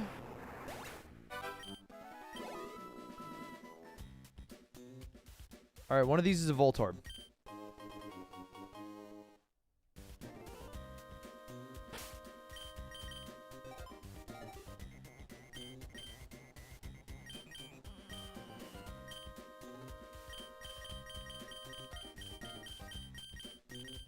I guess that is technically my frickin' encounter for the area.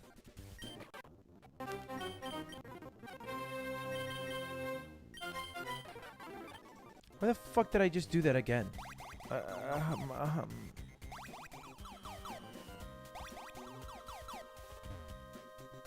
Wait, it's a static. I'm allowed to capture it.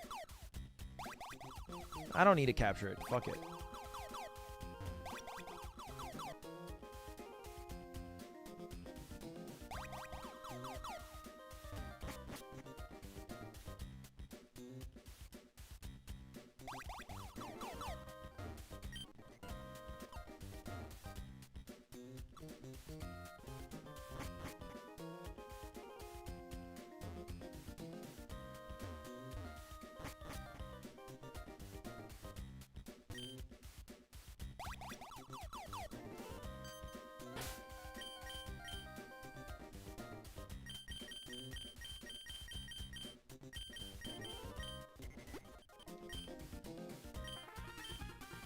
PogChamp, Komodo Champ, Komodo Chomp, Komodo Chomp. I'm Lord Fartimore. If you haven't figured it out, I'm not stalling for content.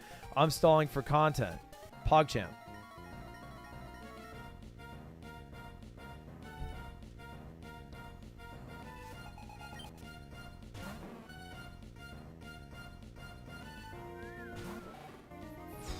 Wow, what a fucking start. All right, give me a Thunder Wave. Hell of a team, Fartimore. Body Slam's going to connect. It's going to do a lot. 60. Yeah. Okay, let's hit him with a Confuse Ray.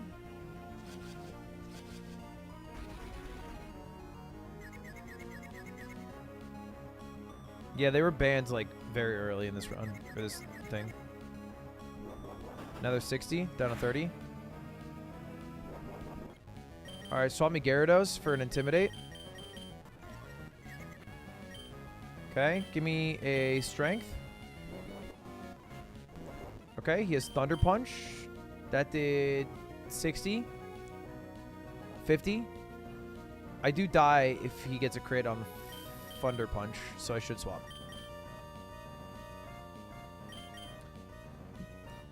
Very ineffective against Rico. Super Potion. That's insecure. Give me Leaf Blade.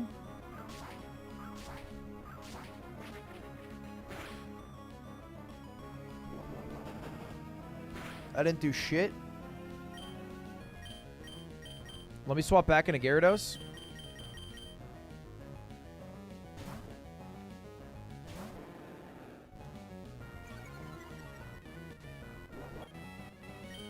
Let me try Surf. I didn't do shit. Give me Dragon Bite or Rage.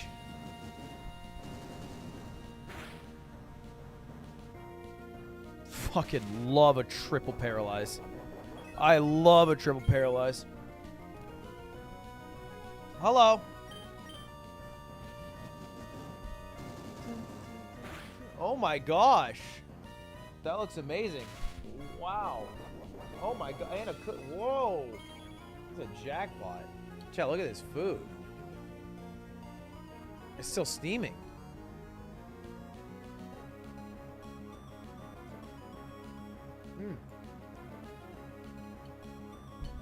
That's yummy. Thank you so much. What? Oh, there's some shit in the carpet. I'm sorry.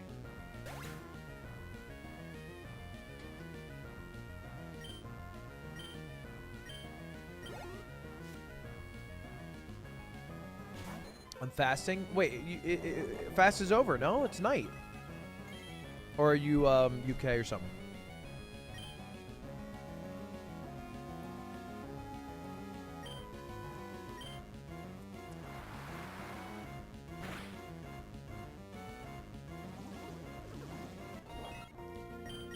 Man, Ditto used to be so bad. Ditto used to be so bad.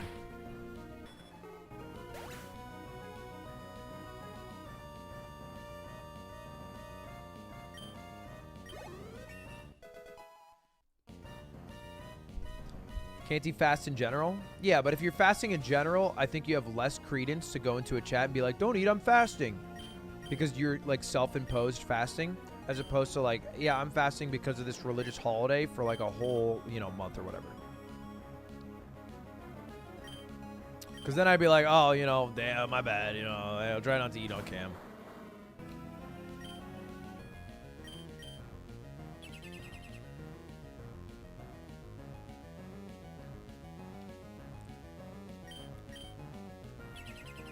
Adam, holeless behavior.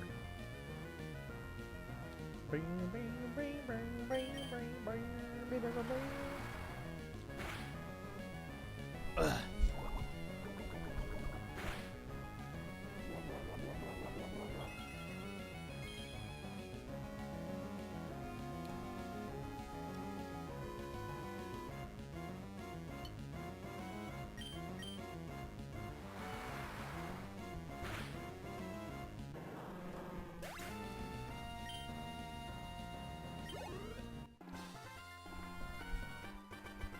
Why no Hydro Pump? Hydro Pump's bad. In a Nuzlocke, where if I die I have to release a Mon, an 80% accuracy move is terrible. Bite isn't good, to be clear, but I would never use Hydro Pump over Surf. Gyarados is a physical attacker. Ultimus Prime, although you're on my side, that is not a good point because there are no physical and special splits across moves. It's physical and special splits across typings. So all of water is special. Waterfall is special. Surf is special. Hydro Pump is special.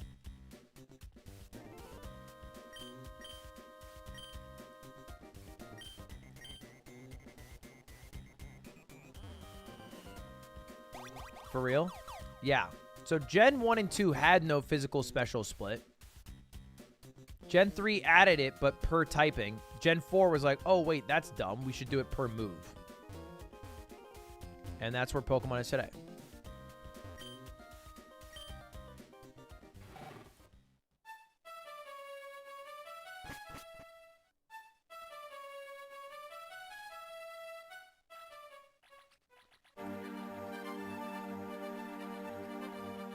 I'm supposed to sail across this ocean now, right?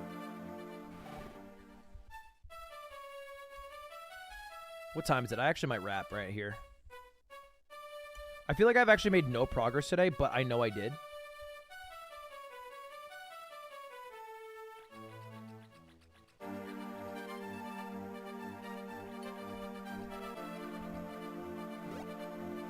This is why Gen 4 is the best gen. Gen 4 made a lot of improvements. I think they have the best. I think they have the most games in the top 10 Pokemon games because the Heart Gold, Soul Silver remakes were really good. But I think Black and White are better games. And there's no, I don't think it's like a competition. I think Black and White is just better. It's just if they made a better game.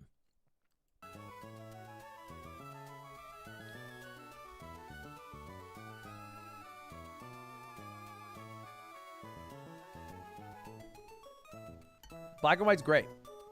It's a really good game. Gen 5's the worst? Do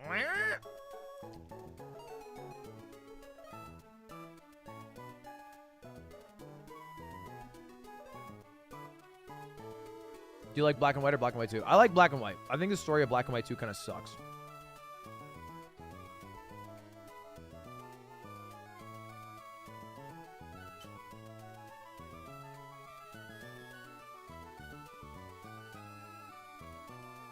The hell?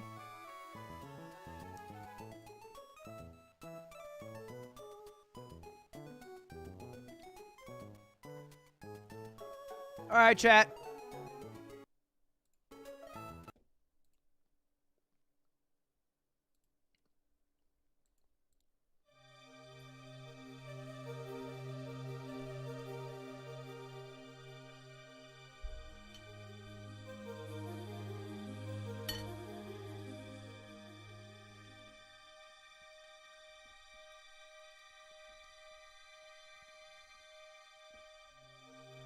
Why is it missing, like, all of them?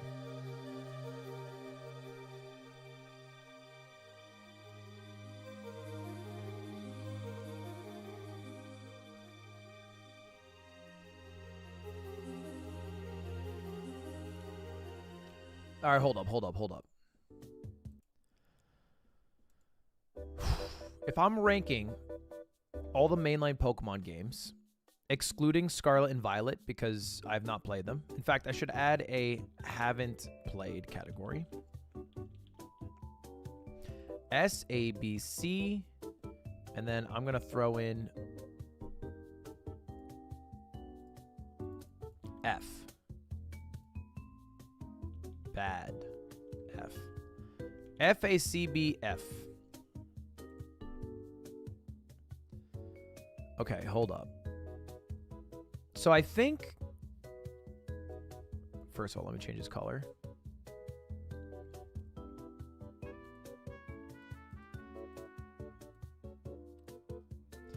I think the worst game that I've played in all of Pokemon. So let me put the ones I haven't played. I haven't played Sun and Moon. Respectfully,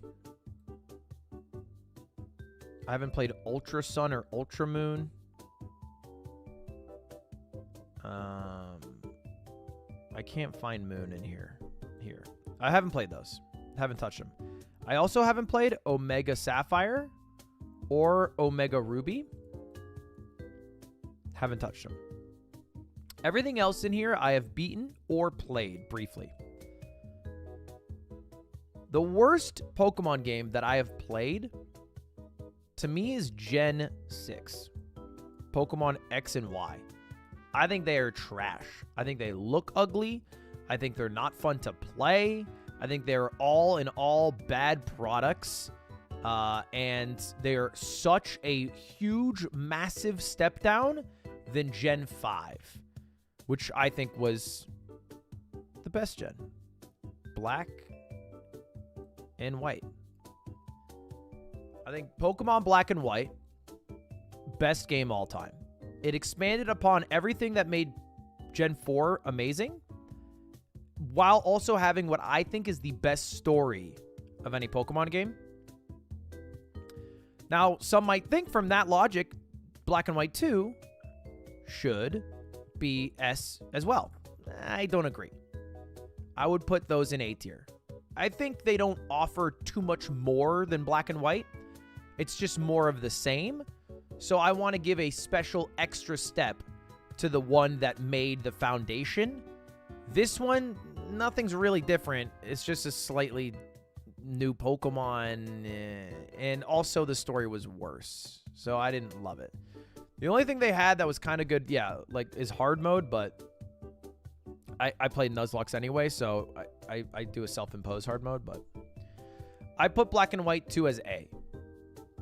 I think the story is much worse than Black and White. Now, that doesn't mean that we're out of S tiers. I do think there is one more S tier game, and although they didn't necessarily have the same, additions as Black and White, I do think Pokemon Platinum is one of the best Pokemon games all time. You know, there's clear improvements from Diamond and Pearl. I think the ending section is fucking wild. I think the even like if I'm gonna do Ranbats, I prefer to play Gen 4. I think they had good balancing for the Pokemon themselves. I like Gen 4 Ranbats a lot. Diamond and Pearl, I do think are a step below. I don't know if I have the tangible answers to say why they're a step below, but I do think like it's less complete than Platinum. Now, kind of a controversial take here. Normally, the third version of the game, right? So usually Pokemon games release with 2. Red and Blue, and then they release a third version, Yellow, and this has happened for every generation, you know, where they do that third mastered game that releases sometime later. I don't think Emerald is better than Ruby and Sapphire. I don't think it's better. I don't think it's worse. I just don't think it's better. I don't think it is massively better. I think it is, in my opinion, equal. I think it's equal to Ruby. I've played a lot of Ruby. I've played Emerald a couple times. I think they're all in the same tier for me. Now, there's one exception to what I'm saying. The Battle Frontier. So I'm going to put it higher in the tier, but I'm not going to separate tiers. Like I did Plat S, Diamond and Pearl A, Gen 3 will all be localized within one tier. And if I'm playing this game objectively here, realistically, Gen 3 is B tier.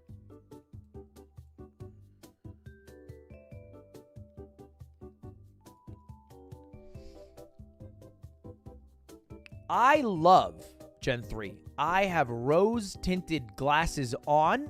Nostalgia carries this game for me. I love a lot of the Pokemon in that game. But I do think there are so many quality of life things that they didn't figure out in Gen 3. There are so many fundamentally backwards systems in Gen 3. The special physical split being set to the move typing is brain dead. It is brain dead. It is actually one of the dumbest things they could have done. I think it's trash.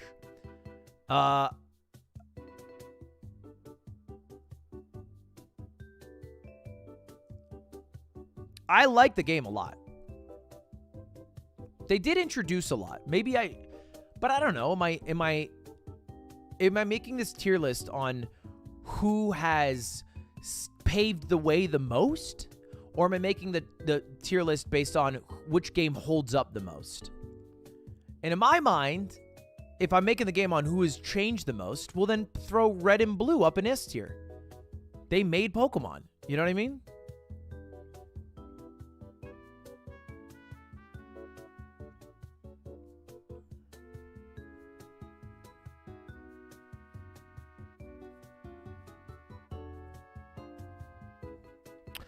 You know what? I said I wouldn't do it, but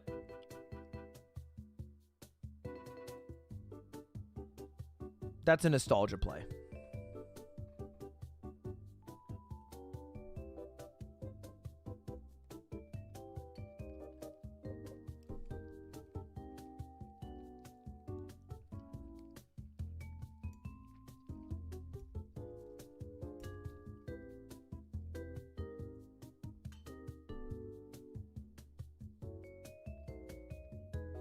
Obviously, this is more realistic.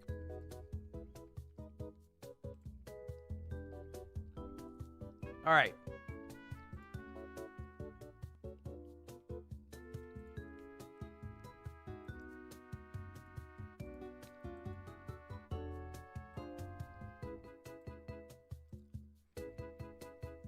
C tier. I think for C tier, I throw in Pokemon Let's Go Eevee and Let's Go Pikachu. I think they're really fun to walk around. I think it's cute to relive the world. The gameplay leaves a lot to be desired.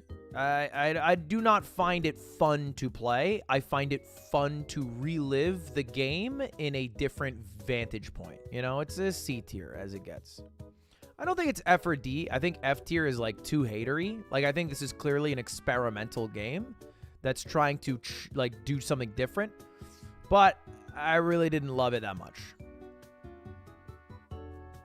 D tier, I'm going to go Pokemon Sword, Pokemon Shield. Now, I actually love the Pokemon they added. I love the battling. I think the game and the story are pretty shit. It's like a 15-hour game, and the first 4 hours, you're in tutorial hell. The world feels infinitesimally small somehow. The visuals suck. The traveling around is mostly a pain. I really did not enjoy it. Mainly, I think that what would have made it way better is if they had one, more freedom in how you travel. I think the gym system being like 1, 2, 3, 4, 5, 6, 7, 8 makes it so that it's such a linear path. And then two, if they didn't have it with such a slow, the start is so boringly slow. It is so boring. It makes me wish that I played it on emulator so I could fast forward.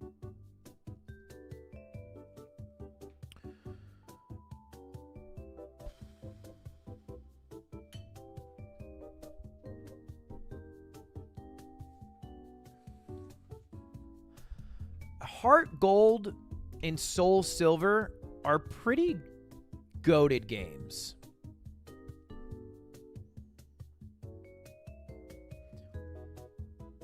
I think I'm going to throw...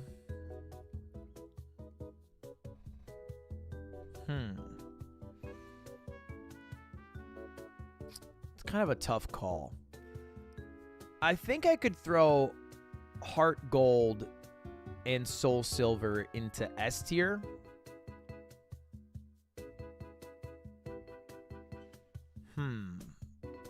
So I think Gold and Silver are not the most replayable of games. They don't hold up the best. They don't hold up terribly. They have a bit of charm to them, but like it's mostly just nostalgia. I almost want to make another tier just called nostalgia because it feels wrong to put these games so low, but I do feel like it is a C tier.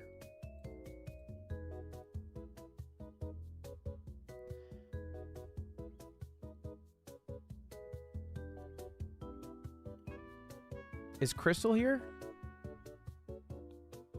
I'm kind of... So, I might actually even do this. And then throw Crystal above. If I'm keeping my method of splitting. I guess I could maybe do this.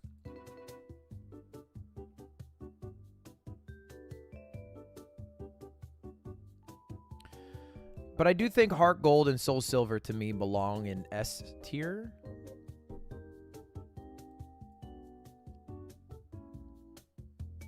I would rather play them than Diamond. Okay, the mainline games I'm really struggling with. I think...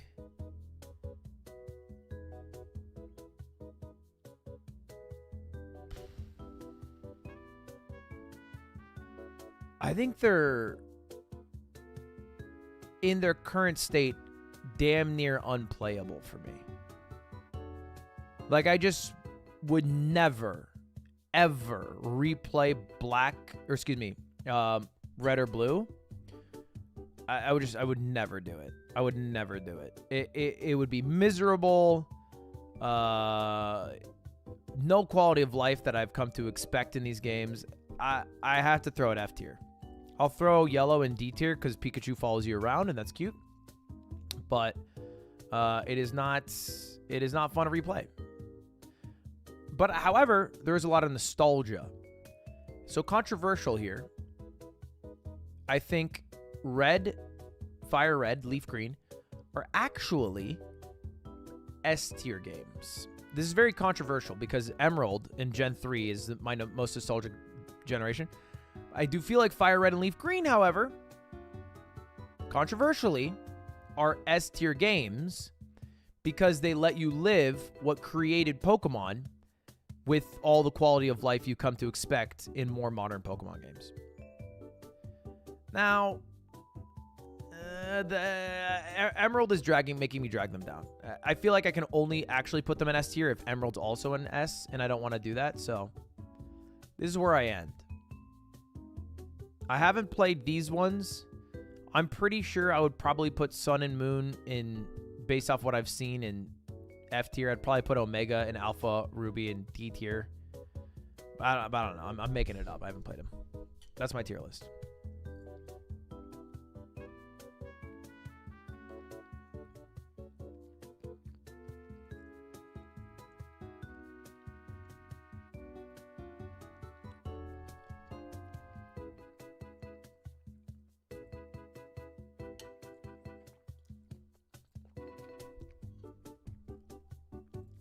Anyway, chat. These are only mainline games, so Legends of Arceus isn't in here.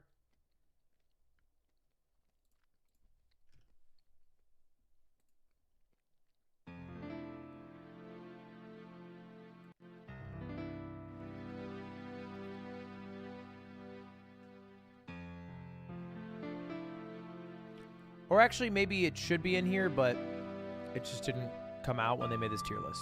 I don't know. I don't know. All right, thanks for watching, boys. I'll be live tomorrow at 2 p.m. at Myth's house as we decorate his room. So hopefully you guys come join me and be interior designers along with me. If not, I will see you guys another time playing Pokemon. Peace. Have a good one.